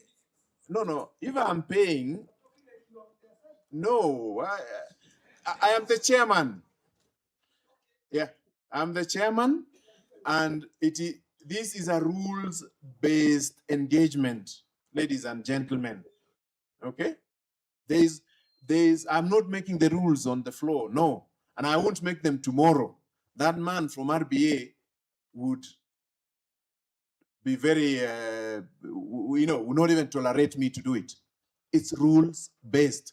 What I'm saying, and even this secretariat would say to you, if we have done everything, and we have a way where we can pay you efficiently, how many people are paying you right now? How many? Members, no, That is the head of finance. He rose up and he said, how many Abalas? Stand up again. How many people do you have working with you in finance? Who and who? Yes.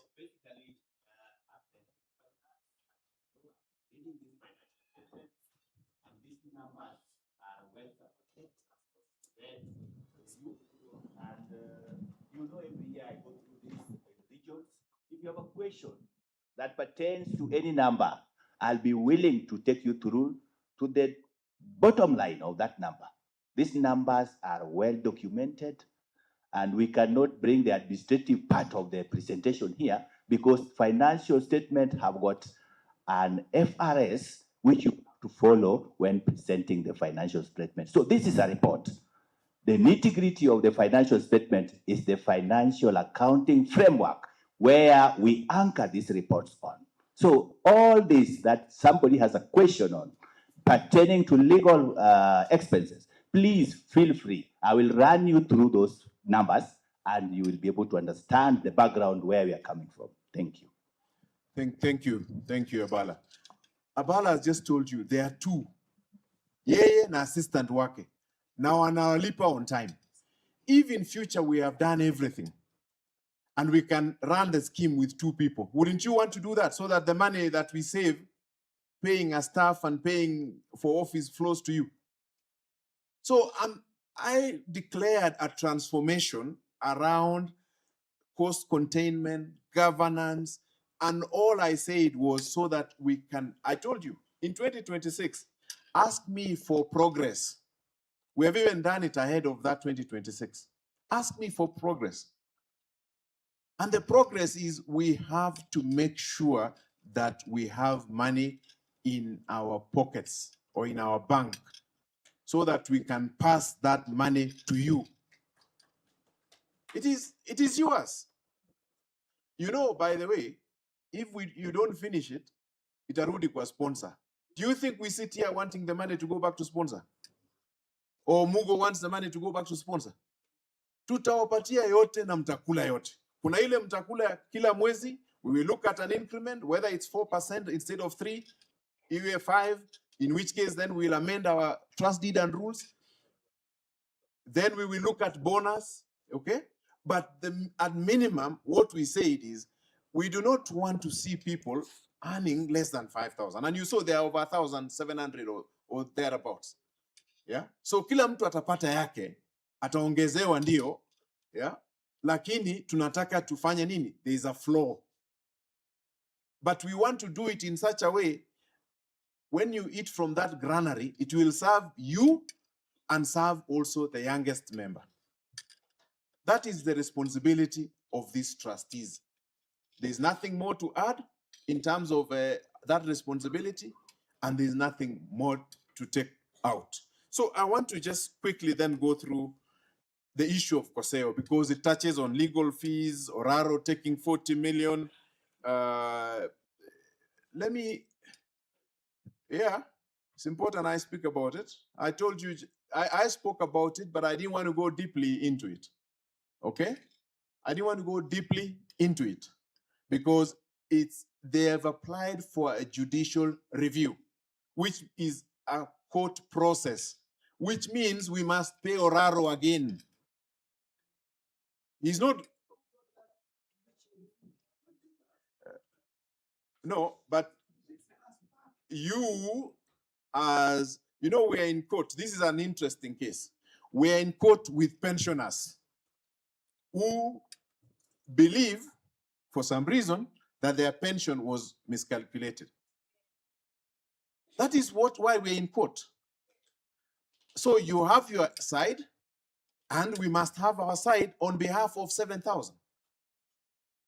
You are less than 1,000 people, 900? Yeah? So do we leave 7,000 because 900 want to take everything?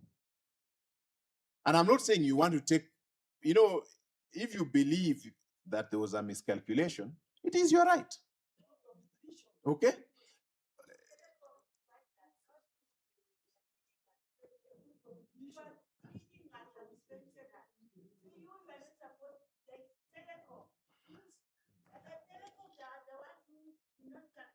Listen. Every instrument that established it was passed through a judicious process. And by being in court, we are all producing our evidence. Was it done correctly? Yes or no? And the last judicial tribunal review, yeah, this last one, I even understand your lawyer did not show up in court. Now you have gone to a judicial review. We don't want to talk about it because matters in court are matters in court, okay? But no. There's no, we can't have a discussion. I'm even holding back because lawyers like Nyachoti will tell you, you cannot discuss. No, because he's not a member of this scheme. You have gone to him, or 900 of you have gone to him. Yes. Sorry, hold on. Please. Yes. And please brief. What is the question?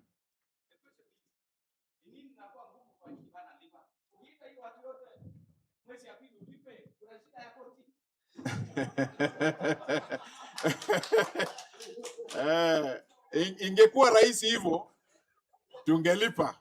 Mimi mwenyewe nilianza. I started my term by saying I want you to have all the money until the last person switches off the light. I said that. So why do you think I wouldn't pay if I could pay? Because it doesn't make sense. So because we are in court and because it makes sense, I want to leave it this way so that we do not we don't get out into a contempt situation. Tuendelee mpaka tupate ukweli.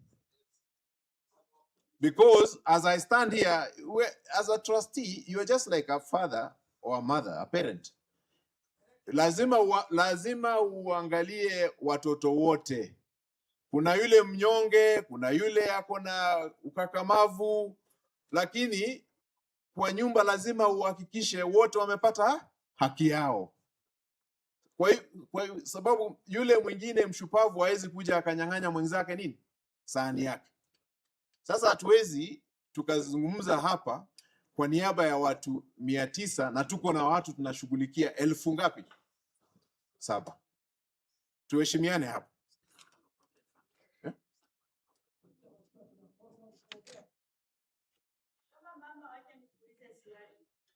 Atuongee mambo ya koseo.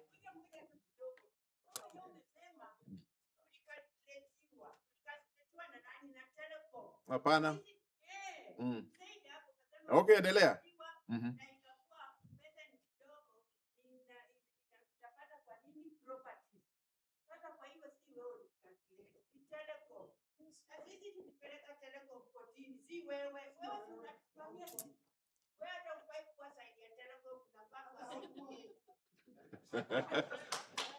Ni jibu ama ni ni jibu tu? Unajua ukiwa CEO ama chairman, shughuli yako ni kulinda ama hazina ya wale waliokuweka hapo, sio? Na kwa ile mwelekeo ambao wote walikubaliana kwamba CEO wetu tutakuwa tunamchagua hivi, chairman wetu tutakuwa tunamchagua hivi. So I'm a product of a process. The CEO of the company is a product of a process. Bwana Rotich is a product of a process. My trustees are products of a process. Similarly, your pension calculation is a product of a process. And the process, the first thing was, what was your last salary? Okay? Hiyo ndio kazi mimi nafanya. Lakini sasa naona ni kama tuelewani, because last year hata mlisema chairman tunakuombea endelea hivyo. Leo mbona hatujaelewana hivyo? Na nimekuja nikawaambia last year I told you I will not be done by 2026. But I've made so much progress with my trustees that please ask me about the progress. And I told you in my time, I want to finish it. And I've come and said, mulinipa kazi, I told you I'll come back to saishe tuone vile tunaendelea hiyo program 2026. Lakini nimekuja 25 December na nawaambia we're doing very well. And the reason hata tumealika, unaona Rotich ameshughulika, amealika hawa wazee wote hapa, it's not because he's a pensioner, it's because his office is a very important office. This thing has been going on from 2013. Nobody has unlocked it. These trustees, it's not because they did not try. They tried. And they have stories to tell you. So finally, I told you, we are going to do it. I have seen the light. These trustees, JP, tulienda na yeye retreat, tukatengeneza strategic plan. Akaniambia, chairman, usiogope. Na kama kuna mali unaona inakushinda ni upeleke hapo. Hakuna mtu atanyonga mzee kama mimi. Mimi sijaogopa chochote. Mimi nawaambia nimekuja hapa 2025 December. Sio May 26 na nikawaambia progress ile niliwaahidi ndio hiyo umesikia leo. Na hiyo progress itazaa matunda. Hii mwaka tunaenda. Mbona tusingoje? I've just told you the people who are here and you heard how I invited the PS, senior. Because yeye ndio as a ministry, yeye ndio atakuwa na acquire. And you know, somebody said he can pay us 5.5 billion. Let me tell you something. This property on our books, and you have the books, is at 6.5 billion. Okay? Iko hapo imewekwa valuation yake 6.5 billion. Wakati serikali hainunui kitu bila kufanya valuation. Kafanya valuation ya kwanza, ikakuja ngapi? 5. Rotich akaniita akaniambia hii valuation sasa hata iko below, we are on our book 6.5. Hapa ni 5.8. Tukarudisha. Tukaenda kwa experts. Why we believe our property is valuable. And what is the valuation now? No, Rotich say it. You know, we don't appreciate you enough, but say it. Patia huyu mzee microphone. And the government of Kenya, of the Republic of Kenya. Mheshimiwa, we did, this is public service to public entity, public to public. The government returned the first initial valuation of 5.8. Would have taken it. Nothing would have stopped us. Would have taken 5.8. We engaged the government further and said, no, the basis and the parameters you have used to do the valuation, we believe is not acceptable to the scheme. So we engaged the government for over 5 months, and it pushed their valuation to 6.4, below ours, from 5.8. Who is the acquiring entity? The government. We re-engaged the government further. Are we together? And we have to use professionals. Peter doesn't just wake up. We have to use professionals who are trained. And because it's a consortium of a team of consultants, we went back to the government, and the government valuation returned 6.85. 6.8? Is that good for the scheme? So we are expecting the government to pay us not what is in our books of 6.5. Our books is 6.5, but the government valuation returns 6.85. I would not have mentioned that, but the chairman nudged me to do that. No, because, and thank you, Bwana Rotich, because, you know, no.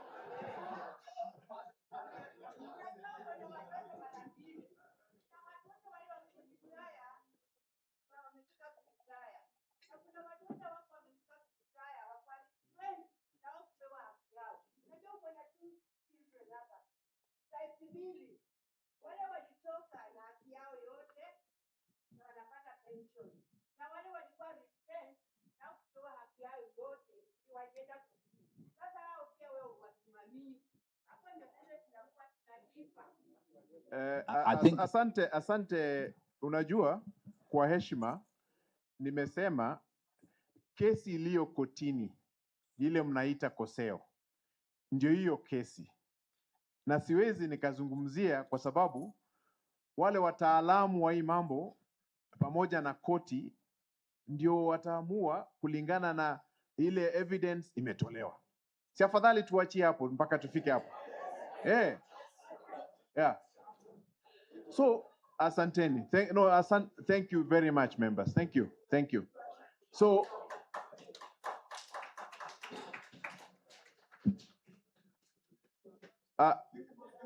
I just wanted to say, let me explain something. You know, when we get 6.85 billion instead of 6.5 billion, we now get these experts, all these people, starting with Olubai who stood here. We say, hii pesa ukienda kufungia mahali huko, itazaa namna gani? Yeah? Now, kulingana na vile itazaa, because part of negotiation with government is exactly that. How do we lock it down with coupon interest above market? Tunapambana sana because Treasury is saying, no, you take at market or you take at one below market. But so Peter has experts, they lock themselves somewhere out of town, wanangangana na 1%. But you know what? When they do the math, even 1% changes a lot. And when we extrapolate, in fact, you smile, you say, patia watu pesa yao wakule. Sasa tufanyie hesabu ya watu kula pesa yao. So the idea is, if you start an investment, okay, with 100 shillings, and somebody starts the same investment with 150, who will make more? So the idea was push the figure, the valuation as high as possible, which Bwana Rotich and his team have done. Number two is to say, we are negotiating not just the locking in, we are making sure that we get paid in 10, in 15, in 20, but there should be no time when there is no liquidity. And we must make sure that everybody now gets an increment. And what about the bonus? How do we treat it? What about the annual increments? What about payments to beneficiaries? Is it for life? So we have to answer those questions in the context of everything we are doing. And I'm just asking for your patience and prayers. Okay? Because that's what we want to do. The experts have told us what to do. Now, I don't want to skip something that came up here about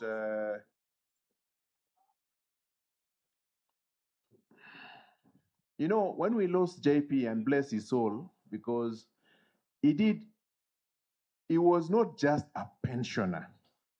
He worked for us. You elected him to work for us.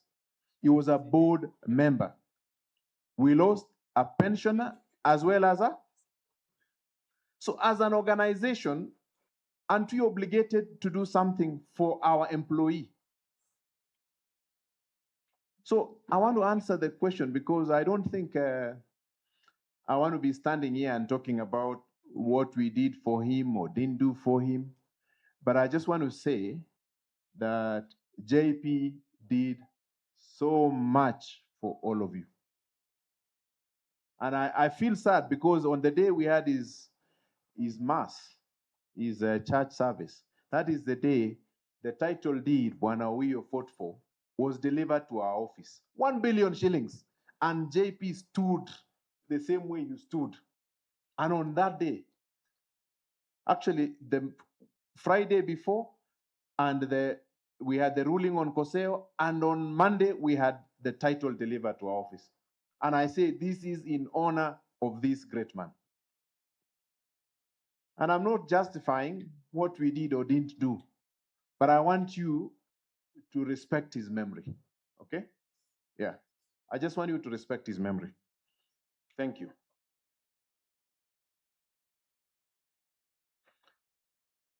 Moving on, I know there was a question around what can KCB do? Do I put you on the spot or I respond? Okay, patia microphone KCB. No, kuna swali lilikuja ikasema sasa sisi bado tuko na nguvu, tuwaweza kuomba riba tukafanya kazi KCB na basi tupate kusikiza kutoka kwa KCB. Thank you, Chairman. And thank you to the member who asked that question. I want to assure you that, yes, KCB has very many kinds of loans for our customers. We have over 400 branches all over this country. Depending on where you are, please walk into any of our branches. Our staff who will be able to talk to you, understand your personal circumstances, and give you the product which is appropriate for you. So please feel free to welcome into any of our branches. They will be able to give you the information on the loans we have and offer you the services. Whether you're having a pension or any other source of income, they will be able to service that request. Thank you. Asante kwa jibu hilo, lakini ningependa tu kusema hivi. Mwenzangu ama mwenzetu aliuliza tunaweza kutumia ile mali tuko nayo kuchukua nini? Kuchukua loan, sio?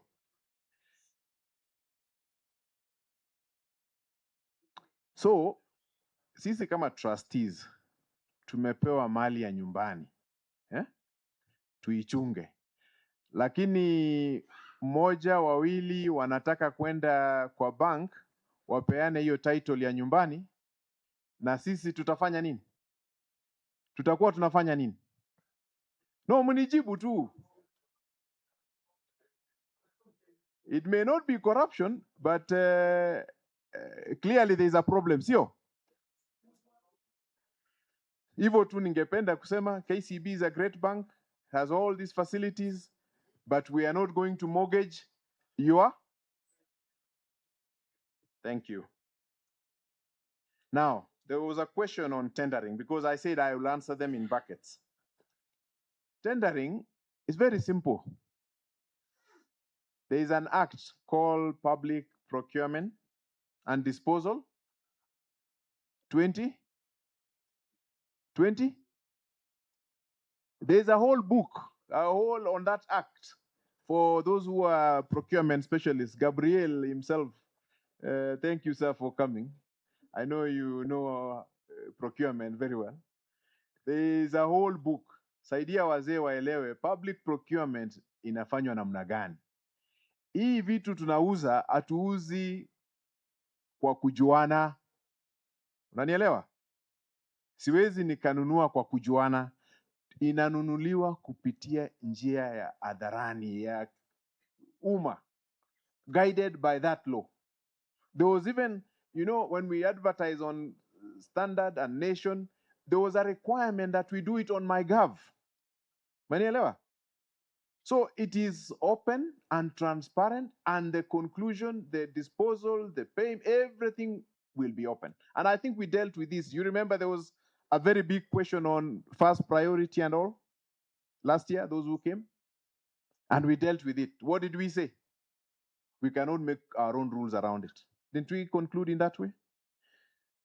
So ndugu yangu Samuel 27455, hiyo ndio jibu, hiyo ndio mwelekeo, hiyo ndio mwenendo. Hakuna, there is no other formula. Okay? That is why those who are not happy can go to, there's a review board. Okay?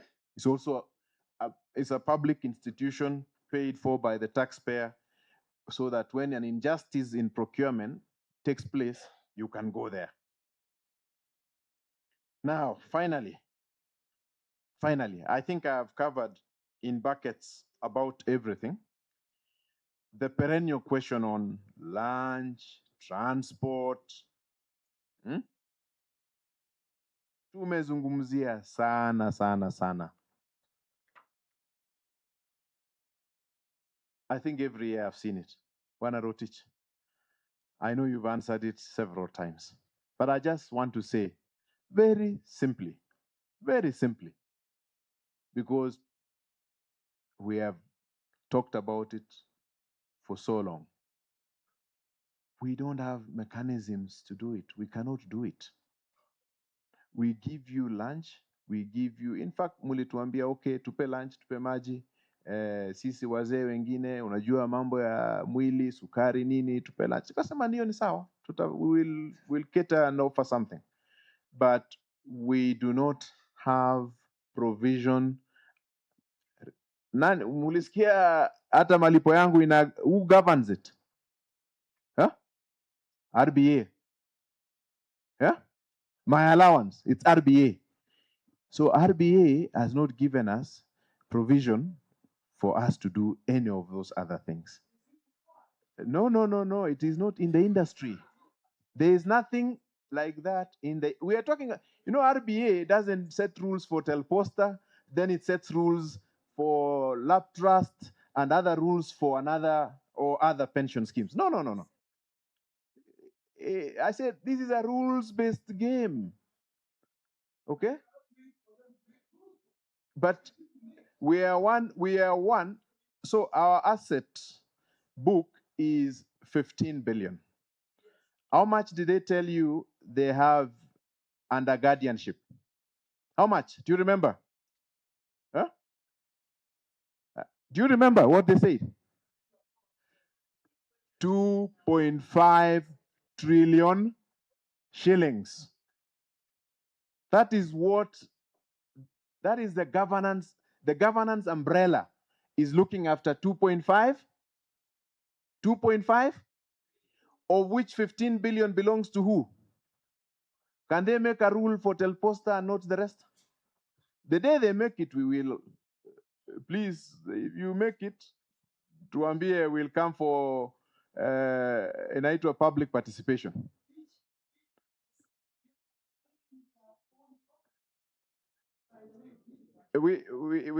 This Peter here, this one. This Peter is an encyclopedia. He was there when it began. And a lot of the progressive reforms you see today, I dare say he has contributed in the industry.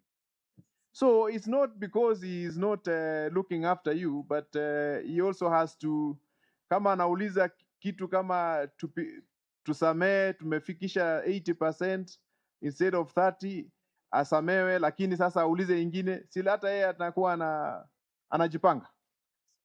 Yeah.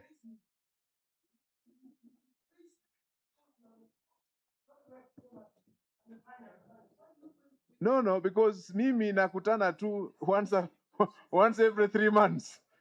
Lakini ofisi inaendelea, si ndio? No, all I'm saying, the board, muliona mikutano, how many have taken place since from July 1? Madam Rosabella alipresent. Ilikuwa ngapi? 2 meetings. That is when I go to that office and that is when I get the reports. Members, kuna mtu si kumshughulikia kwa maelezo yangu. Eh?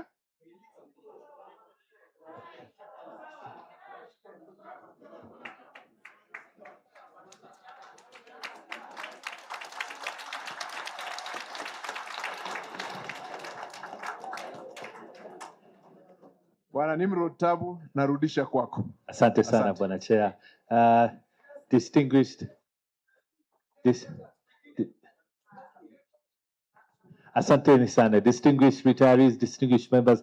Naona vyema tumwite trustee Bwana Ignatius Wamalwa aje afanye vote of thanks, alafu tupate maombi, halafu tuelekee upande wa pili pale kwa chakula cha mchana. Tafadhali.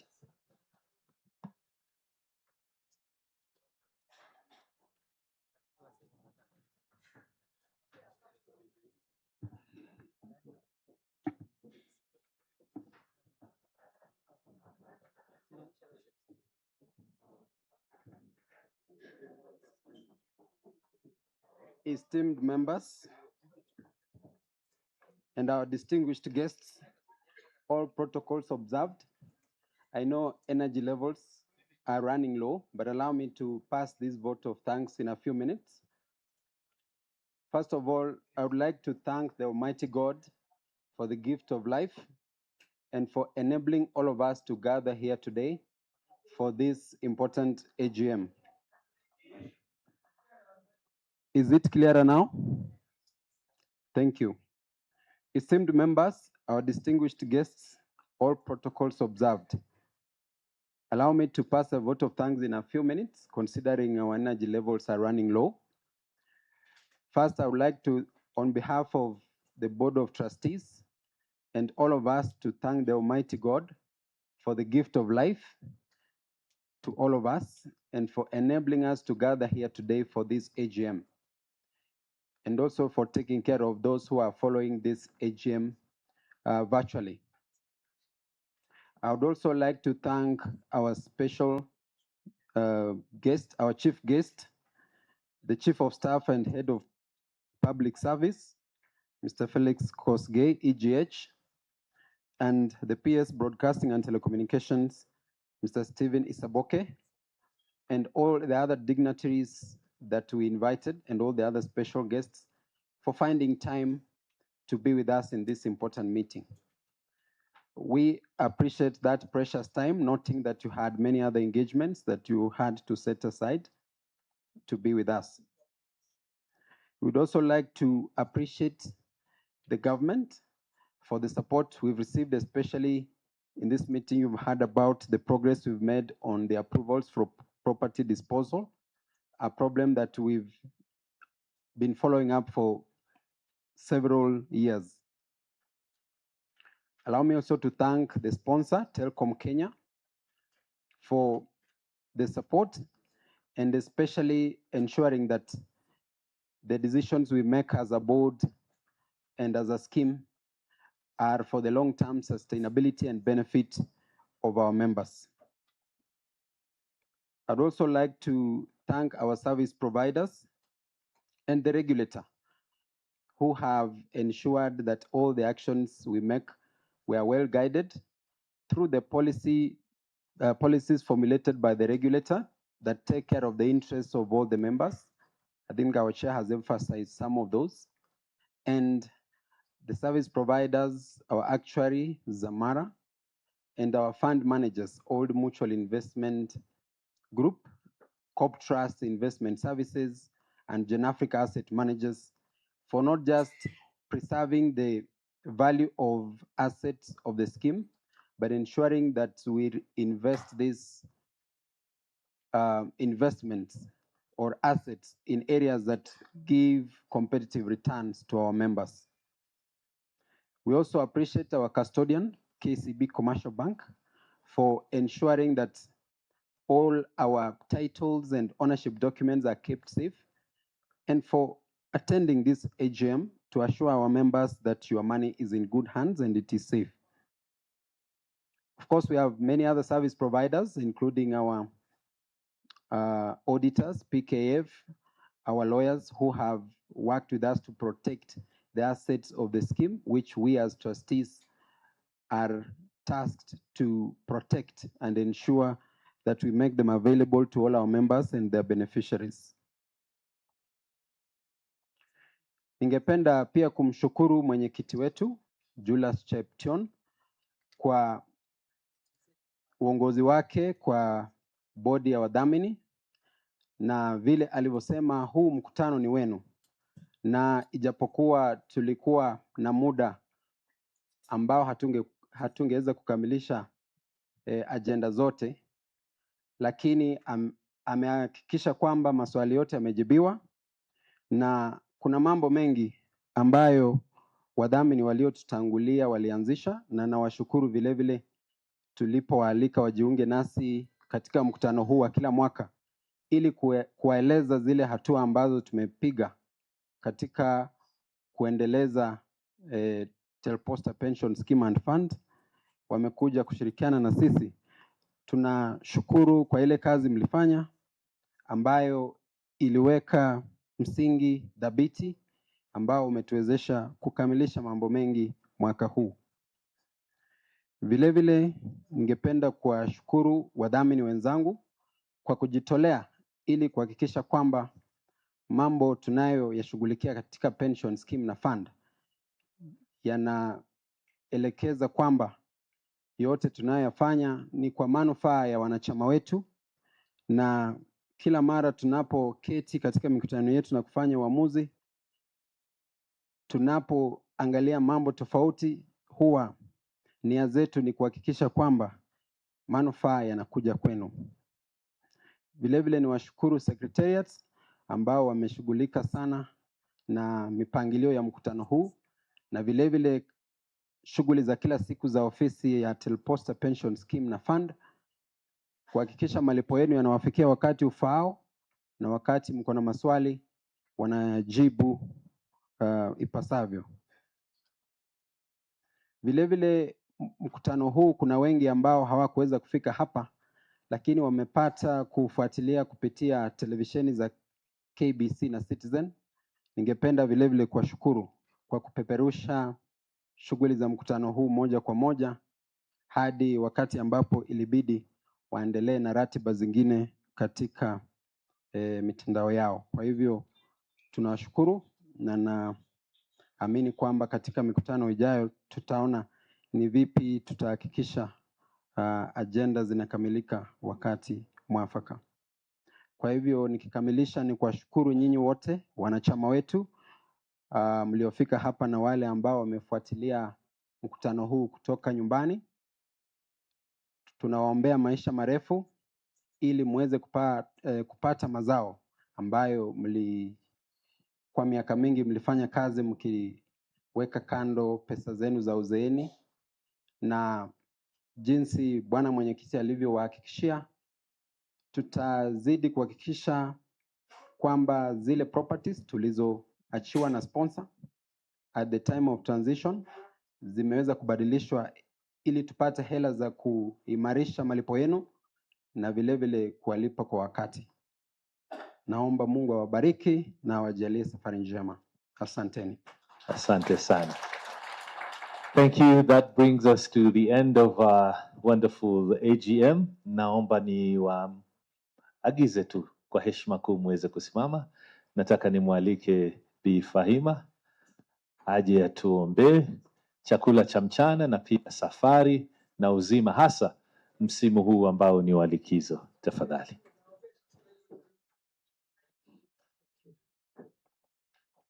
Na tuombe.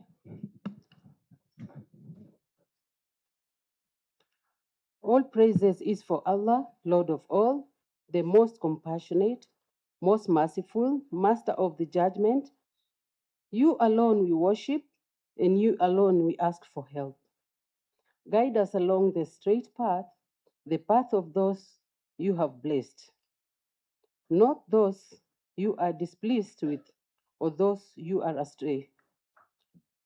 Na mshukuru Mwenyezi Mungu mwingi wa rehema aliyetuumba akatupa uhai mpaka siku ya leo, kwa kutuwezesha kumaliza kikao chetu kwa salama, na kuomba Mola wetu utujalie kila mmoja wetu siha njema, na waliotangulia uwarehemu, utuangalie kwa jicho la huruma ili tuweze kuongezewa marupurupu kwa wanaopata hela ndogo, na kwa wanaolipwa hela za chini wajalie na wao waweze kupata hela ziwasaidie na wao.